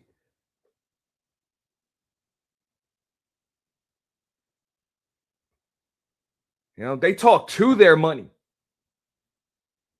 And it talks back. That's what I'm saying. You don't love money. You don't have a special relationship with that shit. Anton's daughter in the chat and say, "Don't talk about my daddy, you're banned." Please, people that take other people's pictures, especially if it's a minor, ban them out of the chat. They know things like that can get you clapped. So if they put Anton's wife or daughter's picture in my chat, ban them out my chat, please. But this young man is running around masquerading as an intelligent man. And he was walking around before he tried to scale his platform up, making a lot of money, was able to move freely how you want. A smart man would continue that success. Salute to you, Odom Speak. A smart man would continue that success. And they would not create waves that increase your profile, make you some money, but destroy your family. And I think Anton's been capping on this internet this whole time, and you're going to see it.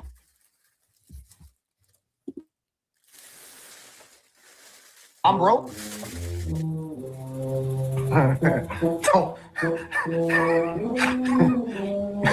Listen. Y'all picked the wrong one this year.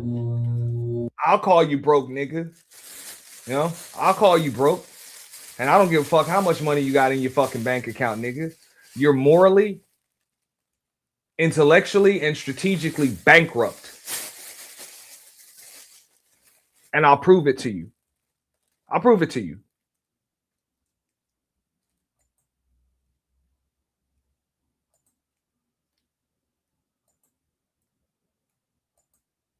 Our entire life, we've done everything to protect our child, ensured that she's never, ever, ever needed anything whatsoever. Pray for me and my family. And at this point, I've been advised not to say anything else about it.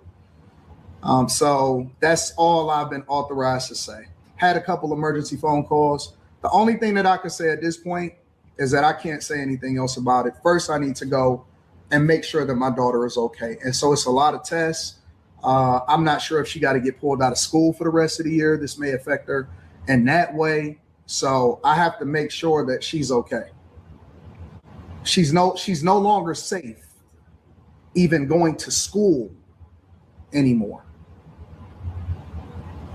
We got to protect our babies. Under no circumstances will I ever allow for my daughter to go under. So wait a minute. Are you guys telling me, some of you, because I see the overwhelming majority of you are logical, are you guys telling me that it is okay for people to go after underage children? I have to figure out how to pick up. Yeah, when they're yours, and what the fuck are you going to do about it? The fuck are you going to do about it? When they're your underage children, yeah, what the fuck are you going to do about it? Because them people, they ain't going to help you.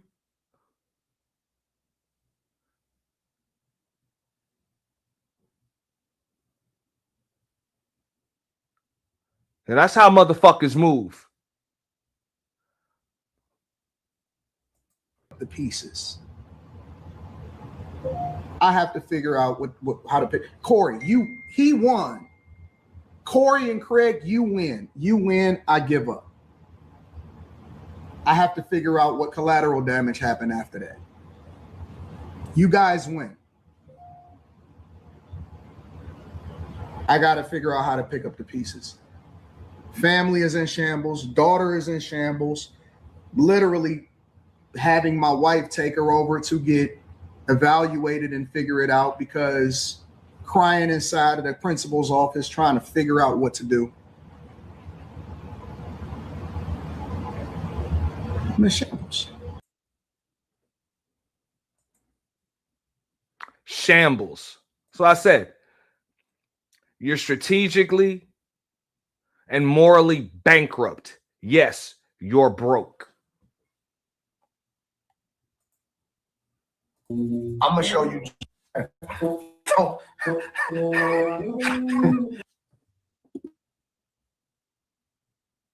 I'm broke.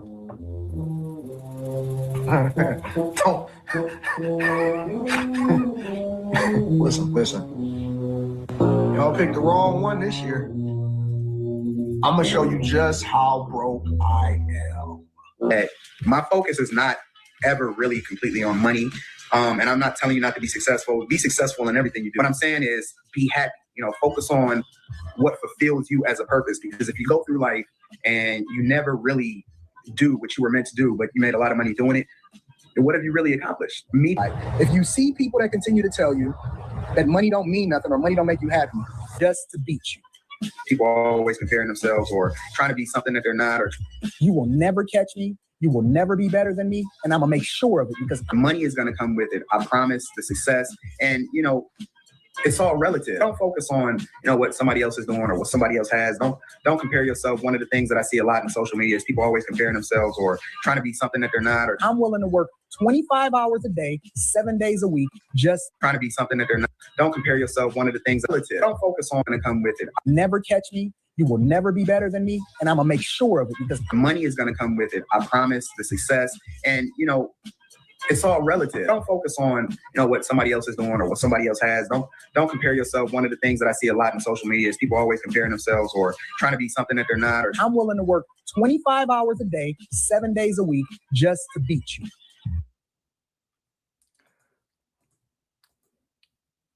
But you let Corey beat your ass in one fucking day with one fucking stream. One stream. It took you a week just to trigger that nigga. But you let Corey Holcomb, a fucking comedian that really didn't give a fuck about you. That really didn't give a fuck about you. Because as far as I was concerned, I believe that shit was over when Corey kicked you off of his fucking show. He probably would have roasted you a little bit the following week. But I don't really think he was even going to make much shit out of it. Anton did that. So, y'all heard that. He said he's willing to work 25 hours a week or 25 hours a day, 7 days a week, just to beat a motherfucker, right? Family is in shambles. Daughter is in shambles. Literally having. I have to figure out what collateral damage happened after. I have to figure out how to pick. Corey, he won. Corey and Craig, you win. You win, I give up.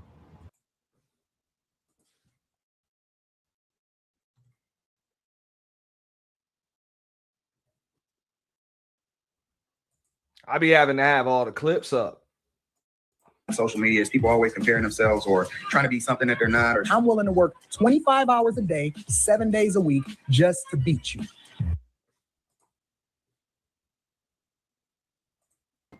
Corey and Craig, you win. You win, I give up.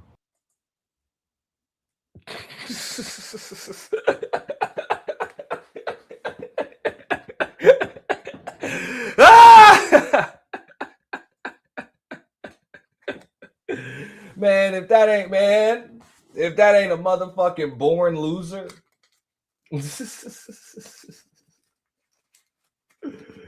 Because I'm telling you, bro, real winners don't talk about it. They be about it. Like real shit. You don't talk about that shit. Be like, all right, no problem. And that's when you playing your next move. You don't come on a fucking live stream. Oh, I got to pick up the pieces and figure out. Nah, dog, because I can't sit here and talk to you about how I'm planning my next move because I'm too busy planning my next move. You know? Too many damn variables involved. You know, you got a chat box going on, live stream and shit like that. And fuck all that. If it's time for me to be strategic, I got to plot. I got to pace. You know, I got to go hit the patio. You know, the living room, the study. You know, let that plan of action just come to me when it's time to plot and plan, when it's time to win. You got to go to that special place. This is not a strategic winner. Maybe on the internet, if it's time to plan some shit to get clicks and views, yeah. You know what I'm saying? Yeah, he can do that. I'm not going to take that away from him. I'll never take that away from Anton Daniels at all. But, bro, when it comes to beating another motherfucker that shits over two shoes, nah, you can't misstep. Because there's winning or there's losing. That's it. You either beat him or he beats you. So if you fucking miscalculate, you end up the loser. Beat us at what? Corey's number go up even more. Here's what I'm going to do, people. Shout out to my people on Patreon. What happened to Anton? Salute to you, beautiful one. Sino, Tasha, Robert, Roberto, King Mills, Don Dust. Who else? Sino. Who else? The PG-13 version of the video. I'm going to give a little more of my commentary when we end the YouTube side of things. So if you don't have my Twitch and you don't have my Patreon, you should get it. Because Patreon, I don't know how long. Important to have that work like in social media is people always comparing themselves or trying to be something that they're not. Or I'm willing to work 25 hours a day, 7 days a week, just to beat you. It's just important to have that work-life balance. Do not respond the way that other people anticipate you responding. Didn't he just say that? Do not respond the way other people anticipate. But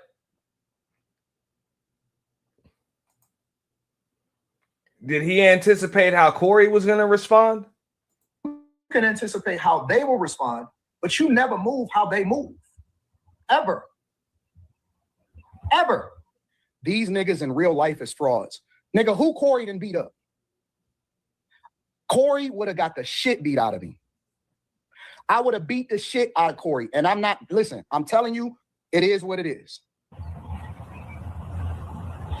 Listen, we got to get out of our emotions and focus more on making logical decisions. Stop trying to crash out and throw everything under the bus. Asking for prayers is filthy work. After talking about you gonna beat him up, he's a snitch, he'll probably backdoor you, all the things that you were saying about Corey. Now you're the victim asking for prayer. LTTV see it, and I don't even fuck with LTTV like that, but he see it just like I see it. Matter of fact, I ain't got a problem with LTTV, you know, but I ain't really too fond of the exposure content and shit. But either way, I ain't got no problem with LTTV. He does what he does. But still, I agree. Like, nigga, you look stupid. Like, you look stupid. You didn't anticipate the response. Just say you miscalculated. It is filthy, man. It is absolute filthy work. Start to look at him a little bit crooked because this is how you learn lessons. This is how you learn lessons in life. Look, I done been there, man. I thought somebody was going to do so. I gave somebody options A or B. I gave somebody options A, B, and C, and they fucking chose D. What the fuck? I wasn't ready for that. They got me. Okay, boom. I got to remember that shit next time.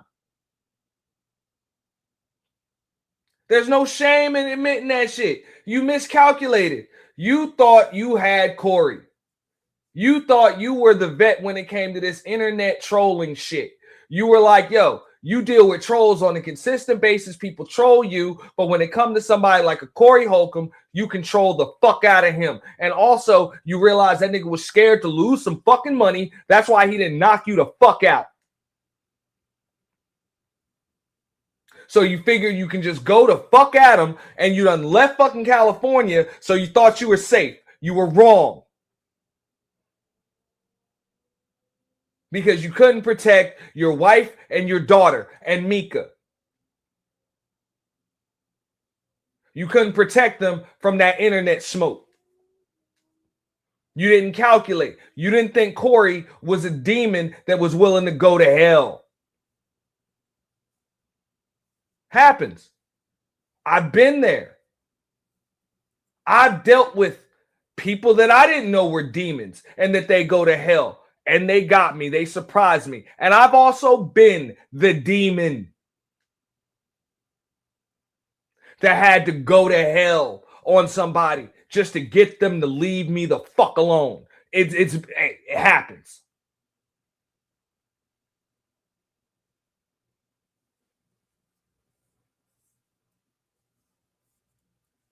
You just miscalculated.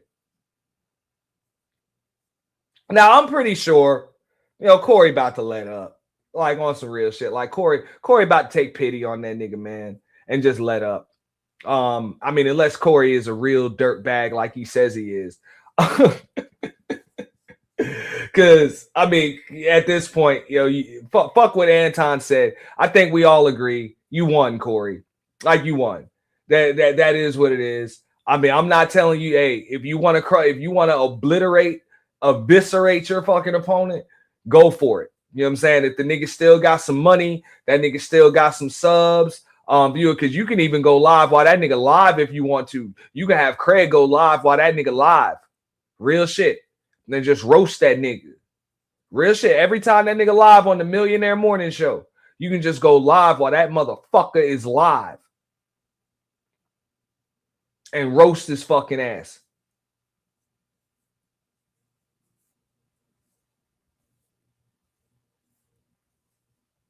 Make that nigga have to cut off his fucking live stream. And then when that nigga starts responding to you, when he can no longer go live while you live because you're taking all of his fucking viewers, then you just drop him. You go back to promoting your shows, your content, and doing your thing. Just drop the motherfucker. And let him respond and then start trending you in the fucking algorithm. That's how you really beat that motherfucker. Now, don't get me wrong. They could do that. I don't think they will. I think they just send a fucking message. That's it. Or some just don't fuck with me shit. You ain't built for this shit. And sometimes you got to do that. Bold face lie. And like I said, I've had it happen to me. I done had that shit happen on the internet. I done had that shit happen in real life. I done had to do that shit to motherfuckers on the internet. I done had to do that shit to motherfuckers in real life. It is what it is. It's not much different. Excuse as to why they can't be whatever it is that they want to be. Personally, I want to build a legacy. And real shit. This, look, I don't really like, judging men. Start to look. But this is some worse than a dad bod shit. Like, no wonder you got to. Yeah, no wonder, bro. Like, you got to pay to play, dog. Like,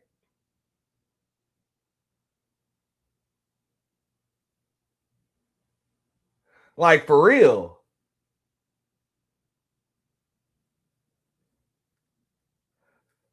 Like, you got a goddamn triple XL wife beater and shit.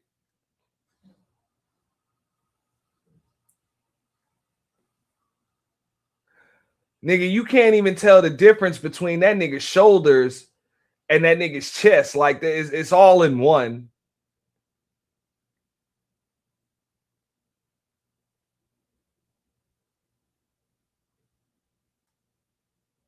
Yeah, that's bad, bro. You got all this bread, bro. Hire a personal trainer, dog. They'll have you right. You know what I'm saying? 50 push-ups, 50 crunches, 50, 60 dips a day, dog. That shit'll chisel that shit right out, bro. At them a little bit crooked because it's a bold face lie and it's an excuse as to why they can't be whatever it is that they I'm want gonna be real. Motherfuckers talk shit about me. I'd rather be a skinny nigga. I would rather just be a skinny nigga. Personally, I want to build a legacy. I can't do that if I'm 100% focused on money.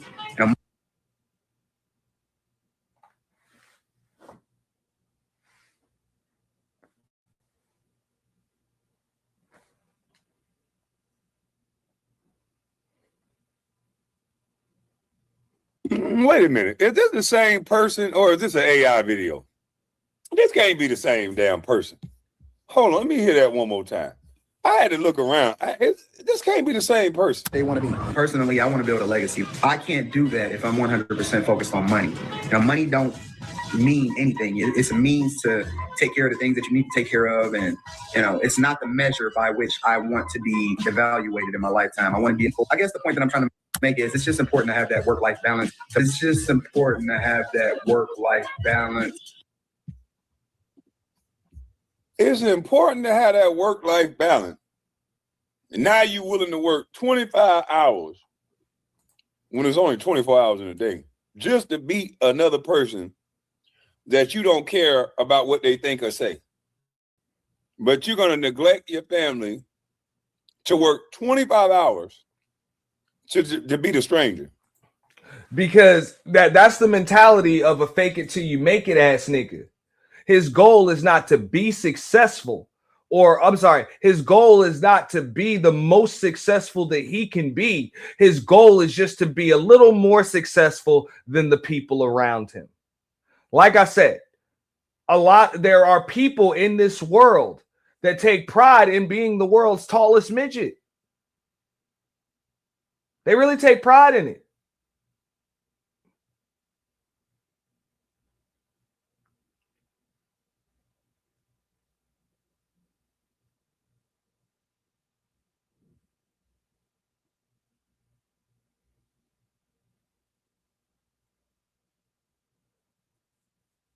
Like real shit. Some people, in order to feel large, they'll go into an arena full of giants and see what the fuck they're made of. And there are other people that feel large. They'll just want to stay in a room full of midgets. That's it. And that's what you're dealing with. That's why he said that.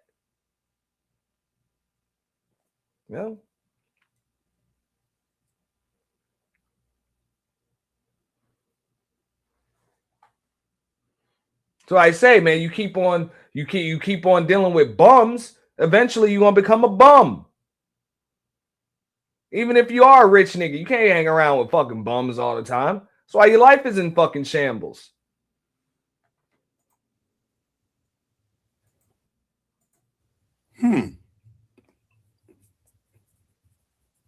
I'll give more of my commentary when I end the other live.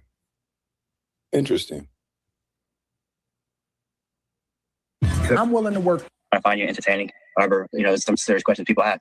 The first thing is that you're using sign language to people who have valid questions. Bragging about who has the largest stack is childish. Wait. What was the question? Bragging about who has the largest stack is childish.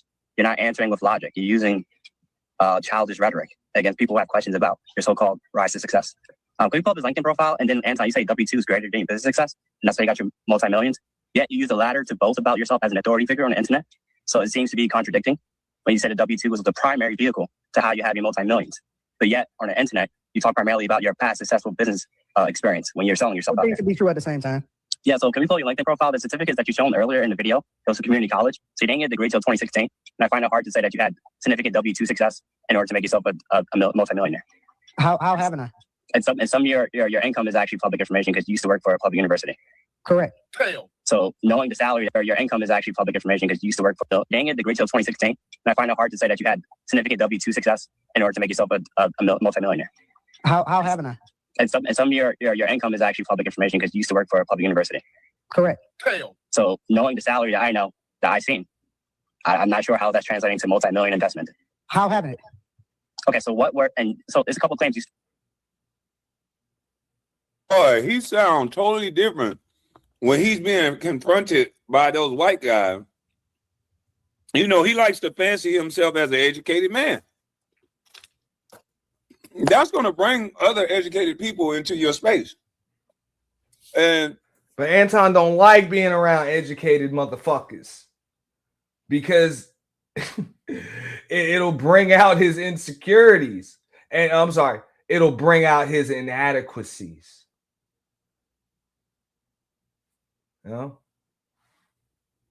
Kwame, you know this. You was a ball player. You know, bro, you the number one pick in the draft right out of high school. You was that dude in high school, but then you got to the NBA, and there's a lot of other great players. Like a lot of other great players, and a lot of them are better than you. No slight on you, but this you in the league with the best in the world.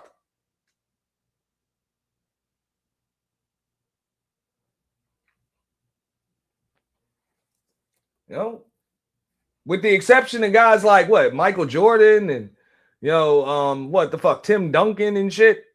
You know, like what those are guys that from the day they stepped in the league, LeBron James. From the day they stepped in the league, they were just the best at their positions. But everybody else, the other thousands of players that came over those 30 years, chances are when they got into the league, somebody was better than them. They had to achieve that status of greatness. And most players don't even fucking get there. But when you in the land of the fucking giants, man, you got to see what the fuck you made of. But you can't, but my point is just this. You couldn't stay in high. If you could have stayed in high school all your life, yeah, you'd have been you'd have been fucking that dude. But things change once you hit that other level. And that's exactly what you see with Anton Daniels. Kwame Brown, you understand this shit. And even when they try to talk shit about Kwame Brown's career, bullshit. That man kept a fucking NBA career. I don't think Kwame Brown ever got demoted to the G League. Or, it was the D League at one point. I don't remember Kwame Brown having to go to Europe and play. Or having to do it. If he did, he didn't have to do it. He was able to play in the NBA for those, for that decade plus. So that's a successful career as far as I'm concerned. Motherfucker pay you $1 million to play basketball. Talking about I'm a millionaire. Fuck that. You talking to a man that actually got paid $1 million because he was good at something, not just because he said he was good at some shit.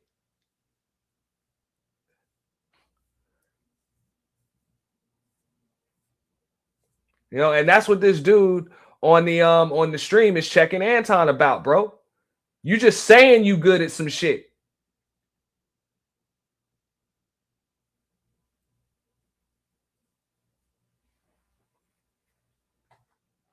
That's what I said. You could be the 12th guy on a fucking NBA bench. You're still pretty fucking good because somebody is paying you $1 million to play basketball.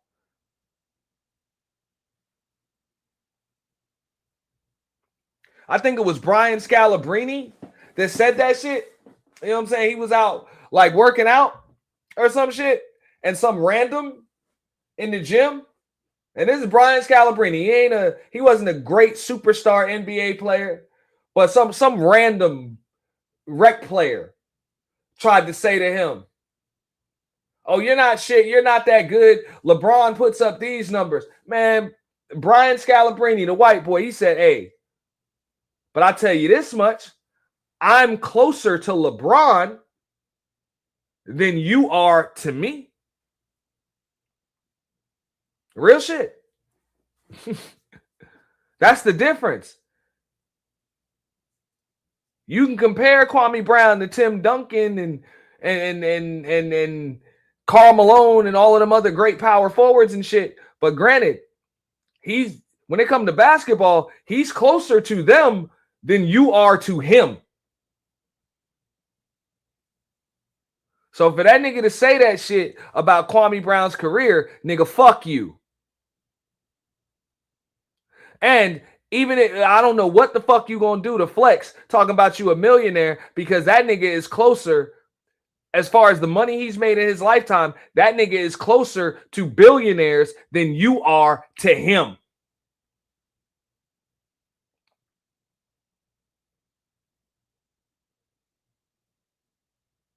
And that's verifiable.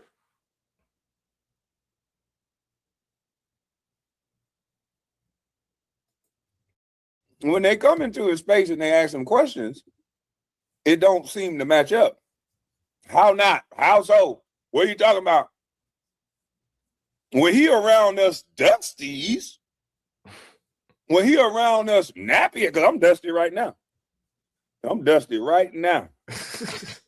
Yeah, I'm dusty right fucking now. Said I'm dusty. I'm real dusty. So you right. That nigga Kwame a dusty ass millionaire. You see it. In dust we trust. Shout out to the homie Dusty. But when he around us, y'all see this dusty ass live stream, y'all smash the like button, hit the super chat, hit the Cash App, buymeacoffee.com, Twitch, Patreon, X coming soon. Dusty's, because he called the whole chat Dusty. When he around us Dusty's, you know, he talk with so much bravado. He just know everything. He interrupt you. You can't even talk. But he real docile around this dude right here. That's why you got to. Well, he's not docile. He's just thinking of what to say. You know, like a typical telemarketer or snake oil salesman. He's got to map out his pitch. These dudes into spaces that's outside of what they like to come over and try to pretend to be. You got to get them around those people that can research everything they say. You got to get them around these people that ain't going to get on these edibles. Let me try one of these edibles. Let me see. Did he take a black pill? Why he look darker now? I don't know. I don't know, bro. Let me try one of these. Nah, can't try it on camera. Hold on, let me block off my camera. I don't want somebody to say they teaching people to do drugs. I'm not about to do no drugs. It sure ain't.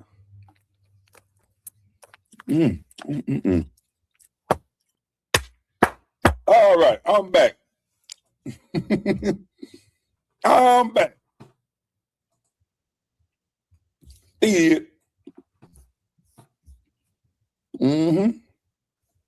Click here to join the Patreon. Yeah, y'all need to hurry up. Some of y'all already have my Patreon. You just canceled your membership because, of course, I understand I wasn't going live. I couldn't do nothing. But now I can do so. So let's get it. Oh, let me leave that back up there. What am I doing?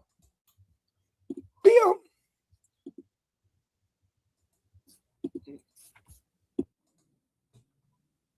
Any videos. You claimed you had a successful software company that you sold. Can you name that company? I didn't sell the software company. Do you have a name for it? I'm not telling you what the name of my software company is. The same way that what happened to the restaurant. How the fuck you got a software company and you won't tell a nigga the name of your software company? Man, the fuck out of here, bro. I'm not giving out information. I'm not. Yeah, I mean, the only thing I can find about you was your restaurant. I didn't see any information about your software company online, and this should be public information. And to be honest, all you got to do is give the name of the holding company that all of your entities are up under. All you have to do is give the name of the holding company that owns the umbrella in which your companies are a part of. That's really it. Can't nobody do nothing to your fucking company, bro. For real. Because we already know how that shit works. When people own multiple fucking companies, they're usually going to have one holding company, maybe even two of them, in which each of those different businesses are they sit under that one holding company's umbrella. All right. So it could be, AD Enterprises, Bag Chasing Enterprises, whatever the case may be.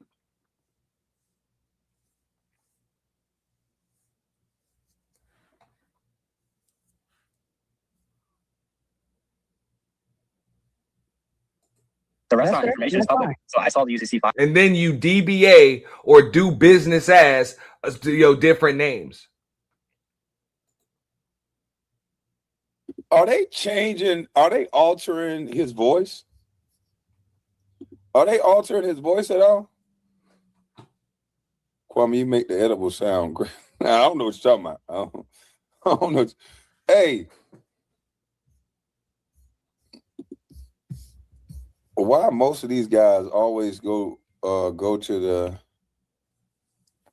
inviting others to their privates. Starting to think it's a projection on how they come up. Salute, Mr. Brown. Yeah. I don't know. Listening to the way he talked, I'm wondering if his voice is being altered, because the way his voice sound, how can I explain this? Man, the nigga talking soprano. You know, you talking about a grown ass man, bushy ass beard, all right? That sounds like somebody kicked him in the fucking nuts.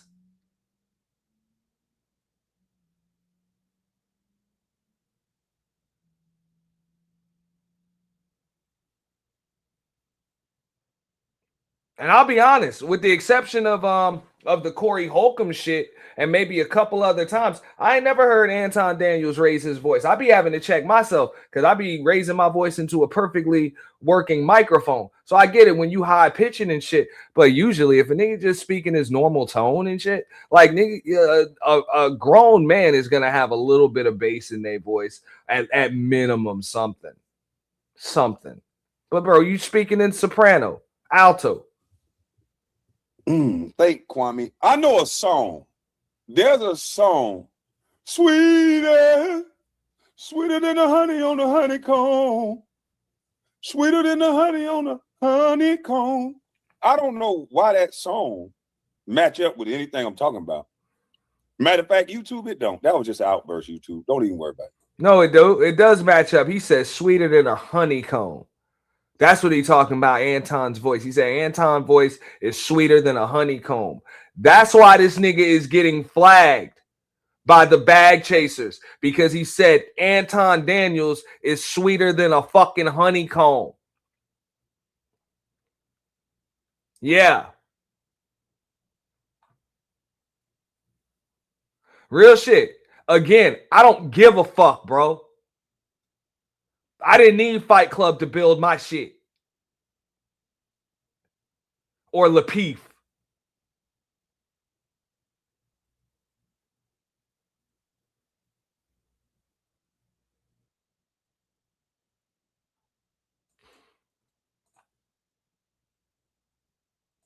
To all that, like everyone else can see. But the other business that you claim to have created are not online, and they should be online. I'm gonna tell you how you can find information.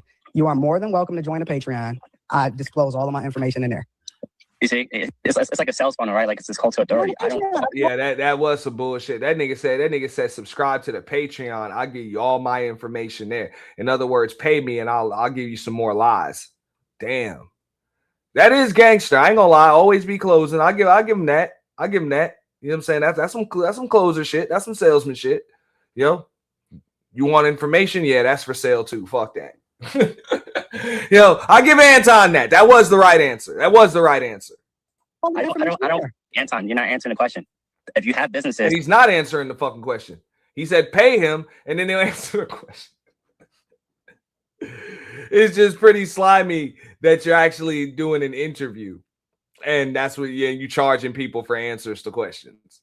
That's pretty wild. Pocket Washington JT has a business. He could research his trademarks. We can verify his legit business. But for your businesses that you claim to have been successful in, you cannot do the same. How can you reconcile the difference? How I structured my businesses, I structured it to where I don't have to worry about people coming after me, because the one mistake that I made is that I use my real name on the internet.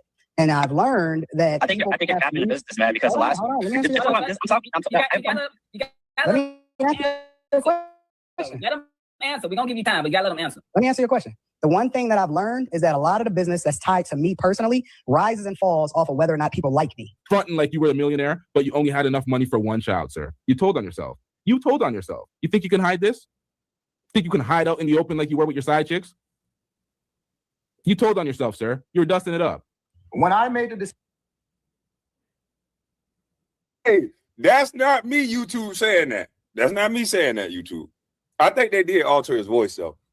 But YouTube, I agree with the brother's assessment that I do think he was financially challenged. So I don't think you know, you got to strategically match up kids, money, daycare. You got to be able to afford things. So I give him his props. He was smart. If you cannot afford to take care of said child, don't have it. I give him that. But now that he's older, I think he should, and now he has the bag, he should add to his family. You know, you never wanted a little junior. You never wanted a junior? Yeah, I ain't gonna lie. And I mean, this is a personal thing. I can't speak for any other men. You know, I got family members, you know, homies that, hey, they got nothing but daughters, you know. Now, I will say this much. The ones I know, usually the dudes, if they got just daughters, they got multiple daughters, like multiple fucking daughters. Like, in other words, they tried again. Like, and I'm gonna be real as fuck. If I wasn't making nothing but girls, I would have tried to fuck again. Now, when the first one came out and it was a boy, I was like, fuck it, I got it right. I ain't got to do that shit again. You know? Shit. I ain't got to do it again. I said that shit, man. The happiest day of my life was the day he was born. Second happiest was the day I found out he was a boy. He was going to be a boy. Word. We get it right the first time. So I get that. I was like, you would assume, yeah, you want a junior. You know what I'm saying? So, yeah, why not try again? Shit, fuck that. Damn right. You know?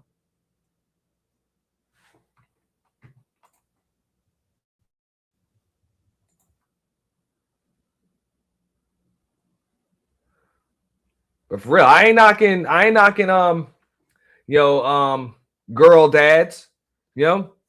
Like, you know, I'm not knocking girl dads, but most of them that I know, man, they got multiple motherfucking daughters. And that's because they had tried a couple times, goddamn it. Real shit. A couple of 2, 3, 4 times, goddamn it. Hey, man, fuck all that, man. I'm trying again. Love my daughters, but me a little boy, man. You know, for real. He talking like Fleece was standing behind him on camera. Hey, man, I'm just reading this. He sounds suspect as hell. He sounds suspect as hell back there. He hiding something. And not just me, though. That's just me. I couldn't imagine just making one and it just be a girl. I'm sorry.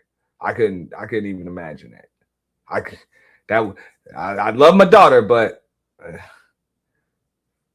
it's like you said, I gotta give me a junior. Man, hey, that quicksand of mother.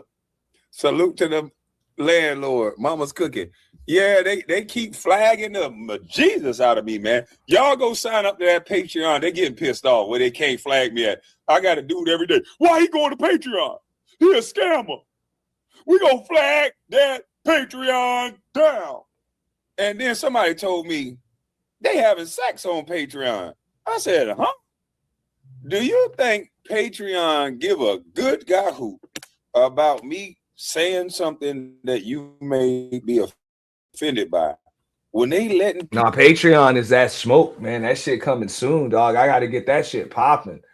Shout out to Just My 5 cents. Get well soon. You know what I'm saying? This is a little longer than expected because we had a few things, you know, that we had to preempt, you know, but myself, Just My 5 cents, you know what I'm saying? We got some stuff coming for y'all on the Patreon and on the Twitch. People clap cheeks. I don't think they're gonna care. Yeah, I don't think Patreon gonna give a hill of beans about me putting up your. I can't say that on this platform. Yeah, I can't say that on this platform. Yeah. We got some choice words for you on Patreon. We got something for that dusty comment that you made. Cause I made sure I didn't put lotion on my hands so I could make sure I live down to your expectation. Cause I show them motherfucking dusty. This that lightning rod right here. They call this the lightning rod. See, this done been through a lot, Anton. Your knuckles don't look like this. This called the lightning rod. This the behavioral disorder corrector. If you have a behavioral disorder, one talking to by this mother trucker right here, and the behavior stop. That's all I do know. That's all I do know. One motherfucker to talk to with this mother. Yo, y'all think Corey would have walked up on Kwame Brown like that?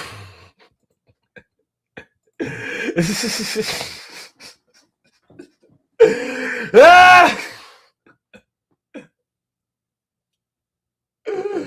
Oh my God, look at this shit.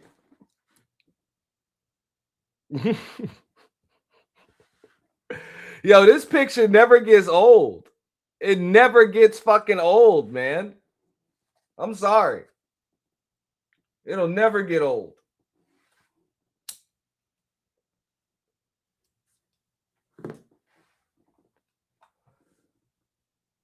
Man, I'm gonna have to get out of here, so dog. This is motherfucker right here. And the behavior changes. Decision that I wanted to have a kid. And I said that I was only going to have one kid because I wanted to make sure that I poured every single resource that I could into the kid, right? All right, sir. One thing that I never, ever do, ever, is finance anything. Yo, this is where he capping, y'all, and I'm going to hold him accountable. Pay attention to what just happened. Anton Daniels says he doesn't. Yeah, that was a lie. That's already been proven. Yeah, you said you never finance anything, which I don't even think, bro. I got shit financed, bro. I mean, most people do. You know what I'm saying? Financed or just leased or whatever. You know what I'm saying? There's reasons for that shit. You know what I'm saying? These days, especially with technology and the fact that it's ever so changing. So, you know, like, I mean, that's kind of like the way of the world now. Rich people rent, and you know. For real, it is rich people rent shit. You know, rich people rent shit. And I'm like, you ain't even got to be rich to rent shit. Like, a lot of shit is rented because shit don't last as long as it used to. So you got to keep on changing shit out. Whether it's a car, whether it's, you know, technology, even a house. Like, nowadays, you don't even have to live in the city that you fucking work in. You know, you don't even have to because so much shit is done on the internet. So a lot of people don't even see a reason to get into a 15 or 30 year fucking mortgage. Why? Why be stuck somewhere when you don't have to be stuck somewhere? Like, real shit. You know what I'm saying? So it's not even any shame in financing shit or leasing shit or renting or whatever. But to come out here and say that shit and you blatantly lying, that's when you capping, bro. Like, that's when you capping. Y'all, and I'm ever. All right, sir. One thing that I never, ever do, ever, is finance.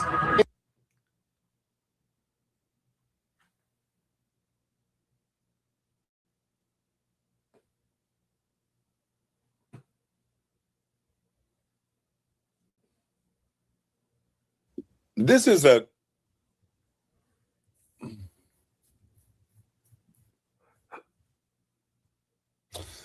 okay. I'm not going to say it that way because I just remembered that we are on 2 of the YouTube platform. This is a young man who I think is overcompensating because I'm not promoting violence. I'm promoting Jergens. Use Jergens. Don't let your fist look like this. But anyway, but what if your fist look like this? Nigga, that's all we do in Detroit is fades. Nigga, that's why I keep telling you. Nigga, that's all we do in the city is fades. That's all we do.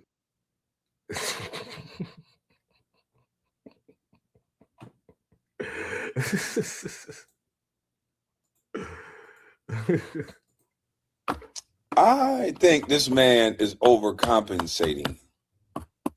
And I'll say it like that. I really think he's overcompensating for a much larger issue that he's having within. Why come out and say something like this if you're smart?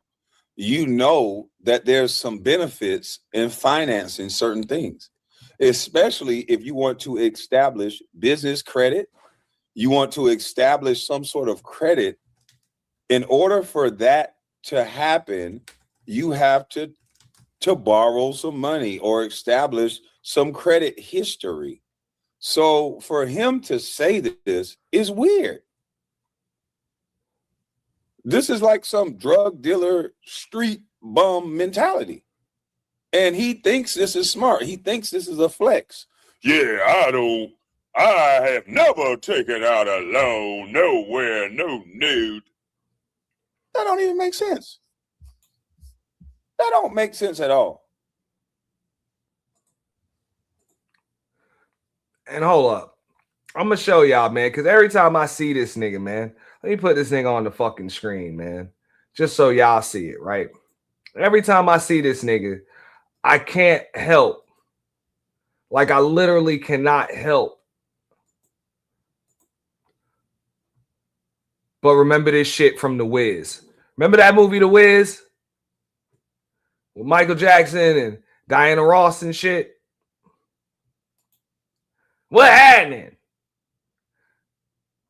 I told you, when y'all hear me call that nigga the flying monkey from The Wiz and shit? Yeah, bro.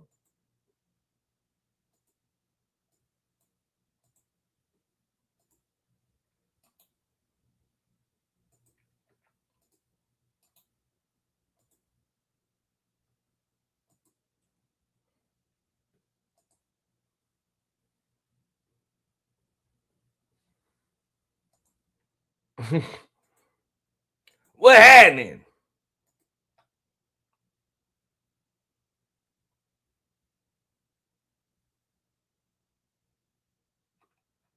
Where are my flying monkeys? So, you know what I'm saying? Corey was talking about your wife and your daughter. When I say that shit, I actually got a fucking reference. Nigga, you tell me y'all don't see the fucking resemblance? Don't tell me y'all don't see the resemblance, man.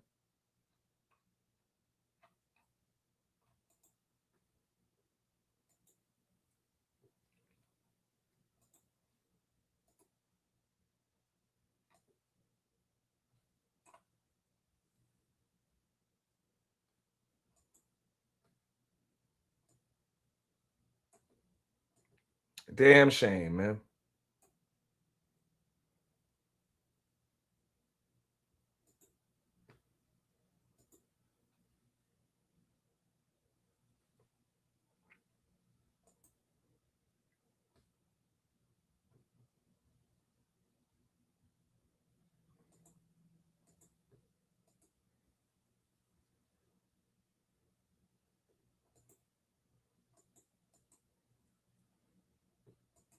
Hold up. I got something for that shit in a minute.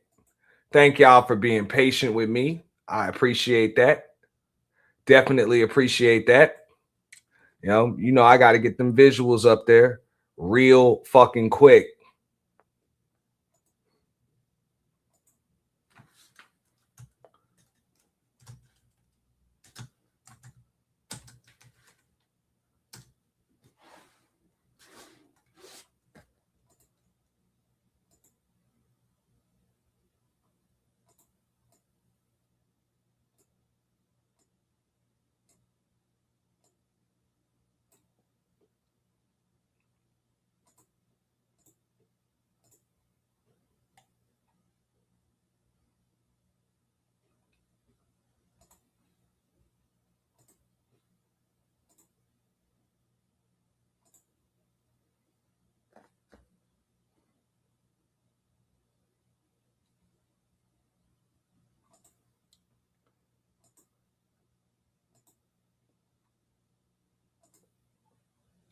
I gotta throw my layer effect on that motherfucker. Okay, there you go.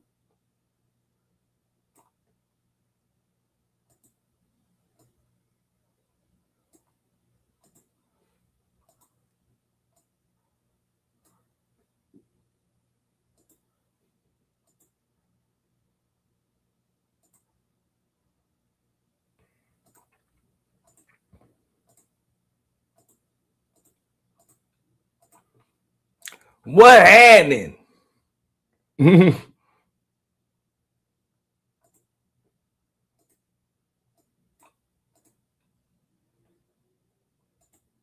Ugh. Damn, man.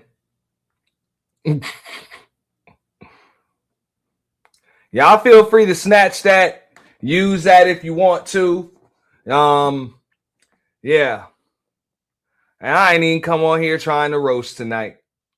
Because I really ain't even got to.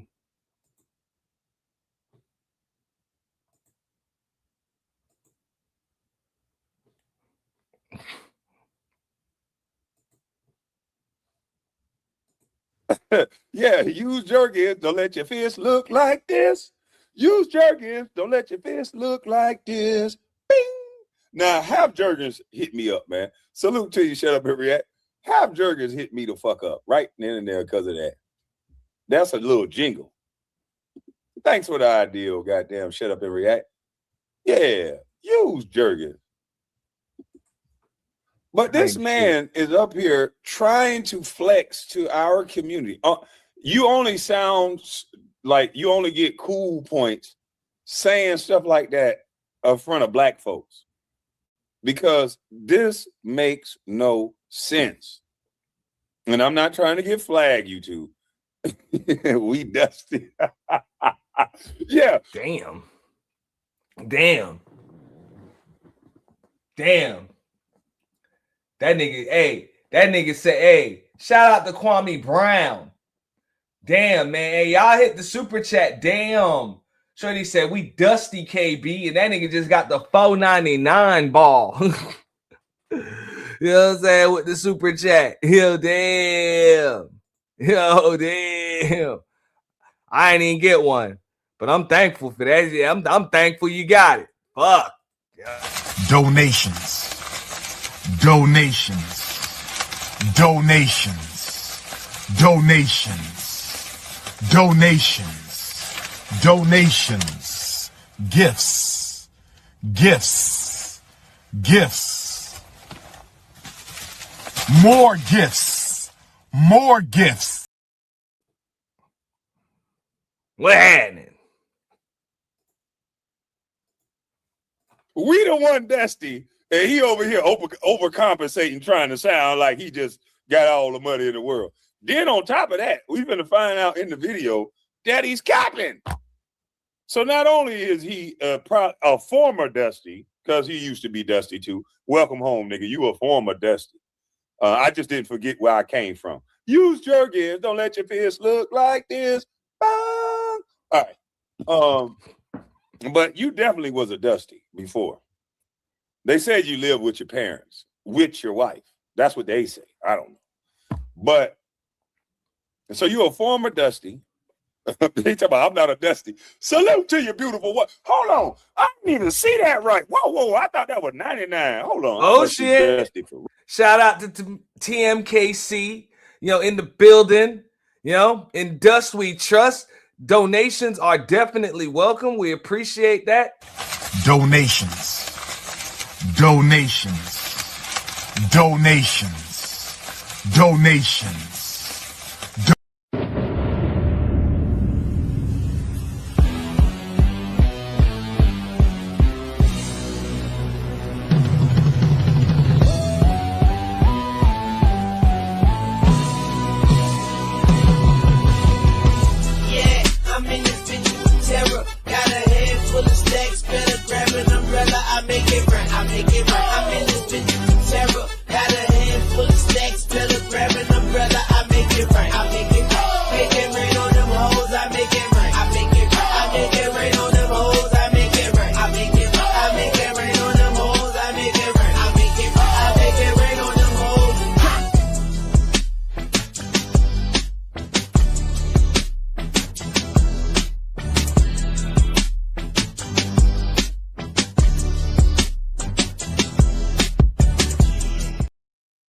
Yes, donations and gifts are welcome.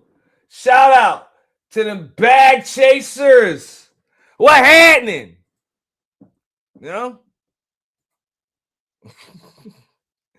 Appreciate that. Thank you, TMKC, man. Hey, motherfucker can't tell me shit. I'm rich. I'm rich, motherfucker. For real. Appreciate that. What up, Femi?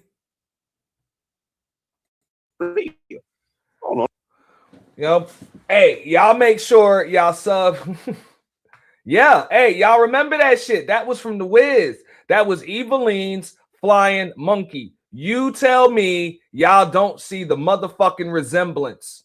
Okay? I know a lot of people don't know what the fuck I'm talking about when I say that nigga look like a flying monkey from the fucking Wiz, man.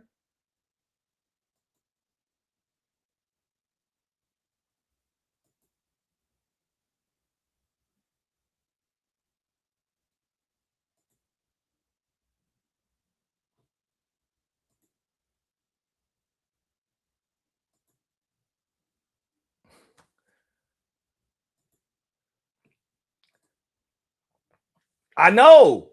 Trust me, I be on point with my shit, man. I be on point with my shit.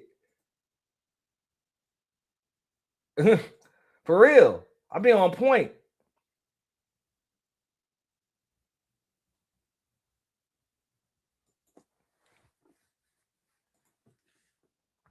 Let me kick my goddamn eye. Hold on. Oh.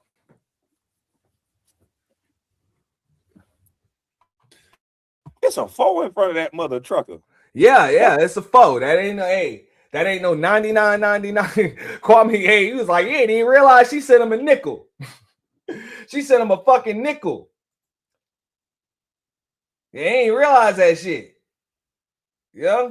But that ain't mine. That ain't mine. Y'all can feel free to send me one of them shits if you want to. I appreciate it. But I appreciate the $5 TMKC just sent me. And anything else y'all want to send. I got a birthday coming up. So that's always appreciated. But yeah, in Dust we trust. See, this is what happened when you be calling niggas Dusty and all that other shit. You know? Hey, show you how dusty a nigga really is. That's real support that man getting. Shout out to Kwame Brown, man. I say $4.99. Boy, we not dusty over here. Look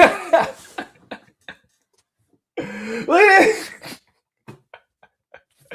Yo, that nigga actually, most people got a video of a motherfucking dancing and shit when they get a fucking super chat. That nigga actually danced on that motherfucker, man. Let's show y'all that shit real quick. Dusty over here.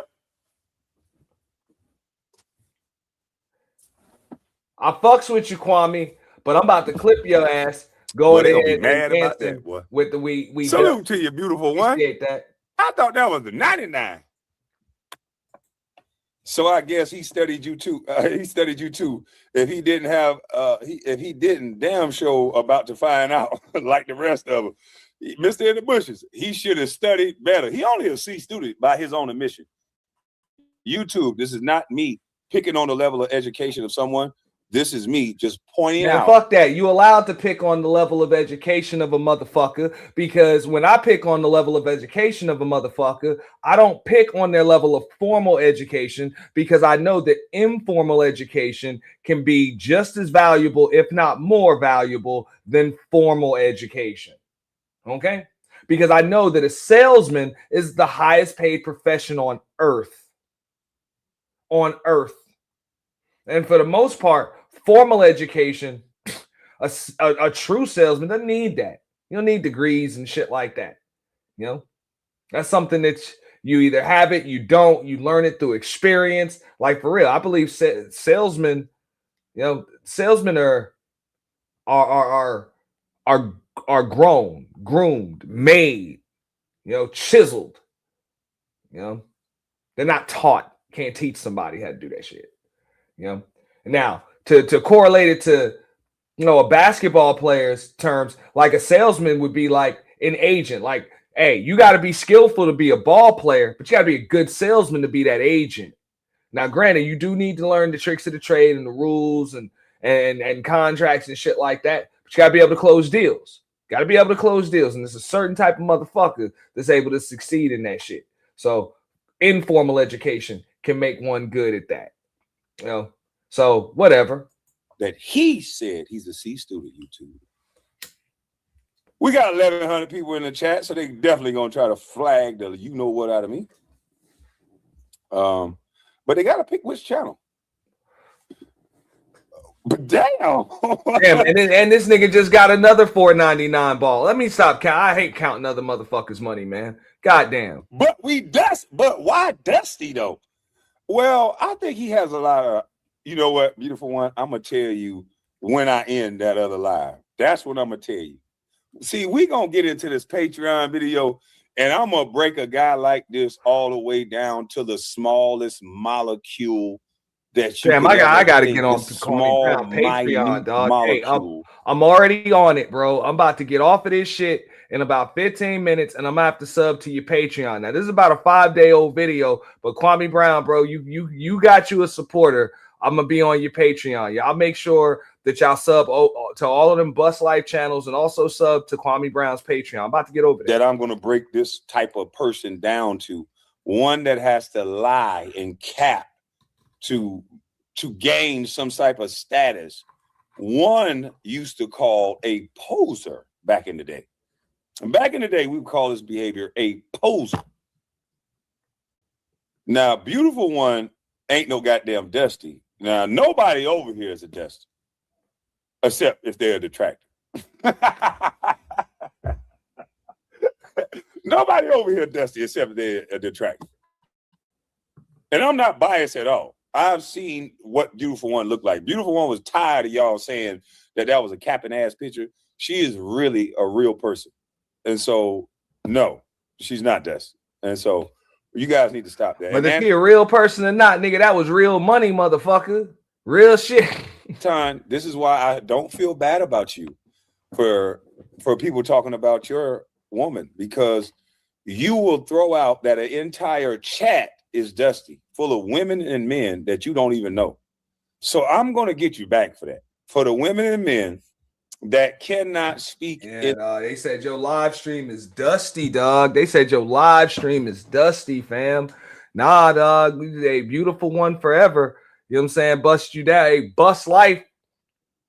You know, just bust you down with a rack. In the chat. When we go over to Patreon, me and you are going to have a talk, Anton. And it's all your fault. You disrespected everybody in my chat. Yeah. Boss man said, I guess I'm Dusty too. He said everybody. He said, he literally said that people, matter of fact, I'm going to get into that when I cut off this YouTube shit. Because I can't have them flag me again, because that's all they try to do now. Their new game is to say something about Kwame Brown, and they know how I'm coming. They done had all the big wigs from allegedly Stephen A. Smith, allegedly LeBron, allegedly Charlemagne, allegedly these big YouTubers. They all ran to YouTube because my type of kickback or get back is usually better than theirs. And now we're talking about people's families here. You talking about my family. Oh, let me remind you that when Kwame Brown responded to the gentleman that was talking about him online, because Stephen A. put up a thing, you talking about people's families. The first thing the Breakfast Club did was talk about my daddy. They talked about my sister. They talked about my mother. They talked about my brothers. And then they talked about me. So I don't want to hear that Kwame Brown is bringing up people's families. When Kwame Brown got the mic, Kwame Brown matched the energy that was placed out there. Charlemagne the God and the Breakfast Club went straight to attacking my family. They went straight to saying I was angry. They went straight to, now they didn't want to have a conversation with me. They went straight to the name calling and the slander. And his daddy in jail, his brother did this, and all the type of conversations. And they painted a picture to get people not to believe me that I was angry. And I got every right to be angry. To be honest, that's why I told them on the Pivot podcast, I got every right to be angry. All I did my whole life was to be great. You told a kid to pull himself up by the bootstraps. I was on welfare, the cheese line. Went to the #1 draft pick, but I just don't want to talk negative about my father. Oprah, sorry. No, we don't want to talk allegedly. I don't want to go on your show and talk bad about my father. We don't want to uplift my mama to the point where she looks like she's memorialized for raising a son that's the #1 draft pick, but my brother got drafted to prison. My other brother got drafted to prison. They want to pick out these LeBron James type stories. I would have been the LeBron James. I'm Kwame Brown. A single black woman got me to the greatest heights when I'm the one purchasing my own shoes. How, Sway? I love my mother, but they don't make white boys feel like they have to pedestalize their mothers in order for them to make it. And my mother, thank God, my mother gave me the credit. And then the world took the credit away by calling me a bust, calling me all these things that they would never call a black female. They would never call a white man. They would never do any of this stuff to only somebody who's black. And look, I'm a basketball head. And I always said this shit. I don't do the glazing shit. None of that. Okay, I'll call out whoever the fuck I call out. I've been critical of Gilbert Arenas, but I've always said, man, I've never seen somebody I've never seen such a talented, fuck up. I've never seen such a lucky fuck up in my life, but also extremely fucking talented, man. Odds stacked against him like crazy, and he beat the odds just to fuck it up. But shout out to Gilbert Arenas, man, because he was a hell of a ball player, man. No doubt. Hell of a ball player. And guys like that, I don't even see, no matter what, chances are Gilbert Arenas ain't gonna stay down. He ain't gonna stay down. But I done roasted his ass about the shit that he's done to fuck up.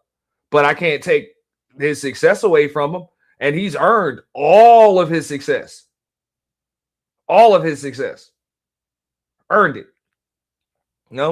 Now, Kwame Brown, hey, man, I can remember his career because we about the same age. You know what I'm saying? Right around the time when he was drafted, that we about the same age. You know what I'm saying? I remember that was the time when Jordan came back. And, you know what I'm saying? I was following the Wizards because Jordan came back and shit. So calling that man a bust? Nah. Yeah, you were a number 1 draft pick. You didn't make all-star teams. Yeah, whatever. You weren't a superstar. You weren't Tim Duncan. Big deal. But, were you a good basketball player, successful basketball player? Yeah. If you would have just got 1 rookie contract and then you ended up playing for the fucking Shanghai Sharks, then yeah, they could call you a bust. Anthony Bennett was a bust. Kwame Brown wasn't a bust. You got multiple contracts in the NBA. People paid you over $1 million to play basketball more than once. That's not a bust. Were you a superstar? Of course not. You weren't a superstar. But you're a pretty good ball player. You were an asset to the teams you was on. So what the fuck? That don't make you a bust. In the land, you know what I'm saying, in a league full of the best players in the world, that don't make you a bust. So when I went on the Pivot podcast, and black and male, so when I went over on the Pivot podcast, I knew what they was expecting. They was expecting a dumb, ignorant Negro that was hollering and hooting. And I gave them Kwame. And then they'll say, oh, shit. So now what they do is every time they send somebody at me, I go to smacking that ass, pause. And then they flag my page down. So every other 2 weeks, my main page has been flagged down. I just got this page back. And then we have these guys running around like they forgot. Oh, his YouTube page, his career went down. I'm flagged every other week. You guys did a great job crying to YouTube. I'm a Dusty. You are a Dusty. They are a Dusty. Wouldn't you want to be a Dusty? Nah, I don't want to be no Dusty. Nah. Salute to you, bro. He said, wouldn't you want to be a Dusty too? But yeah, man, this is what gave me my PhD in niggas. Because we'll sit back and watch something happen to young males and say, don't cry about it. But I don't cry. But like I told Channing, I said, don't I have a right to be angry? I got a goddamn right to be angry. I didn't sell drugs. I didn't rob, steal, kill, didn't go to jail. I was great. Still am. And you try to slander and take away from that greatness. And I said it and I still meant it. You wish you had a son that was a bust. You wish you had a son like me. I don't need anything to make it. You can't afford what? You can't do what? Don't worry about it. I'll go get it. And that's why they don't like me. But I don't care. There's room for all of us to be who we are. you know. And you be you, I be me. But let's get back to the story. Man, also, look, I'm gonna say this much while I'm up here. Look, Kwame Brown was also a victim of the era. You know, he was a victim of the era that he played in.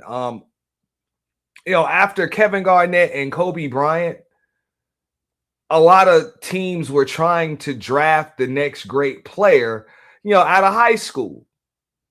And, you know, then came, you know, Tracy McGrady and Darius Miles and just so many, man, that ended up coming out of high school.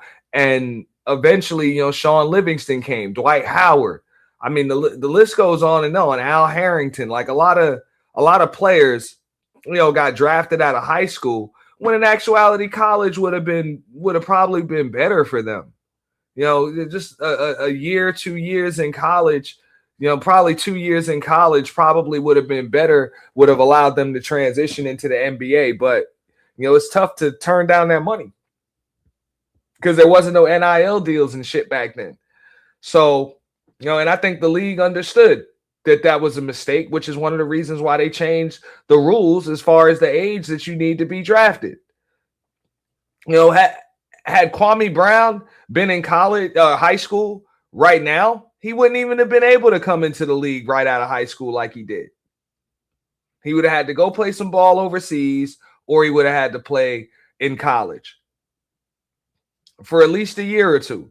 So he would have been able to have some coaching. So, you know, Kwame Brown came into the NBA raw. And on top of that, and pause when I say raw, but on top of that shit, like, it was a pretty fucked up situation because you get drafted by Michael Jordan as a general manager, and then you come in there to a team that's bad and it has the number one pick. It's so bad that it has the number one pick in the fucking draft.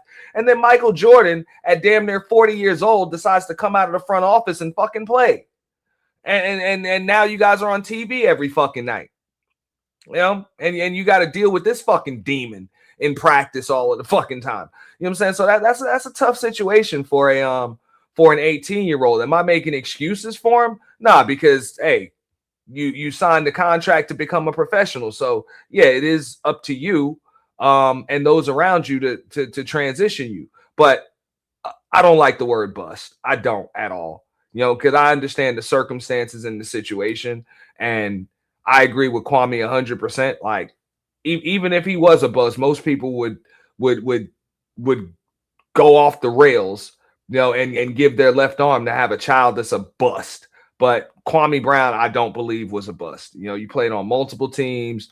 You know, you were traded. You got signed. You know what I'm saying? You got contract extension. You got free agency. You know what I'm saying? Teams actually pay like franchises chose to pay you millions of dollars to play basketball, bro. You're not a bust. You're not a bust. I get it. If you had a rookie contract and then we never saw you again, then you could be considered a bust. But somebody still chose to pay you, like even after the first contract, somebody chose to give you another one. And then they chose to give you another one. Like, come on. You know, come on. You know, and when I say you got traded, like, people be thinking getting traded is a bad thing. Nah, it's not that it's not that a team doesn't want you. It's that another team sees value in you and they're willing to bring you on. So there ain't nothing wrong with getting traded. That's the business. That's part of the game. You know, you get traded because you're an asset. You know? So, nah, bro, you good. You good. This young man who's capping. Let's get back to what he said. Let's see if it makes sense. And I'm gonna go off the handle and say another thing. Had Kobe actually shot that goddamn ball in Game 7, you probably would have beat the Suns, Kwame. Because I'll give you that, bro. You was balling. You was balling.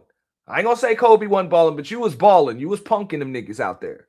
You know what I'm saying? Against Phoenix. You punking them niggas like you were supposed to, because they was a little soft. They was a little soft. So you did what you were supposed to do. You played your role as an enforcer, and you did a good job at it. So Kobe just was passing that ball when he was supposed to shoot that motherfucker. every single resource that I could into the kid, right? All right, sir. One thing that I never ever Just my opinion. Just my opinion. I ain't gonna tell you. I'm really not in a position to tell NBA players how to play basketball. But yeah, you know what I'm saying? Kobe won a whole game 7 without shooting pretty much like a whole goddamn second half, and they want to shoot the goddamn ball. You know, pretty weird.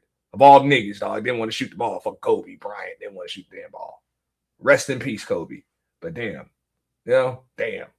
So I think you should have won that playoff series, Kwame. ever do, ever, is finance anything. Yo. And if I'm not mistaken, didn't they work you in the Pau Gasol trade? Like you, if you were in the Pau Gasol trade, Kwame, that means you were the asset that the Lakers had to use or were able to use along with the draft rights to Marc Gasol to actually win them 2 championships. So you was instrumental in the Lakers and Kobe Bryant winning championships without Shaq in some way, shape, or form. So nah, bro, that's not a bust. Capping y'all, and I'm gonna hold him accountable. Pay attention to what just happened. Anton Daniels says he doesn't finance anything, but these documents tell a different story. In 2019, he was ordered to pay. I could be wrong though. I could be wrong. I'm not gonna look it up, but I believe Kwame Brown was in the Pau Gasol trade. $15,000 to Discover Card, $8,000 to American Express, and $3,900 to Ford Motor Credit Company. 2 credit cards and 1 car note.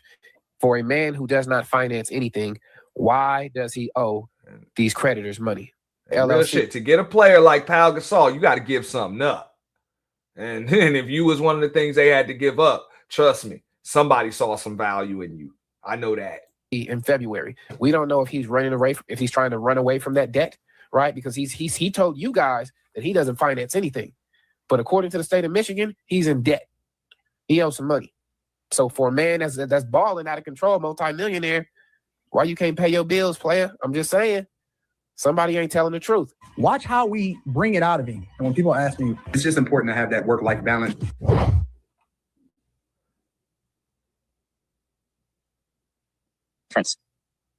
All the things that you were saying about. And I'm not telling you not.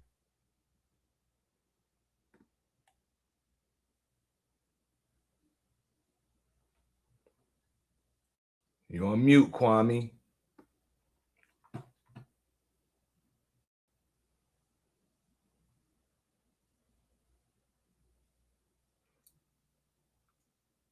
Nigga must not have known it.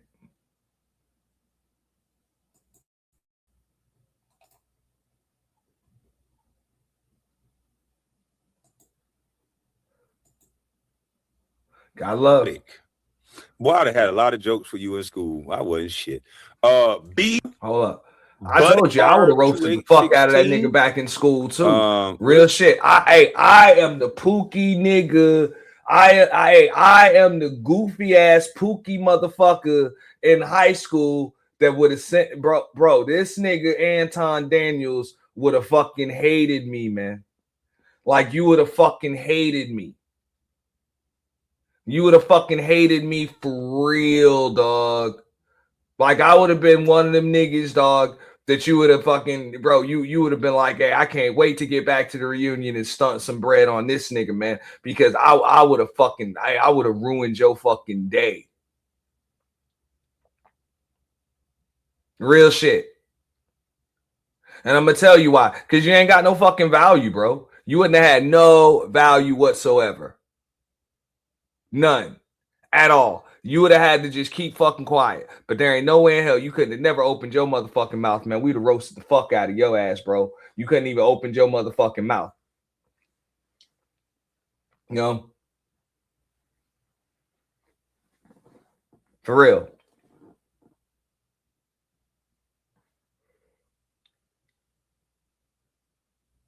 Like, you the nigga that on goddamn senior skip day and shit,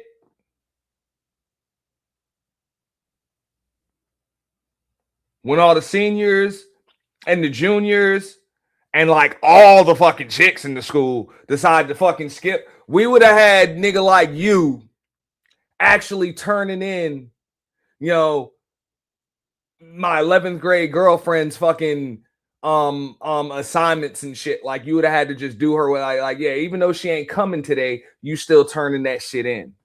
Real shit. Niggas would have had you doing some dumb shit like that. Real shit.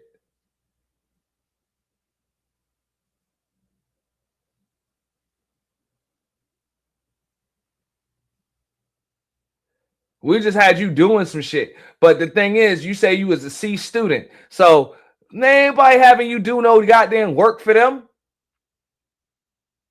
So that you worthless there. No, I'm pretty sure you wasn't no football player. You know, you don't strike me as a basketball player. I doubt you played baseball. You know, so you wasn't like an athlete or no shit like that. You say you was a chess player. I don't see you as being part of the chess club or no shit like that. I don't even see it. You know what I'm saying? You a recreational chess player, dog. You wasn't on the chess club and shit. Like, I don't see nothing going. Like, for real, man. We ain't even playing tonk with your ass in the courtyard, like, for real. You know what I'm saying? Because you probably ain't had no dough like that coming up, dog. So you would have had to have some bread even back in school, dog, so niggas could take that shit from you. Ain't nothing, bro. You know?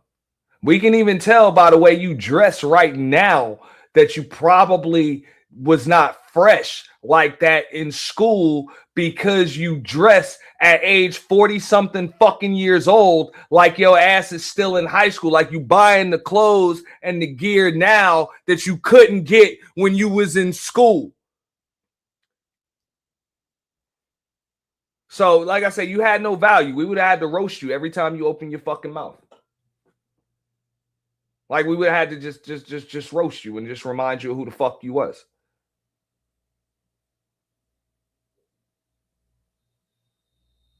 No value at all. You know? And there's no crew. Like I could tell by the way you was talking to them niggas on the damn Room 9 panel with a bunch of chicks on the fucking panel too, that bro, you ain't have no crew. Like you ain't have no crew. So what the fuck would you do about it? Nothing. You know? So I'm not gonna say you would have just got roasted, but had you opened your mouth and popped shit, yeah, you would have got fucked up. You would have got fucked up. You know? See, I be butchering people's name. Irina Buddick. I think that's her last name. Buddick. Boy, they had a lot of jokes for you. And that's what I'm saying too. When they say like this nigga Anton is like Revenge of the Nerds, I'm gonna tell you, no, that shit is an insult to nerds. That shit is an insult to nerds and geeks. For real. And I compare it to like Peter Parker, Spider-Man and shit.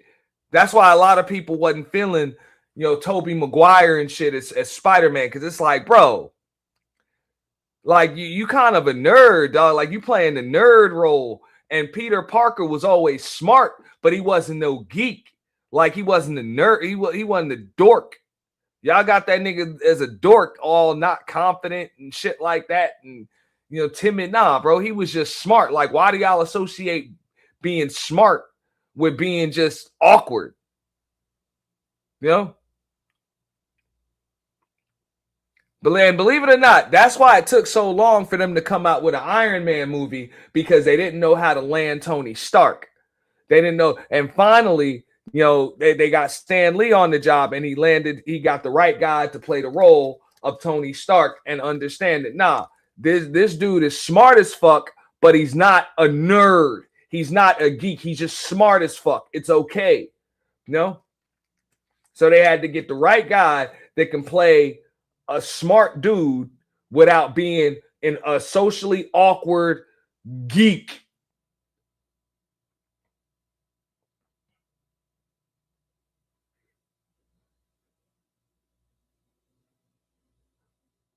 So that's why they was like, nah, it's got to be more like a Howard Hughes thing. And that's the thing about it. So that's why, you know what I'm saying, these niggas, the shit don't work with them. These niggas Thursday, the shit just don't work. Like you got the glasses, you know what I'm saying? You got the glasses, you got the high-pitched voice, you know what I'm saying? You got the whole Urkel soprano shit going on. You know what I'm saying? You can speak well. You know what I'm saying? You're an articulate speaker, understandable. But just like you said, you're a C student. You really ain't that fucking smart. You got glasses not because you're a nerd. You got glasses because you can't fucking see. You know? You speak well not because you're an English major or you studied the dictionary, any of that shit, but because you're a fucking suburb kid. And I get it, bro. I was a suburb kid too. You know, my family was a little, you know what I'm saying, kind of polished, you know what I'm saying? And you know, we were taught to speak well from a young age, so I can understand that shit. But a C student, that's nothing to fucking be proud of. That's nothing to be fucking proud of. You know, C student, like, how the fuck you go to school every fucking day and you get C's? And I'm not knocking any C students, but they're like, what the fuck? What the fuck were you doing? You just didn't get it? What the fuck? In class, like the letters and the numbers are just jumping around. The answers are in the book, motherfucker. If I got C's and shit, it's because I just didn't go. I was doing other shit. You know? Doing other shit.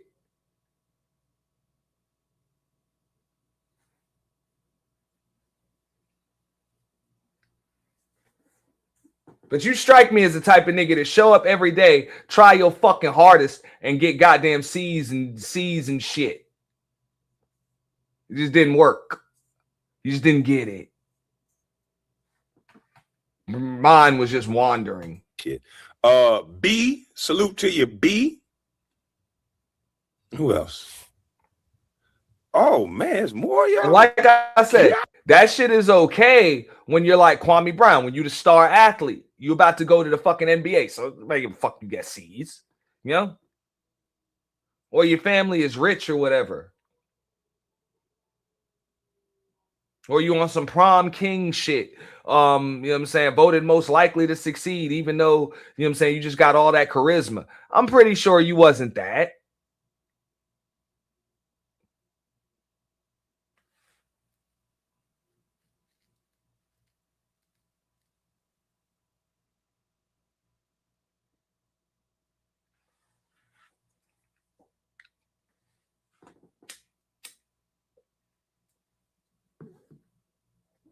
So it's a damn shame, man.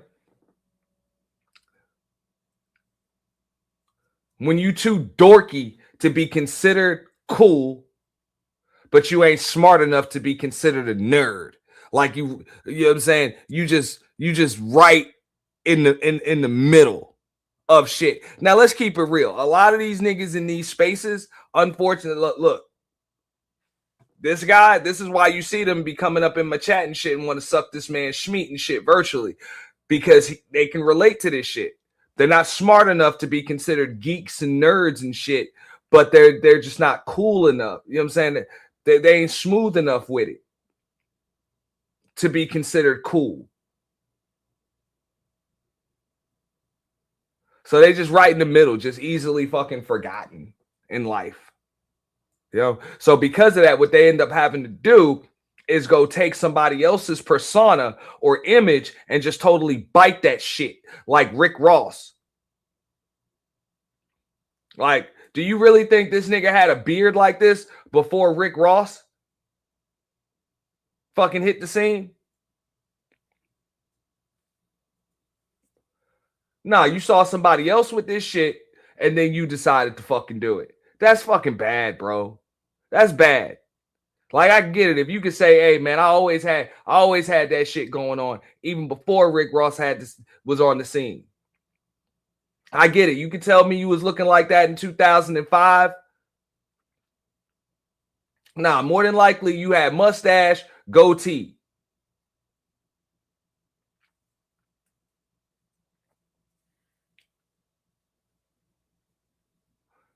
You know, you saw somebody else rocking like that, so you decided to do that shit too. That's come on, man. Salute to you, Christian Leiden, Don Chapo, what? Wooda man. Salute to you, Brad Overstreet, Sean Cruz, Charlotte, Almore, or something like that. Sorry. Andre Williams and Brian P. Sin and what is this? Hodgin? You giving shout 50 out. Tay. Oh, okay. 50 Benny Garrett. O2. Boy, y'all be coming up with some hell of a ways to spell you get out what you trying to say. You feel what I'm saying? We got Wayne with the braids. Beautiful one. You wearing what the? I'm all ashy and I'm dusty for real. Yeah, I they can't even be busting mad down at them that. reds for you, boy. Before I speak out of turn, beautiful one, cuss my ass out. I've seen the way you cuss. No, beautiful one, say 1 week. You might have had it, but it just all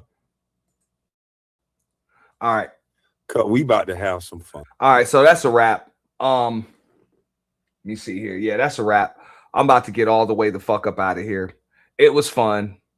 You know, y'all make sure y'all feel free to put your fist in the chat. You, nigga, that's all we do. All we do is phase. All we do is phase. What the fuck? Get my dusty ass live stream together. Yeah. So now on that note, man, I want to thank everybody for hanging out with your boy. We almost went the whole 6. I don't really feel like it anymore. I got to get some sleep. I got shit to do. I got a full day. You know what I'm saying? Work, man. Back on the plantation. You know how us dusty niggas got to do, man. We got to work for a living. You know, it is what it is. Not everybody, you know what I'm saying, is financially stable and liquid enough to just remain seated when somebody stands over them ready to knock their shit off, or at least pretending to be about to knock their shit off. You know, it is what it is. Shout out to Kwame Brown. I will be sharing this stream as well as another one on my community tab. You know what I'm saying? I'll probably share it from the Boiler Room tab. You know, I'll probably share it from the Boiler Room tab. Y'all make sure y'all sub to the Bus Life channels because, you know what I'm saying? Hey, I believe that the bag chasers are trying to strike that man's shit, which is some slimy shit. Slimy shit. You know, if y'all really got issues with that nigga, kick off your own channels, man, and go back and go head up, you know, with him. Defend your king. Defend your king. I thought the king's supposed to have some soldiers. Not a fucking flag team, man. Y'all want to talk about the rules of engagement and shit like that? Man, fuck all that. Yo, fuck all that. So I get it. You know, and if anything, tell that man to go protect his damn wife and his daughter and his colleague Mika, you know, before he complain about how the fuck they get handled just by being in his proximity. You know, that's my take on that shit. Because other than that, the rest of us just here doing independent commentary on how we see the situation. That's it, man. Just giving an opinion. Just because it's not the opinion that you like. You know, have a little respect for our First Amendment privileges, man. For real. Nah, man. Like I say, shout out to Kwame Brown, man. You know what I'm saying? Keep doing your thing. You know, enjoyed your channel. I think it's fucked up that you're getting them strikes, you know, for talking about him, talking about LeBron, talking about whoever the fuck you're talking about. But hey, I do believe the bag chasers are trying to strike you down just based on what you said, because you got bullying and harassment strikes.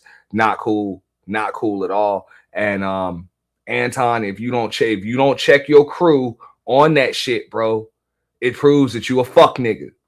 I'm gonna keep it 100 with you.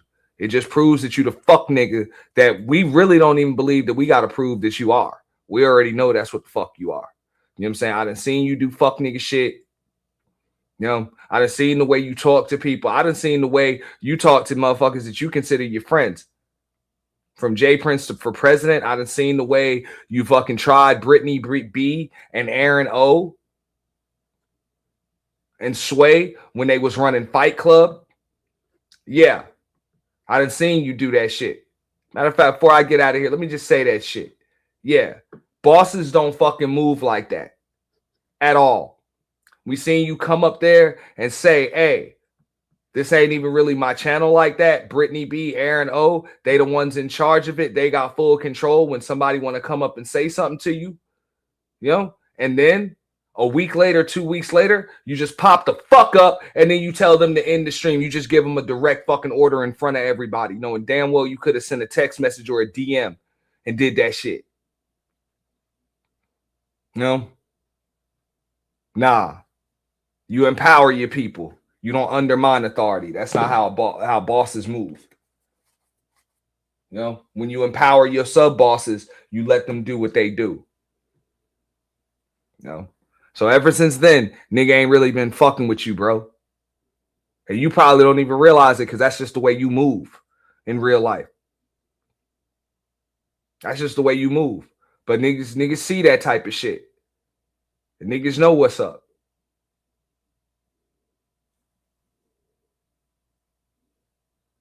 You know, any damn boss, owner, CEO that's going to come onto the floor in front of the customers and the entry-level employees and reprimand his general manager and fucking managers in front of everybody. How the hell is anybody else supposed to respect their authority when they see the boss doesn't respect their authority? That's why people used to come up on there and just demand to talk to you, Anton. They bypass that shit immediately. Fuck out of here. I ain't talking to you, Aaron O. I ain't talking to you, Brittany. Where Anton at? Nah. You don't do that. That's because of the atmosphere you created.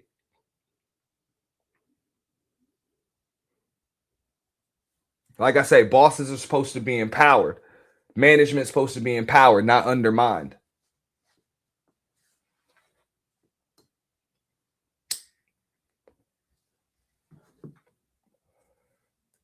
You know? So I know everything I need to do. Hey, that pic. Hey, shout out to L. Nixon. You think that pic is wild? Bro, I ain't photoshopped nothing. That shit really happened, bro. It wasn't hard to get neither. Look at this. They trying to say that's a win for this nigga. You fucking kidding me?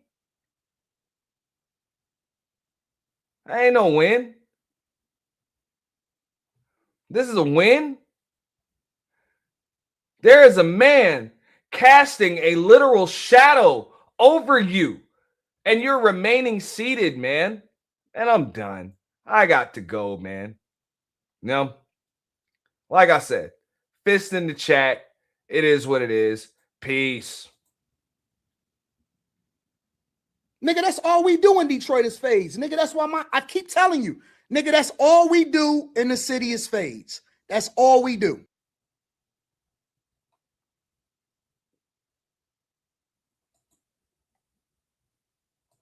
Okay, for people to go after underage children, I have to figure out how to pick up the pieces.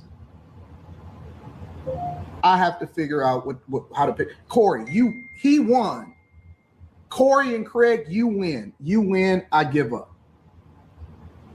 I have to figure out what collateral damage happened after that. You guys win. I got to figure out how to pick up the pieces. Family is in shambles. Daughter is in shambles.